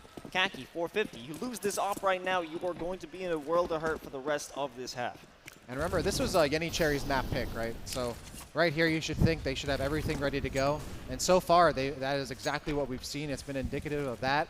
All Gas No Breaks still within 3. Fabrice just loving this AUG right here. I love that pick. I mean, if it works, it works. Normally you wouldn't see it too much if they had AKs available, but you know, they like what they like. And now Molly going through that smoke, blocking off anyone from even thinking about heading through Squeaky. And what do you know? What do you expect from Yenny Cherry? It's a slow default play. I'm so shocked. I'm so shocked by this. I would never have expected a default from them. Oh, wow. I think David got hit a little bit by, I believe that was the smoke there, and then also got sniped. So just a little bit of a double one-hit punch there. 1-2 punch there. Jesus. There we go. Fabrice going to fall back and has to. There's too many players pushing up, and when they decide to peek out, they pay the ultimate price. Gattitor and Coco also getting on the board to make it a 5v1. Nick, once again, the clutch monster out here, but even this kind of these kind of odds are not one that Nick's going to take. No, certainly not. This is an obvious save. As much as we would like an attempt here or like an amazing 1v5 clutch, it's not going to happen. The smart play at this point is just wait it out, bring the AK into the next round because, you know, they're hurting. A few of their players are hurting in terms of that money situation. Yeah, if the money was a little more secure, I would say, you know, Nick, go for it. But, like, even if they do get a couple picks, I mean, Coco's the bank account here for Yenny Cherry right now at almost 6K. We'll be able to buy for anyone if they need to. Gattitor also at 4 figures as well. So if they're secure, if like All Gas No Breaks money was a little bit better, they could try to force a little bit more of an economic dent on Yenny Cherry, but it's not worth it. Nick wants to hold on to the rifle. Very smart to do so. 8-4 scoreline for Yenny Cherry. And 3 more rounds left in this half. If my math is right, it is. Don't look at me. Yeah. I was a history guy. Oh, man. Well, and look where we are now here in Fragadelphia. But 3 more rounds left in this half. It's still possible for them to make this an 8-7 scenario going into the second half and moving on to the offense. But I mean, it's all about what can All Gas No Breaks do to prevent that delayed explosion. They're almost like a bomb themselves. They've been set off, and that's their default positioning, understanding what's going on in terms of All Gas No Breaks' defense, and then the timer's up, boom, they explode onto the site. See Ryuzaki hanging all the way back up there. Potential push towards lobby, potentially. Might not happen. Yenny Cherry is taking all the time in the world to make this happen. They have some information, but not a lot. And it looks like it's going to be enough, though, to push all the way in towards A site. And look at that. Nick swinging out, doesn't get that kill. STX steals it from them. Another shot finds Gertz, and the spray continues as Nick gets a third. There's still some more players coming out from the hut. No way! The USB. No way! He's going to pick up 2 for a huge 4K. Wow. That is an all-star MVP play right there by Nick Holden. Just keeping All Gas No Breaks alive in this map. Within 3 of Yenny Cherry. I hope we see that replay at some point because what an impeccable play there by Nick. without a doubt. You know, that was a...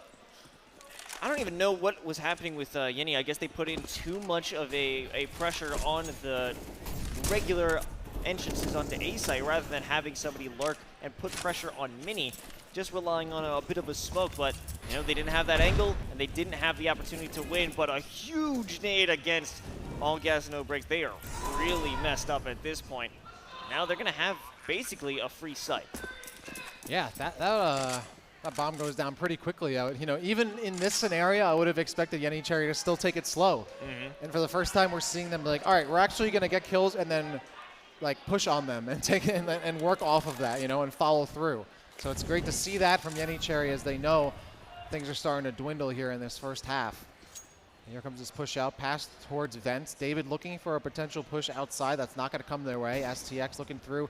Instead, David actually does get that kill. Looks like it's coming their way nonetheless. And Coco's the first one to go down. STX also getting one. Ryuzaki getting one as well.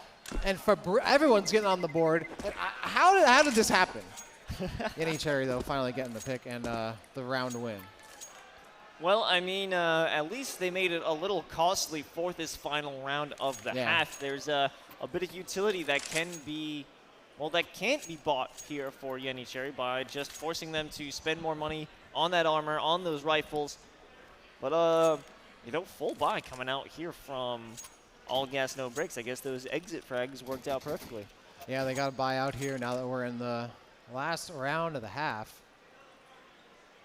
Yenny Cherry able to get away with that, with just that one player alive. A lot of damage done, like you said, by All Gas No Brakes. They are going to buy out here, David. Back on the op. You got to do it. Got to completely buy out utility-wise, too. But, yeah, like you said, Yenny Cherry at a bit of a disadvantage. They still, that said, have money to burn, and they are going to spend it. Big spenders across the board, almost full utility, as well as rifles getting pushed out. Both teams at full power here, but it's All Gas No Brakes that's going to throw an op into their lineup. That's what we've been waiting for. That's what I've been waiting for. David on the op is a force to be reckoned with, and if they can have him hanging out and making sure nobody is making a good play outside, that is going to be important. But they're looking up at Marshmallow. Haven't seen anyone get a peek from there. Okay. David is just going to back off at this point.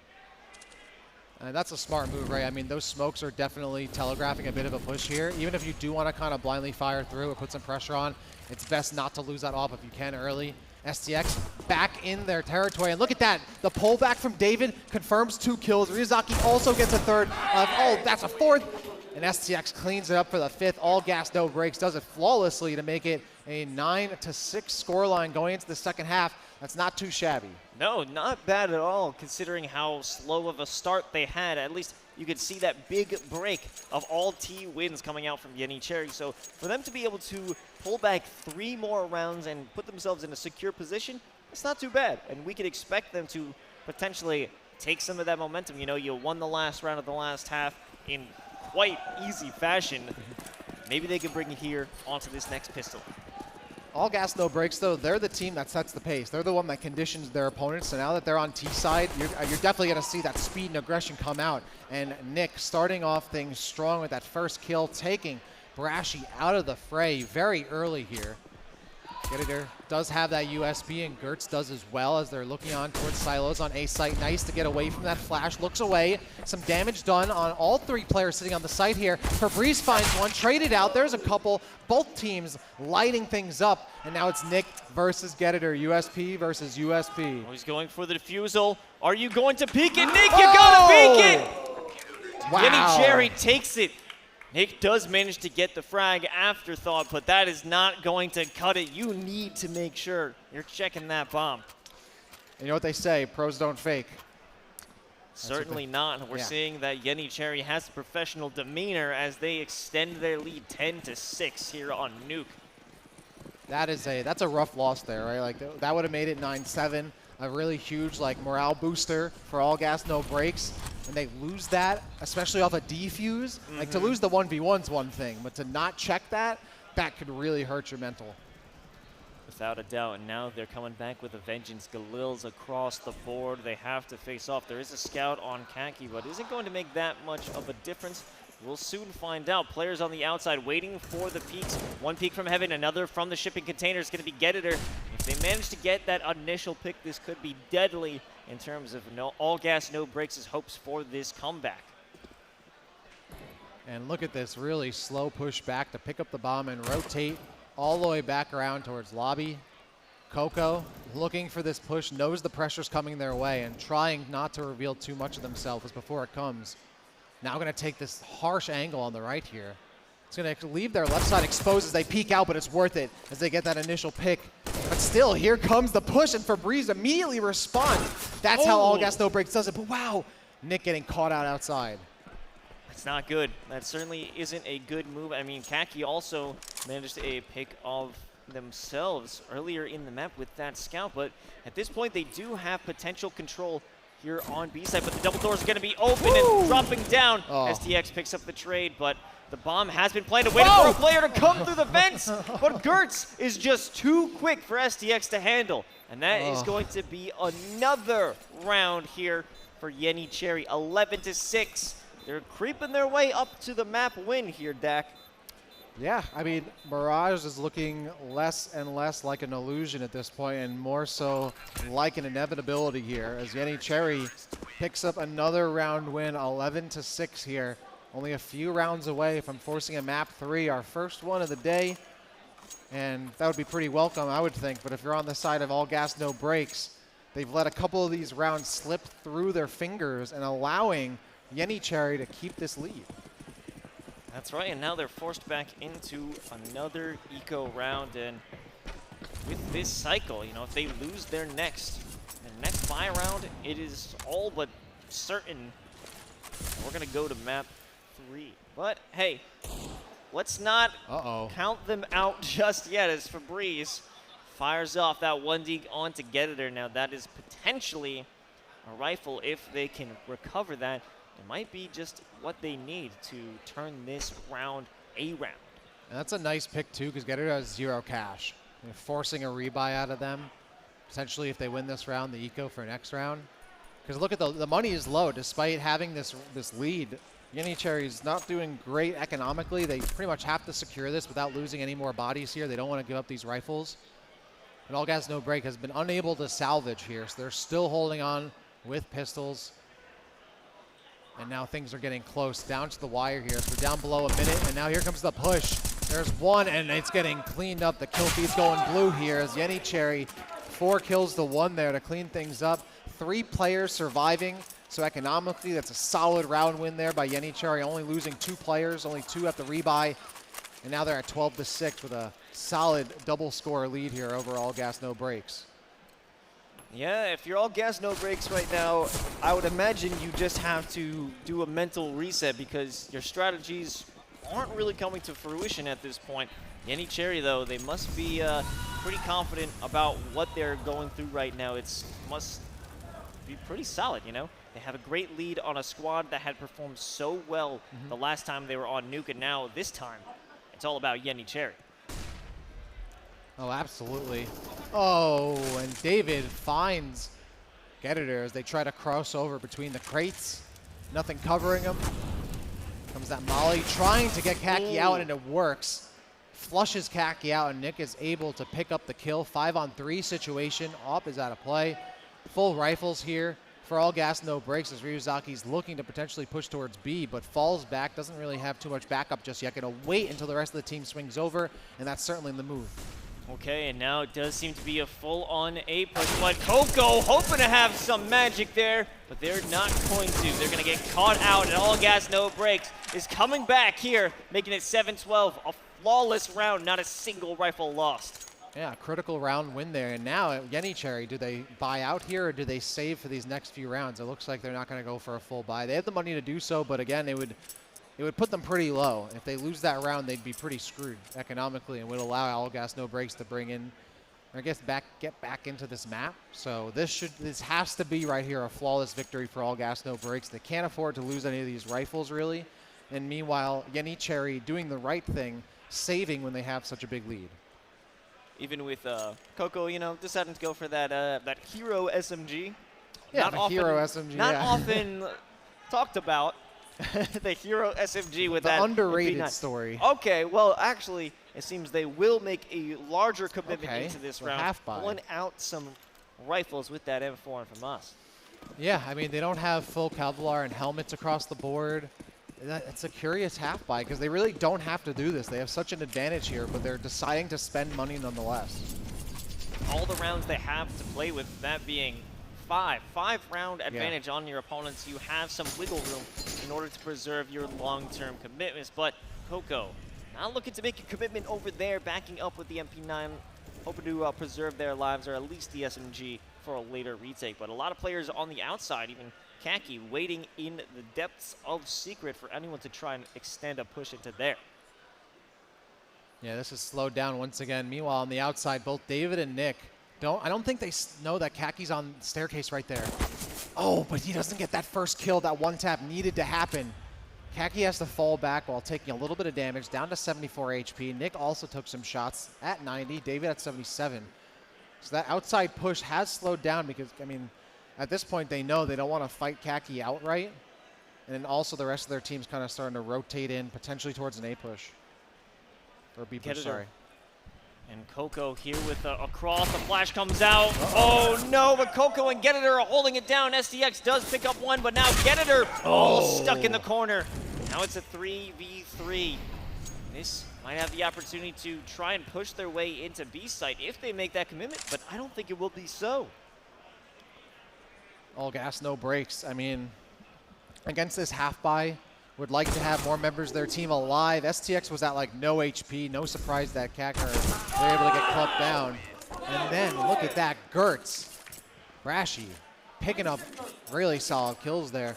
Now 13-7, that half buy ended up being the right move. That's right, yeah, it was that cross angle of the players in ramp. That was huge. It allowed them to take out two, remove that pressure, and put in a ton of damage onto STX. STX kind of, you know, that throne in mini is rusting away a little bit here. Having some trouble holding down. I think so. We might have to work on changing that name again, but we gotta see if they can push through Squeaky.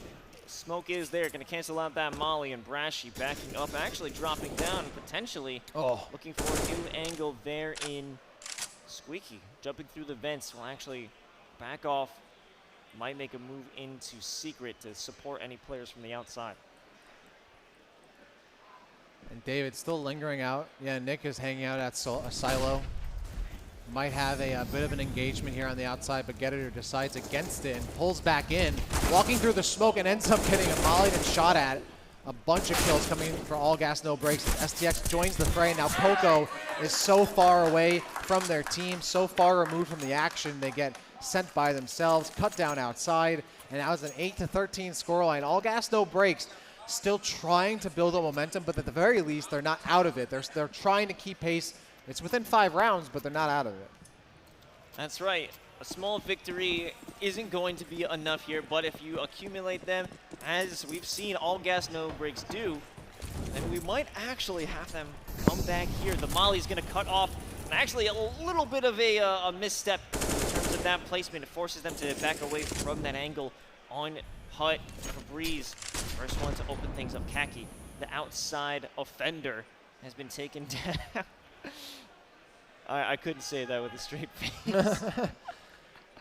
Has been taken down, and now there's a little more presence outside. Dak, take it. There you go, there you go. Brashy with that one rifle here, the 5-on-4 up against him. Gonna be difficult. But Getter's gonna drop down now, and it looks like Brashy's gonna join them as well as they're starting to get surrounded a little bit. Gonna fall back onto the site itself, trying to hide as much as they can. Because Coco is, once again, away from the team. Getiter finds when they trade out. Ryuzaki goes down. Getiter for 3, I believe, or 2 or 3 at least. That's some huge picks. Coco turning this into a 1v1. STX has the bomb moving through outside. And potentially, is this going to be a secret play? Is this going to be an A play? They're looking toward heaven, but that's not where your target is. He doesn't know. It's Coco back in 1-on-1. Hell, looking to wrap around into Mini. Oh, we've been here before. STX has to make sure they turn around at least at some point. No, and they do not. Coco stealing that round away. 14-8, Yenicherry. They're looking to go to Mirage, my friend. It's seeming to be that way, Dak, and they do have the money to keep themselves in this fight with some buys, with some utility, but when you can give up a round like that, that is just unfortunate. And that's honestly been the story of this map, I think, has been a lot of these like rounds are just slipping by, all gas, no brakes, like really hard, close losses that you'd like to have and have not gone their way. Multiple rounds like that. Even starting at towards the beginning on that, where Nick doesn't check the defuse, like that. Rounds like that start to stack on you. With the 14-8 scoreline here, Yenicherry is absolutely smelling blood in the water. Gettitor in a familiar position that we've seen Kaki in before, but hanging out with the M4 in secret, looking for any potential information. Just barely missed, sighting someone on Marshmallow, goes in for a quick peek, backs off, doesn't see anything, or at least doesn't see enough to act on. Oh, Gettitor gonna fall back. It's a molly right on their shoes. Nick might end up challenging Kaki, but I'm not even sure if they know that the AWP is up there just yet. The information is pretty low here for all gas, no brakes. They're trying to maybe push out towards the outside. Eventually they get in, and they are welcomed here by the rifle Brashy. Brashy finds two, but now the bomb will go down. Has been planted, and now we're in a 2v2. Coco is severely damaged coming through mini. It finds one with the help of Gettitor, and now Fabrice just has to swing this, isolate the fights. If you can find one, but he couldn't get it. He couldn't secure that kill. And now we're finding Yenicherry on map point here on Nuke. Yenicherry is so good overall with these rotations, getting behind all gas, no brakes. How many times have we seen all gas, no brakes players getting shot in the back this map, right? Like, they are really good at getting in position where all gas, no brakes is not checking. Even Fabrice there had to end up swinging into a 50-50 angle push there. And if they didn't get that initial kill, or if they did get that initial kill, they're likely to get killed by Heaven. But you got to have that spray down. He was also moving a little bit while crouching, so you had a little bit of that movement inaccuracy. But Yenicherry now on map point here, looking to push this to Mirage. They don't want that to happen. It's going to be all gas, no brakes, sprinting out onto site, decimating Yenicherry. It's all up to Coco right now to trying to win this 1v4 for the win. Ooh. And with such a lead, is a save even necessary? Is the save worth it? And I think, yes. Yes. They're going to go for the save. Looking at the money, I think it's absolutely worth holding on to this rifle here, especially the utility too. Looks like someone's going to get burned, and Fabrice catches Coco as they're trying to make a play. All gas, no brakes, picks up another round, and it was necessary. Now 9-15. Yenicherry might look to potentially just go for a slight eco round here. They still have a huge margin. They can afford to give up a couple rounds. The money's looking pretty low, so they can't buy too much.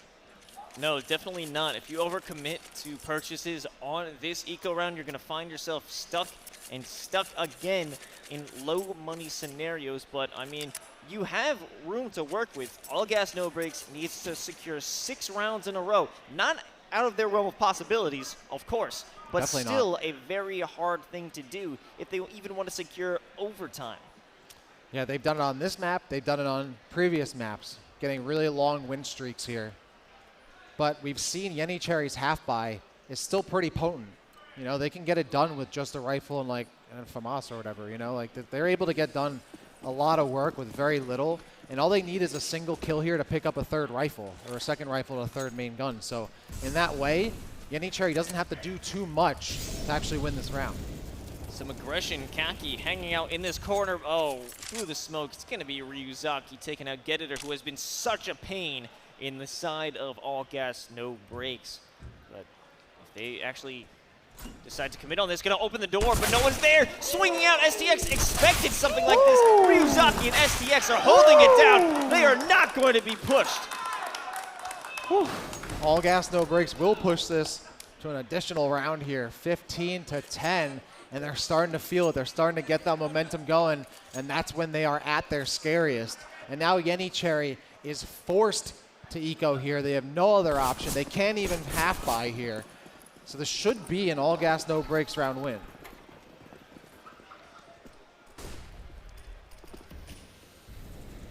A lot of players set up over by Mini. Or is that in Vents?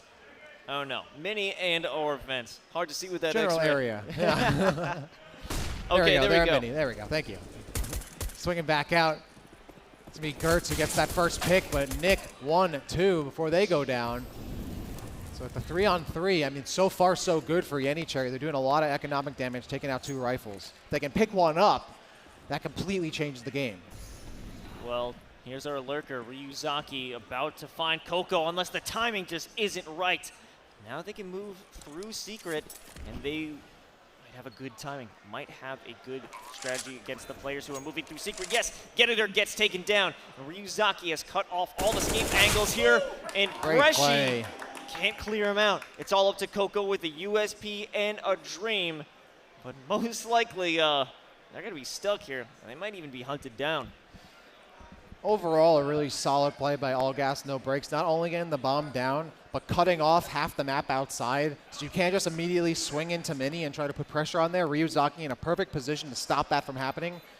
And even though they do lose 2 players here, if they can just hold on to the rest of these 3 rifles, they should be good. And Coco is like, nah, not worth the fight. I'm not trying to scrap here. And they're going to fall back as that bomb explodes. All Gas, No Brakes. They were down 7. They were down 6. They were down 5. Now they're within 4. It's looking a lot more manageable now. They used to be down bad, but now, now they're looking pretty good. They were down extra bad, and now not as horrendously down bad. No, definitely not. Sorry, I just had to pulverize that joke into the ground. No, I appreciate it. It was good. It was good. It was worth it. Now 2 players jumping onto Marshmallow, looking to ensure the air superiority, or at least the height advantage on the outside. But on the inside, Fabrice putting in the work here. Fabrice is going to keep it coming. Where did they even come from? What is this player doing? It will be Brashy who puts that run to rest in Mini, but this is all up to Brashy and Gertz at this point. They spend money to get these rifles, and they are falling like flies. And it looks like it might end up being a B push here. Yep, it's definitely going to happen. You can see Yenicherry expecting that A push, and now they're going to have to start to swap out. And you can see David all the way in that pocket position for a potential push towards ramp. It looks like Gertz, Brashy are going to go in towards vending machines through lobby. Instead, actually, Brashy can go upstairs. Gertz then going to swing back out outside. A lot of time taken here, and I think they might not even they're not even going to push it. That's the move. On a 4-on-2, they still have some rounds to make this happen, but because the money is so low, they cannot afford to lose these rifles. Ooh, nice exit out from Brashy. What, you're totally right, Dak. This is a dire situation. The cash flow on Yenicherry is little to none right now. Yep. 1 player with 0, 2 with 100, 1 with, I don't know what it was, but they only got 3. They only got 30-50 now. Yeah. Now they got that, that loss bonus to come in and help them out. That's the thing, is that Yenicherry has the lead, but they're like struggling to keep up money-wise, which now this is where All Gas No Brakes can apply the pressure, because every round win kind of forces an eco or a save out of Yenicherry in the next round, right? So this is where All Gas No Brakes, this is where they start to, butter their bread, so to speak, and really start to get aggressive. They can be more confident here against this half buy on Yenicherry. Yeah, no real utility on the side of Yenicherry to stop any pushes, stop any plays, no mollies, no nothing. They're just holding angles, hoping for some sort of great play, a great timing, a great lineup. This has been a deadly cross that we've seen before. If All Gas No Brakes falls prey to it once again, could be Yenicherry's advantage. And they're actually going to push away from outer as STX finds Get-It-Er, and they'll go down. There's another one, Ryuzaki and Fabrice combining, and it looks like they're going to go for this hold here on A site. That's Yenicherry's going to take it slowly but surely. They still have those 2 rifles, but again, they cannot afford to have to save and rebuy here for the next round. And no, a very wide swing there. Nick will get the kill, traded out there by Brashy, 4-on-2. Kaki nowhere to be found, just hanging out below. Maybe searching for a potential rifle pickup. But at this point, I'm not sure what the strategy is for that player. They're going to walk right into Ryuzaki. And all gas, no brakes, 2 rounds away from OT. This is now looking scary for Yenicherry. This is the all gas, no brakes we've come to expect, where they start to roll this momentum, and the snowball is starting to pick up speed. It's starting to pick up some ice and rocks as it goes down the mountain. And Yenicherry knows, like, all right, we can't, like, we have to force buy here. Like, we have to end this right now. But this is so risky. If they lose this round, that could be it. That could be OT. Could be, because they have 2 ops on deck. They've committed a serious amount of cash here. If it doesn't work out for them, the op is noticed. They realize that it's there, but SDX is the first one to fall in an attempted push here onto A site. They have realized that most of these angles on the outside are going to be covered, but Ryuzaki made it down into the tunnels and might even secure B site for the rest of their squad. Nick and Febreze, positive KDs leading this squad here. Ryuzaki's been quiet for the most part throughout the series, really. And things have once again slowed down Yenicherry style. Outside, seems like it's mostly uncontested here, but Ryuzaki is going to start pushing in through, potentially even towards heaven here. As David might make a look towards B. Coco also looking in, can't find anything. Shots going down, Getitor gets 1. And that's going to be a second kill coming in here by, I believe, Gertz, making it 5-2. Oh, David taking out one of the 2 ops on hand for Yenicherry. Not taking any damage either. There's a second one waiting around that corner. If they could win that fight or even avoid the fight, this might be doable, but Ryuzaki going down to 1v4. This just seems so unwinnable, but David picks up a second one. It's 1v3. The bomb has the potential to go down. They hit the fake, and there's the peek out from Toxic. If you could eliminate that angle. Can he do it? That's 2. He finds 1. He's got 2 more. 2 more. The plant has to be good. It's got to be good because the time is about to run out. They get away. They still in this, but no! Yenicherry stops the clutch. They stop the dream, and we are going to go to map 3 of Mirage. Wow. David almost doing it there. A 4v1 to a 2v1, and just barely able to leg the other 2 players, but there's 2 angles. You can't hold them at once until they make a gun that shoots in both directions. I don't think that's going to happen anytime soon. Maybe the next patch. Next patch. next operation. Yeah, that is what a crazy potential clutch there, but it doesn't come through. Yenicherry holding on, maintaining that lead just long enough to finally push things through without the overtime. And we're getting our first map 3 of the weekend. We'd love to see it. Yeah, definitely. I've been waiting to see Mirage. You know, we've had it on both decider maps, and finally we're going to be able to see it. And I think Yenicherry made the right decision, picking up Nuke. Now, we did imagine that All Gas No Brakes had that potential, had that dominant force over onto the map, but it wasn't meant to be, as Yenicherry is taking us to map 3. Rhymes. Bars. Yeah, Yenicherry keeping things close. All Gas No Brakes keeping things close. We're going to be going to Mirage. It's going to be absolutely hype. Yeah, that was a really awesome map there because, like you said, that was Yenicherry's map pick. Going into this, you'd expect All Gas No Brakes to really have complete control over that map like they did in the previous series, but they didn't have it. So now it looks like both teams are going to have a little bit of time to rest as we move on to our first map 3 of the weekend. It will be Mirage, and it will be on the other side of this break. Don't go anywhere.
You know, everybody, there's one way that you can step up your game, and that is getting on another level with Mike and Ike. You can get those original fruit flavors or the Mega Mix, my favorite, that steps up your game to the next level. It has those awesome, delicious, fruity, chewy flavors to power up your game. So make sure you check it out. Mike and Ike's Mega Mix, Mike and Ike Original Fruits. That's here to power up your game. So how would you power up your game with Mike and Ike? I think I'd like to do that very much so, but, you know, before we power up our game, we can... I'm going to eat them eventually. I'm going to eat them. Not right now because we have a map 3 to Yeah, get ready for, but I'm eating these. I want to power up my game, but I want to wait for this game to end, and then we can just Exactly. have a great Mike and Ike celebration. I think that's what it's going to be all about, right? Absolutely. And of course, after that awesome Mike and Ike stuff, we have some awesome replays to show you from an absolutely fantastic map, a map that we did not expect to go the way that it did. Definitely not, you know. Well, there's some more out from... Oh, that's from Dust 2. From Dust 2. I mean, hey, you got to play map 1 before you play map 2, and it's always good to check out where you come from to see where you can go. Couldn't have said it better myself, my friend. Looks like we are going to actually see some from Nuke in just a moment there. But of course, you have to remember that we also played on Dust 2, which, yeah, that was a crazy map in and of itself. Here we go, finally back on Nuke right here. And this is just the beginning moments of this map where it could have gone either way until Jenny Cherry started to run away with it. That's right. You know, we had the idea that, oh my God, this Coco play, this Coco play was insane. This is one of the plays of the tournament, right? Like whoever's putting together the highlight reel for this event, that play, that round has to be on it. The discipline to have it. We've seen some great disciplined plays throughout this tournament so far, but that, I think, is at the top so far. It was what would be considered a Giga Brain play, Dak. Giga. We're going that high. We're going that high? Okay. I'm with it. I'm down to get to that level for sure. But this is, I mean, honestly, this is what I love about going to a map 3. You can see how cool, oh, that was another heart-wrenching round right there. When you don't check it, the defuse comes in, and as we all know, pros don't fake. No, absolutely not. And Jenny Cherry looking quite like pros at this moment. Of course, they've earned themselves a map. Oh, another Coco trigger discipline piece. Yep. Where they just wait a little bit to sauce on it for that nice one tap. Just a little bit of sauce. Another big round here where you got to check your corners. You can't be getting caught. Again, how many times do we see all gas, no brakes players getting caught by getting shot in the back? Like multiple times in this. A lot of the time they're going into sites, they think they have it clear, and they don't check that one corner, and a bunch of players filter in and end up dying. And then here, of course, David, a 1-on-4 to a 1-on-3 to a 1-on-2, and almost able to clutch this out. This would have been one of the most miraculous plays in the entire tournament, but there are only so many angles you can hold at once. It would have been a miracle play to save that, but, you know, you can't have a miracle every once in a while. You know, you got to earn it through gradual success. And all gas, no brakes needs to have that success continue onto Mirage, but you can't make it away with what-if moments. You have to have real moments if you want to make it throughout Fragadelphia. Absolutely, and of course you're at Fragadelphia here at the Block, Nerd Street, local host. It's such a great venue. It's such a great tournament. We're so happy to be here. And look, our players are getting into us on the stage for Mirage. I mean, this is going to be the tiebreaker that we've been hoping for. Mirage was there for the previous set, and we didn't get it. And now we have an opportunity to finally see a tiebreaker on a map that really shouldn't have an edge or an advantage or lean towards any particular team here. Yeah, I mean, we have no information on how either of these players play here on Mirage. You know, I'm a big Mirage fan. I'm glad we finally got here. I'm glad we finally got. You know, I like a lot of maps. I've said I've been a fan of Inferno. I'm a fan of Overpass. And I'm a fan of Mirage. I like a lot of things, and I like Over... I mean, honestly, I'm still waiting for the Ancient pick. Yeah? You know, I saw PGL. I'm like, come on, let's do it. I'm trying to see some plays at Donut. Not yet. Not so far. Of course, we still have a lot more best of threes coming your way throughout this entire weekend. I mean, we still have more games to go tonight, day 2 tomorrow, a double elimination bracket. These teams want to stay in winners as long as they possibly can here because, again, that 10K prize pool is nothing to scoff at. $5,500 the first place. It could be one of these 2 teams that's picking up that cash. It very well may be, as we're having some of the top teams compete and really duke it out. And now let's see who is going to be able to come out on top as we jump in to map 3 of Mirage. All gas, no brakes. Yenny Cherry, it's 1-1. It all comes down to this. One of these teams is advancing to the next round and winners. One of these teams going to have to make its way through losers. And yes, we're getting a knife round. Thank you so much. I love to see these. There we go. The blood's been shed, and Yenny Cherry taking that dub. Thank you so much for showing me that. I love the knife round. I wasn't even sure that was the knife round. I was like, wow, they were really just sending it. They were really just going. Yeah, that overnight send right through the stack. Yeah, no, we got that knife round. And we are going to get a side pick here. Mirage. Finally getting to see this map come into play. Yeah, I wonder who is going to take which side. We do have Yenny Cherry opting for that CT side. Actually, it will be all gas, no brakes, opting for that CT side. Okay, you know what? I mean, I think at this point we've seen that all gas, no brakes like really does like the ability to set the tone in T side, but maybe they just want to pick up as many early rounds as they can on CT. Yeah, you know, they want to make sure they could bring out all of their aggression on the second half because it certainly isn't going to happen here on the defense because you know Yenny Cherry, we all do. They take their time, and if they walk in right into those dualies out from David, you know, he was hoping it was going to be a little bit different. The nade doesn't make too much of a connection. They're jumping out now, but Ryuzaki coming from the arches is putting down the pain. Febreze swinging back to an angle that they thought they already covered. They're going to be taking out Brashy, the one player who moved through Catwalk, coming through arches as well. All gas, no brakes has their number, and they will be taken down. That is a big win. Pretty sure it says Yenny Cherry wins the round, but we know that it was I believe an all gas, no brakes pickup there. And that is a solid round win. I mean, Ryuzaki, that's one of those situations where you don't have to do damage necessarily by getting kills outright, you know? Like, instead, they took themselves out of the fight. They made sure that they couldn't be seen, and then Ryuzaki rotated through arches to get that kill on the 90-degree angle. A very solid pickup and a really smart play there by Ryuzaki. And now we're jumping to the other side of the map. Multiple players making their way through Palace. We have one coming through A main, but lots of default defenses. Ooh, Nick finding one, finding 2 headshots against those attackers. The aggression has been halted. Koka, the last one with the deagle, does take out Ryuzaki, but that will probably be all they're able to get if the pressure is applied. Nick with almost no HP, just outside the site here. Coco by themselves, a deagle and a dream, going in towards mid potentially, but deciding against it, gonna fall back towards spawn instead. Really just trying to hold either angle here. They're both really long angles. With the deagle, you can definitely hold them until maybe a full stack comes, but looks like it's gonna be a full push in towards spawn here. Coco's gonna hold that, and of course STX is gonna hold this connector angle, which Coco's not gonna put pressure on, but likely it's gonna be Nick or David that's gonna end up being the first contact here for Coco as they push in back towards stairs, over towards A site. Yeah, you know, we find ourselves in a position where, at least for all gas, no brakes, there's no sense in pushing this. There's no reason to potentially throw away one of your guns, even if it's an MP9. There's no reason to throw it away. Oh, David. Gotta find a nice little headshot with Famas. Looking pretty clean. Take it down, Coco. 2 rounds going to all gas, no brakes. That's a nice start there.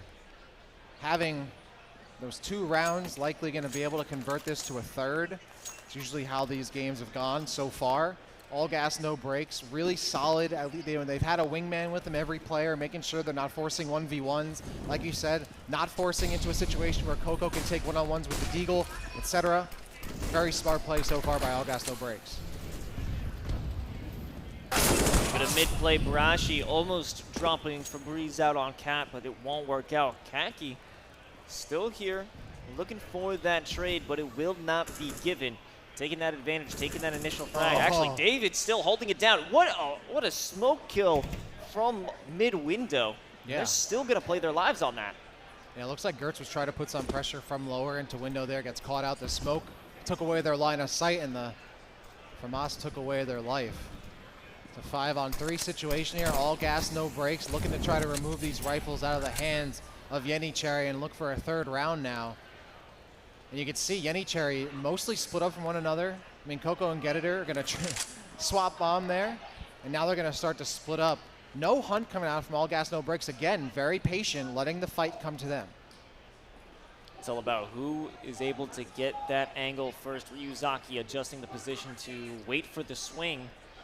They must know somebody is walking through connector. Kaki taking no chances at this point, doing the quick clears, even checking behind, hoping nobody is there for the flank. They're holding it down, I guess, waiting for the pressure to be applied from Palace. There comes a nade out from main, and Kaki gets the swing onto Ryuzaki, and it's good. A second one falls due to Kaki, and they have a potential bomb plant position. One player by the ticket booth. The bomb's going to go down. It's going to be a fake, though. No one will take the bait. Now it'll finally go down here. 3-on-3 situation. Palace still being held. Connector as well. Coco and Kaki combining, and then Coco with another one. A well-executed round there by Yenicherry that all came off that Kaki swing in a connector, but the only reason that was possible is because Palace was already taken. If Palace wasn't held, if those angles weren't cut off, he wouldn't have been able to swing out towards connector and safely get those kills. Kaki and Coco firing on all cylinders there for the first round win for Yenicherry. Yeah, and a great time to do it because it's forcing All gas, no brakes to lose their money advantage. You know, they didn't have any weapons to bring into round 4, so forcing out the save. We have some deagle shots out from David. Coming from mid-window, what else can they do? He's forced to get away. Geditor having that absolute mid-control. Maybe just a little bit of a sliver of looking into Catwalk, but it's not going to be enough if you want real control. Solid amount of utility on Yenicherry's squad here. I'm going to throw out some smokes. Lower being held by Gertz, who's looking in towards mid-window here. No one's going to give him a head to shoot at, so he's going to move in towards connector. Gets flashed a little bit. Open to mid-window, but still able to push through. And meanwhile, Ryuzaki now pushing in through Palace. Going to have some action on the other side of this corner if they push out now, but they don't. Instead, they're waiting and biding their time and might have actually heard those steps up there. Back towards spawn, and now the drop down towards stairs. You can tell immediately All gas, no brakes starting to fall back a little bit. Nick holding. Deegs doesn't get that kill, but David does. Now Ryuzaki, the wait paid off. They have the opportunity to come through from Palace and potentially, oh, the knife's out. The knife's out. They're not going to, are they going to commit it? Yes, they get the knife. And now an AK, a second one follows up. There's two in the firebox. He does manage to get another, but they have been revealed. Their position is known. They can get the shots down. Maybe All gas, no brakes can come back, but Brashy and Geditor are too strong, even in the face of a surprise attack like that. It looked like it almost might have slipped away, but Yenicherry picking up that second kill. Ryuzaki had such an angle there. The first kill, obviously, with the knife. The second kill, all the way towards box. We're going to see that replay. Takes a chunk out of that shoulder blade. The second follow-through, but they can't convert on those two lower kills there with the spray transfer. Could have been the end of Yenicherry right then and there. It was a great opportunity created by Ryuzaki, but even enough to hurt them and force them to buy some rifles, because now they aren't really flush with cash at this point on the side of Yenicherry, but this is still a crucial must-win round out here for All gas, no brakes. Absolutely. Very low utility. Febreze has the op, so no money to burn in this next round. I mean, they'll have a little bit of a bonus. That's about it. A little bit of cash to work with. 2-2. Maps are tied up. Rounds are tied up. Both teams very hesitant to push out. Not a lot of information gained, except now All gas, no brakes. They have mid control. That does give them some good information here. They can continue to push up off that, or they can try to rotate towards the other site here for a potential B-site push that doesn't come their way. Instead, there's the kill for Geditor, and now that mid portion of the map completely opens up here for Yenicherry.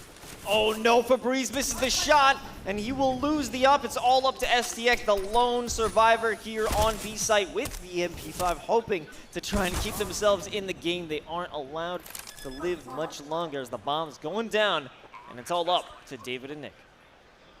It's going to be hard. They're both pushing in through kitchen. No one's at arches, no one's at apartments. They have pretty much 2 angles they can hold, and one gets caught off by Amali immediately. They're going to fall back here with 2 rifles. That's the move. That's all they're going to be saving, but considering they have such low money, Nick's at $100. There's no reason to force this with just 1 angle to hold. Very smart. So Yenicherry is going to do the right thing and look out for a little bit, but they're not going to go hunting, and they will take this round as that bomb ticks down. It should be a 3-2 lead now here for Yenicherry. Smart move not going for hunting, just to keep those rifles, because even if you do manage to take 1 out, you know, your economy is more important at this point. If you hunt, you're giving the advantage over to all gas, no breaks. It's certainly an environment right now where both teams are on the fringe with money, so the hunt can go either way for sure. Now a 3-2 situation for Yenicherry as they take the lead for the first time here on this map, and they're going to go for a 4-1 split. A little bit of a stack towards B until they split up, sending at least 1 towards mid, a little bit of information gain, but the smoke cuts off mid, so they're going to back up, and look how far Gertz is going, potentially take an angle here at Van. Flame there going to prevent the full-on rush. Actually, they're going to back off now. The smoke providing too much cover. They'll have to back, maybe potentially go for a long rotation. The smoke is going to cut off David from having any sight down mid. Now it's a much slower play than we originally anticipated, even for Yenicherry. Yeah, I would agree there. Completely slowing things down. Yenicherry looking for a potential push through stairs over towards A. They're going to smoke connector, which forces Ryuzaki to peek out. Nick gets 1, Nick gets 2, and now it's a 5-on-3. Ooh, the 2 angles that they have to cover, the indecision there will lead to Nick's downfall. Gertz going and putting that bomb down. We have 1 player creeping up. It's going to be STX, the 5-7 in hand. Now it might be a potential for an AK-47 if they push up, but no, right at the moment of peeking, Brashi comes out and takes down 2, and it's up to Ryuzaki. 1 shot with this scout, if it makes a connection, will be it.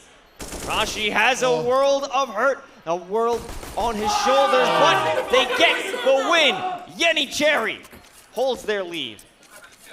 That is a clencher right there. Yenicherry affording themselves 2-round wins. Comes down to the 1v1, and yeah, Ryuzaki with just the scout really doesn't give him a lot of leverage in that fight there. Really solid play. And honestly, I love how Yenicherry just completely smoked out, cut off connector, and they kind of forced out whoever's in there. Ryuzaki was forced to kind of make their way and get flushed out of connector, otherwise they wouldn't have been effective. Solid play by Yenicherry, using that utility to condition all gas, no brakes, and where they have to go. Flash out on mid. Another one follows up. The line Ryuzaki puts him to back up. First time we've seen Ryuzaki on the op, but a classic move out here for David. Finds 1. Another one behind that box. They have the move to jump through into ladder room, so might be a surprise attack for those players if they want to push down Cat. Losing Gedder. Not a massive loss. They still have some rifles to go here. But against that op, it's not a great position to be in.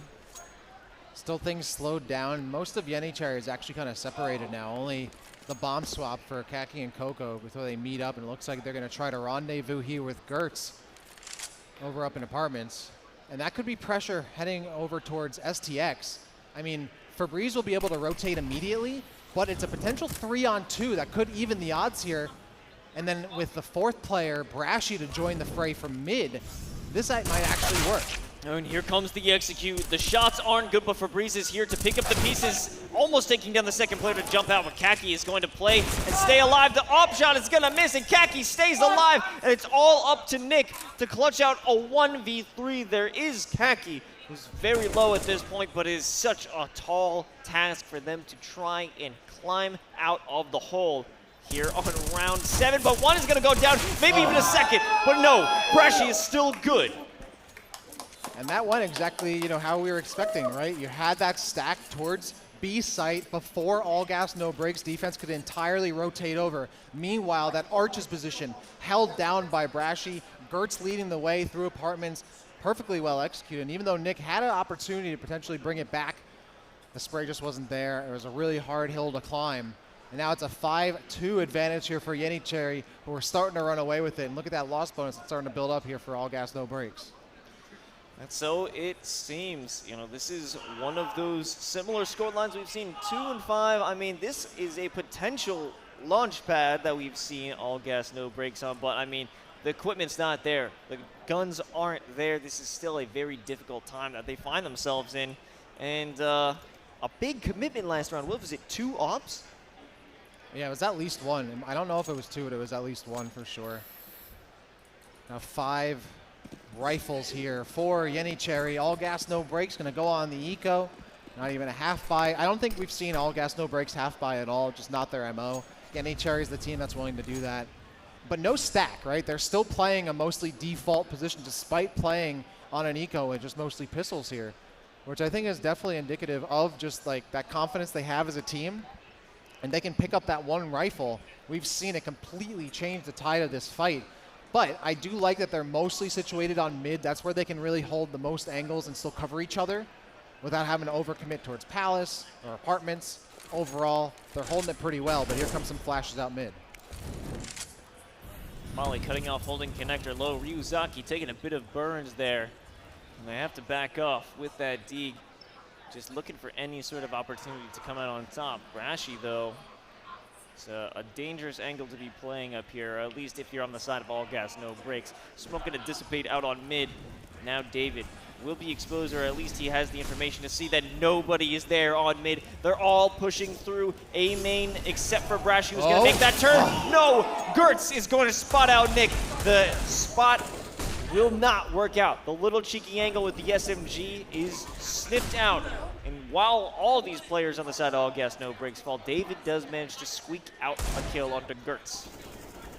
Yeah, that's such a harsh angle to hold. You have to have a perfect reaction time to be able to continue to hold that angle. Coco, Brashy, all combining here. Everyone getting some kills or assists.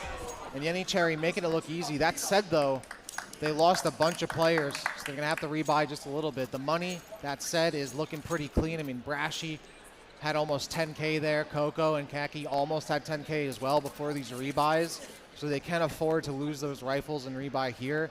All gas, no brakes. That said, did some pretty solid damage on their eco round, which is what we've come to expect from this team throughout the series.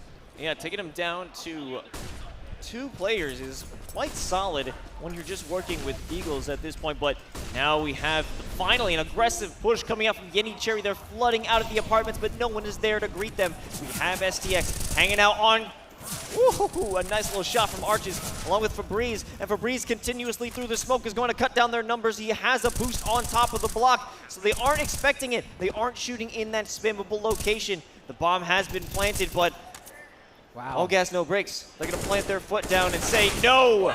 But Kaki won't allow them to do it so easily, taking down 2 before being dropped themselves.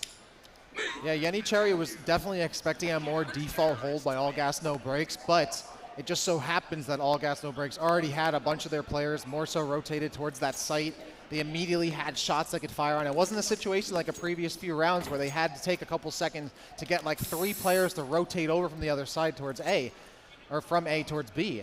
So in that scenario, they had the perfect position. Of course, that Arches shot, that angle was crucial in holding that, especially against a full site stack to apartments. And now both teams resetting. A little bit of pressure immediately goes up mid. Kaki actually getting a bit too overcommittal, trying to get some pressure on that left angle on mid, and they pay the ultimate price as a result.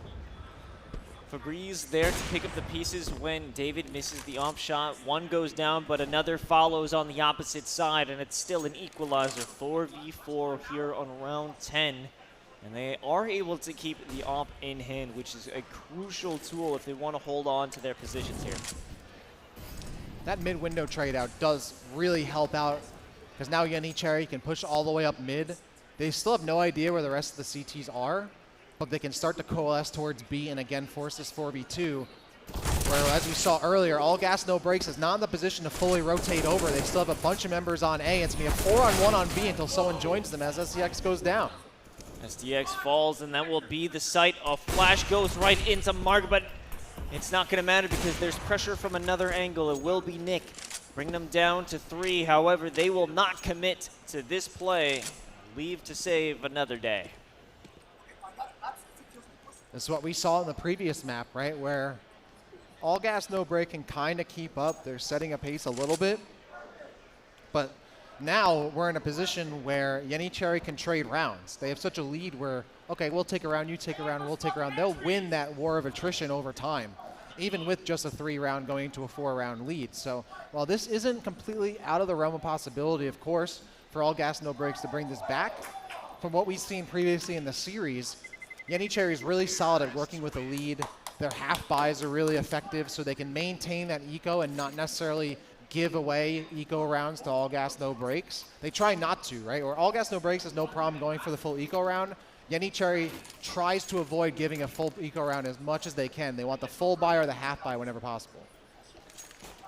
Yeah, and we have seen All Gas No Brakes be able to dig themselves out of holes, but Yenicherry is just great at responding to that attempted climb. You know, you take one off of us, we'll take one off of you, and then 2 more. And this is a full A stack here from the T side. Through Palace, you see that entry from Kaki, takes a bunch of damage and is going to be hit with the welcome mat. A bunch of shots laid down. The op is clean. David for 2. Nick has one under their belt as well, and the blind fire through the smoke almost completely puts down Gertz. They're at 10 HP as a result, and then finished off by Nick, who gets a second after that. A total of 3 kills overall, 2 players, 5 in total, and again, All Gas No Brakes, keeping it within 3. That's what they do. They maintain themselves at least close to their counterpart of Yenicherry, and well, if they can continue to find momentum, you know, they're forcing Yenicherry into an eco round. This could be good. This could be the moment that they are able to launch pad themselves further. Oh, Coco taking a lot of damage. Brashing goes, wow! David, 2 quick ones there with the op. And then a third coming out from Nick. And that means the entirety of the T side on the A side is completely reduced to nothing. Same thing through mid, and they lose another player. I mean, everyone from Yenicherry just completely separated here as they go for a really light to no buy on this round. It should be a flawless round here for All Gas No Brakes, and it is. And it will be, yeah. If you would paid attention to the mini-map, if you guys saw in your corner, you would see that Gettitor had just ran onto B site.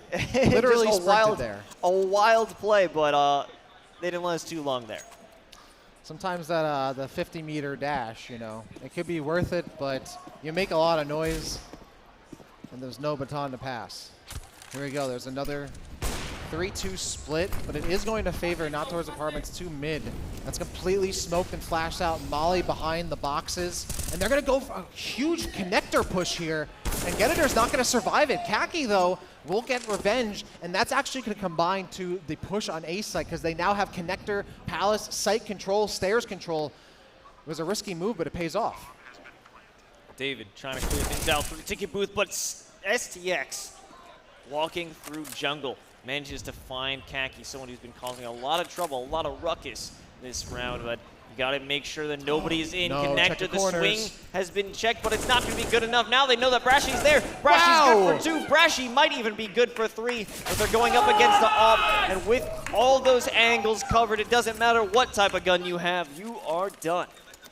Nice little drop shot there in connector. And that all started off with such an aggro connector push, right? They lost the player going in there. But by doing so, they secured connector. They secured the site entirely. They held all angles just off that aggressive mid-push, which looked so risky, but paid off in the end. And All Gas No Brakes was not at all expecting that. No, certainly not. But now we have another op opportunity for David. He misses the first shot and is going to take one to the leg. Won't risk peeking that one again unless... Unless... No, okay, no. He's not going to do it. Smoke over in apartments, making sure that Gertz and crew aren't able to rush anything there. But you know this squad, the one time they rushed something, it just didn't work out. That's not their style. They're going to back up now, Yenny Cherry. They've got some information. They do know that there are players situated on B site, so it looks like they might go for another A take. But do they know that there are players waiting for this potential connector push?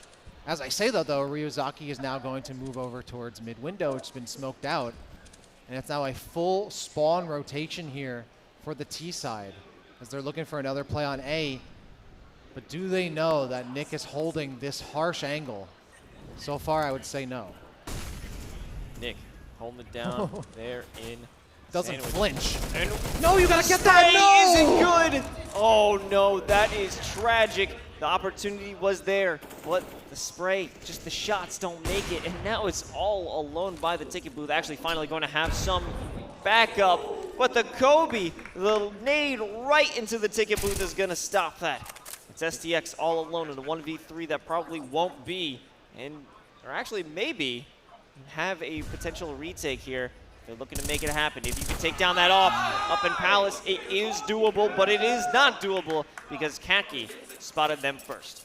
Yeah, too far of a long-range battle. Don't have the high ground. Those two factors not going to combine in your favor. But that was really harsh to see. I mean, Nick holding that really tight angle there and having a full spray and still not getting the kill. Yeah. I mean, you have to get those. Those are ones that you cannot give up. And once that kill didn't come through and they got Nick, they're like, all right, that's pretty much the only person on the site. We're going to push through. And they did, and they got the bomb plant. They got the win. You know, sometimes the easiest shots are the hardest to hit. That's and true. That was that came true in the last round. And, you know, something I'd like to draw upon as Yenny Cherry is just making this round look easy is the trigger discipline difference that we're seeing between Yenny Cherry and All Gas No Brakes. You know, we've seen multiple moments where they've been able to hold on to the moment, keep themselves in a hidden position, and wait for an even better opportunity to come by. And that's not what we saw over in Sandwich. While there were a lot of people, nobody was really checking that angle. Not only that, but I mean, All Gas No Brakes going into that last round and the half wasn't even at a full buy. I mean, that's how you know, like, okay, they're starting to slip a little bit in terms of economical, you know, management. At the same time, Yenny Cherry really not giving them a lot of, you know, opportunity to breathe, right? They're constantly forcing them to have some guns in their hands. And now Yenny Cherry, they had, I believe, at least 5 rounds in a row going into this next half. They are looking good. And so far, I know the score says one thing, but Yenny Cherry is up 10-5 here. Really solid. Molly damage going on to Kaki there, but they will back off. Actually holding things down, or at least they thought, holding things down by Connector, and now it's going to be Febreze continuing this push. They're going to go around the tick booth. They're going to wow, what a flick. A little late, but it's still good. Gertz is now the last one alive with the USP. The damage can be done if you get some nice one-taps. This is a doable round, but they're stuck by the staircase. And really, it's All Gas No Brakes waiting for a slip up. They don't have to do anything. It's all up to Gertz to make this play. The bomb is down. The timer is ticking. What are you going to do, Gertz? Oh. Wow, that shot was barely off by like a millimeter right there. It was almost all Gertz No Brakes, but it did not happen. It did not happen. All Gertz No Brakes. I like it. I like it. Well, if there's any roster changes, that might be. Yeah, like right? Yeah, you might see the combination. Seen some smash pop off, too. 10-6 now. Yenny Cherry going to be holding on to this with a partial buy here. Kaki with the scout. And we're going to get chunked down to 16 HP right off the bat. Oh, still got the shot. Wow. That was nice. Kaki taking down STX, who is making their way up through apartments. That's going to make him think twice about committing to this site as the rotation comes through, but there is a player looking to make their way down mid. And from the ladder room, it's Getiter. Sends out some deagle shots, but they aren't good. They don't clear it. The flash is there to give him some time, but it's all about giving time to your teammate as Gertz is there to pick up some more. And Getiter, I think, running through that molly to link up there with Coco, as a result, put down to 23 HP. I think they were particularly worried about a rush towards B that hasn't come their way. Instead, by doing so, they actually open up mid. And now all the way on the other side is Gertz, who's trying to flank. A-site now partially taken here, but they got to get control of it, and they don't. Brashy is waiting in the wings. Another kill comes down. 4-on-2 situation. And they're not going to give up any lives. They will give up ground, but that could be retaken. You can't bring a life back, and, well, you can take a site back, and they will, as Brashy with the MP9 gets it done again. Whew. And now Yenicherry starting to feel it. They're starting to run away with it a little bit. Where up until this point, All Gas No Breaks was able to keep this game in between 3 rounds or so. Now it's a lead of 5. All Gas No Breaks. Again, this was on a half buy too. Their half buy is so good. They're winning half buys on full rifle rounds for All Gas No Breaks. I mean, you really don't see that too often. Now you're seeing a single team doing that over and over and over again. And that came off of a huge khaki headshot with the scout. A desperation shot when he was at like 18 HP. Absolutely huge. And that round was all profit for Yenicherry. They walked in with SMGs, walked out with Galils and AKs, and now even an off on Khaki, who did some serious work last round and is looking to continue that pressure. Pulling out the USP just to get a little bit of momentum. And they will leave the mid window for now because all the players are flooding out from apartments. Gertz finds one by hanging out by bench, swings around, finds a second, looks up towards the apartment, finds another one, and it's all up to STX to jump down. But you know that Gertz has got that locked down. They all came to Gertz, and Gertz just let him know who's there. That's his territory, and you're not going to encroach on it. Hanging back towards bench, a little cycle towards Van, and that's all he needed to do. A little bit of a repositioning as the smoke went down, and that is just perfect textbook play there as Yenicherry has now doubled their score, 12-6 score line, only a few rounds away from moving on in winner's bracket. That's right, Febreze already going to take a lot of damage before they can even see somebody, and this is going to make them think twice. Rash already removing David from the fight, and this is going to just damper all the confidence you have, all the momentum as more continue to fall. But it is an eco round. It is expected. Yeah. Yeah, Nick going down, I think one of the first shots. There's another one. This should be a flawless. It almost wasn't. Geditor clings to life with 6 HP. All Gas No Breaks, who have been historically pretty solid on eco rounds, they at least to, get 1 kill, maybe 2. Yenicherry says no. They put their foot down. They shut the door. 13-6 scoreline with full buys here. They still have the op. No op for All Gas No Breaks. They haven't been able to get David on that op very often in this map. No, definitely not. And that's only 3 more rounds away until Yenicherry puts the E-brake onto All Gas No Breaks and forces them to swerve down into the losers bracket. And Gertz is making them hurt even more by holding it down through arches. Brashy supporting from the arches. Again, it's all up to David now. The 1v5. This is just unwinnable. Yeah, this is now looking almost undoable for All Gas No Breaks. They got to have something happen now. I mean, Brashy at 19-9. KD is looking immaculate, is looking really strong. Just a player that we've seen since Dust 2. Timing is really strong. Has no problem face checking, no problem pushing through smokes, being the entry and getting kills with that rifle. That's the player you want on your team right there. Without a and there's doubt. another start, Oh Brashy first one on the board. Oh, and they are just falling. They are speed running into map and series point. Yenicherry have all but 1 round standing in their way from making their way further through this winner's bracket. And what do you do when Brashy's on the hunt playing aggressively and then you try to go mid to get away from it and Khaki is cutting the map in half with that op? There's almost nowhere for you to go unless you have an op yourself, which All Gas No Breaks has not had for so many rounds. Without that op to have that same factor, it's been so difficult to win these long-range battles. Exploding onto site, it's going to be Nick, Wow. who's trying to make it work and take out one enemy, but they'll be the first to fall themselves. Coco jumping out onto default, doesn't manage to pick off anybody, and it's real aggression. It's Ryuzaki and STX, the last one's alive. Although they seem to have control on this, they are all taken down. Just 2v2 now, and Ryuzaki's picking up another. There's one in jungle. They're going to back off.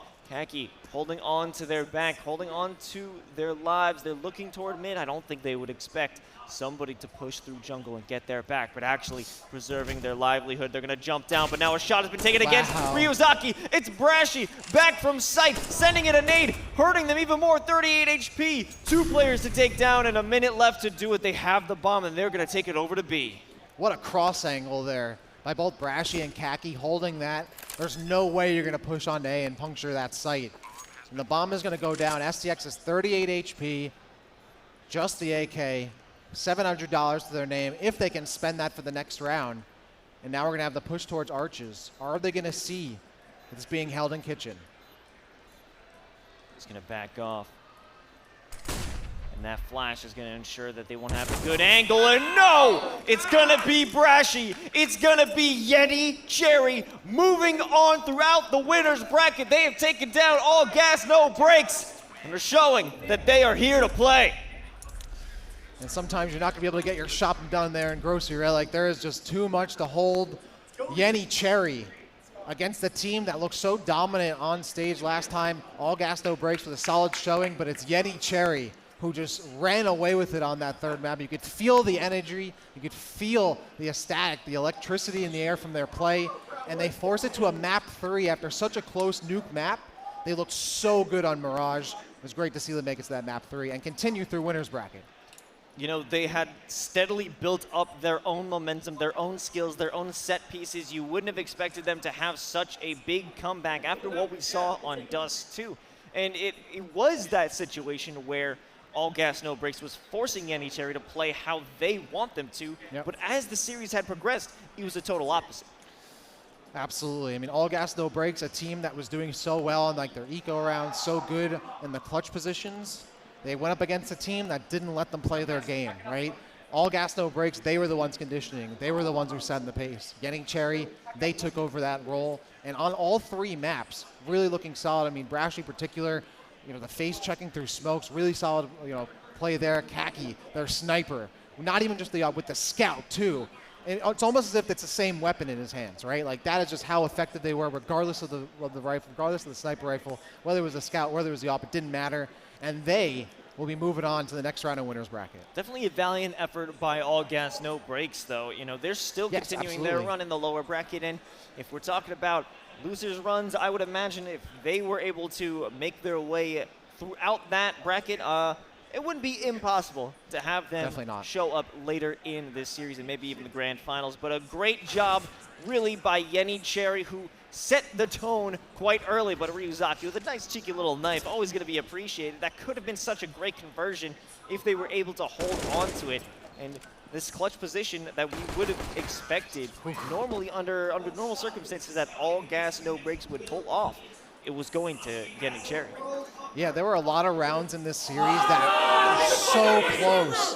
Like, really, like, the difference between who won on those teams just could have gone either way. And when you have so many of those rounds that decide the series for you, it is a real heart-wrencher right there. Again, great sniping. Khaki makes it look easy. This frag was insane again by Khaki, and then, of course, that's the shot I was talking about, that scout headshot. That was a tone setter for this series. Yeah, not only was it big on stopping a push coming out from apartments, it also hit them mentally where they had a great advantage. The pressure was on to that site. They had the momentum to push through, but if you're going to get sniped like that right while you're making your play, that is going to put you right on your behind. Yes, absolutely.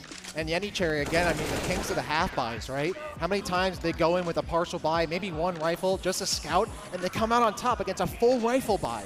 I mean, you really never see that. And they were just, they did it almost every single time flawlessly. It was so awesome to see them. And of course, you get the pop-offs from these teams. Yeti Cherry, almost every single round, they had to let the venue be heard. They had to let their victory be heard throughout the venue. Oh, absolutely, and we'll hear more about their victory as they continue their run, and I definitely want to talk about how enjoyable it is to see all these different squads come through and find victory, but we'll see more squads coming through and finding even more victory as we continue throughout this event. But you know what? How about we cheers to some dang Mike and Ikes? Let's go, baby. Absolutely. We'll see on the other side of this break.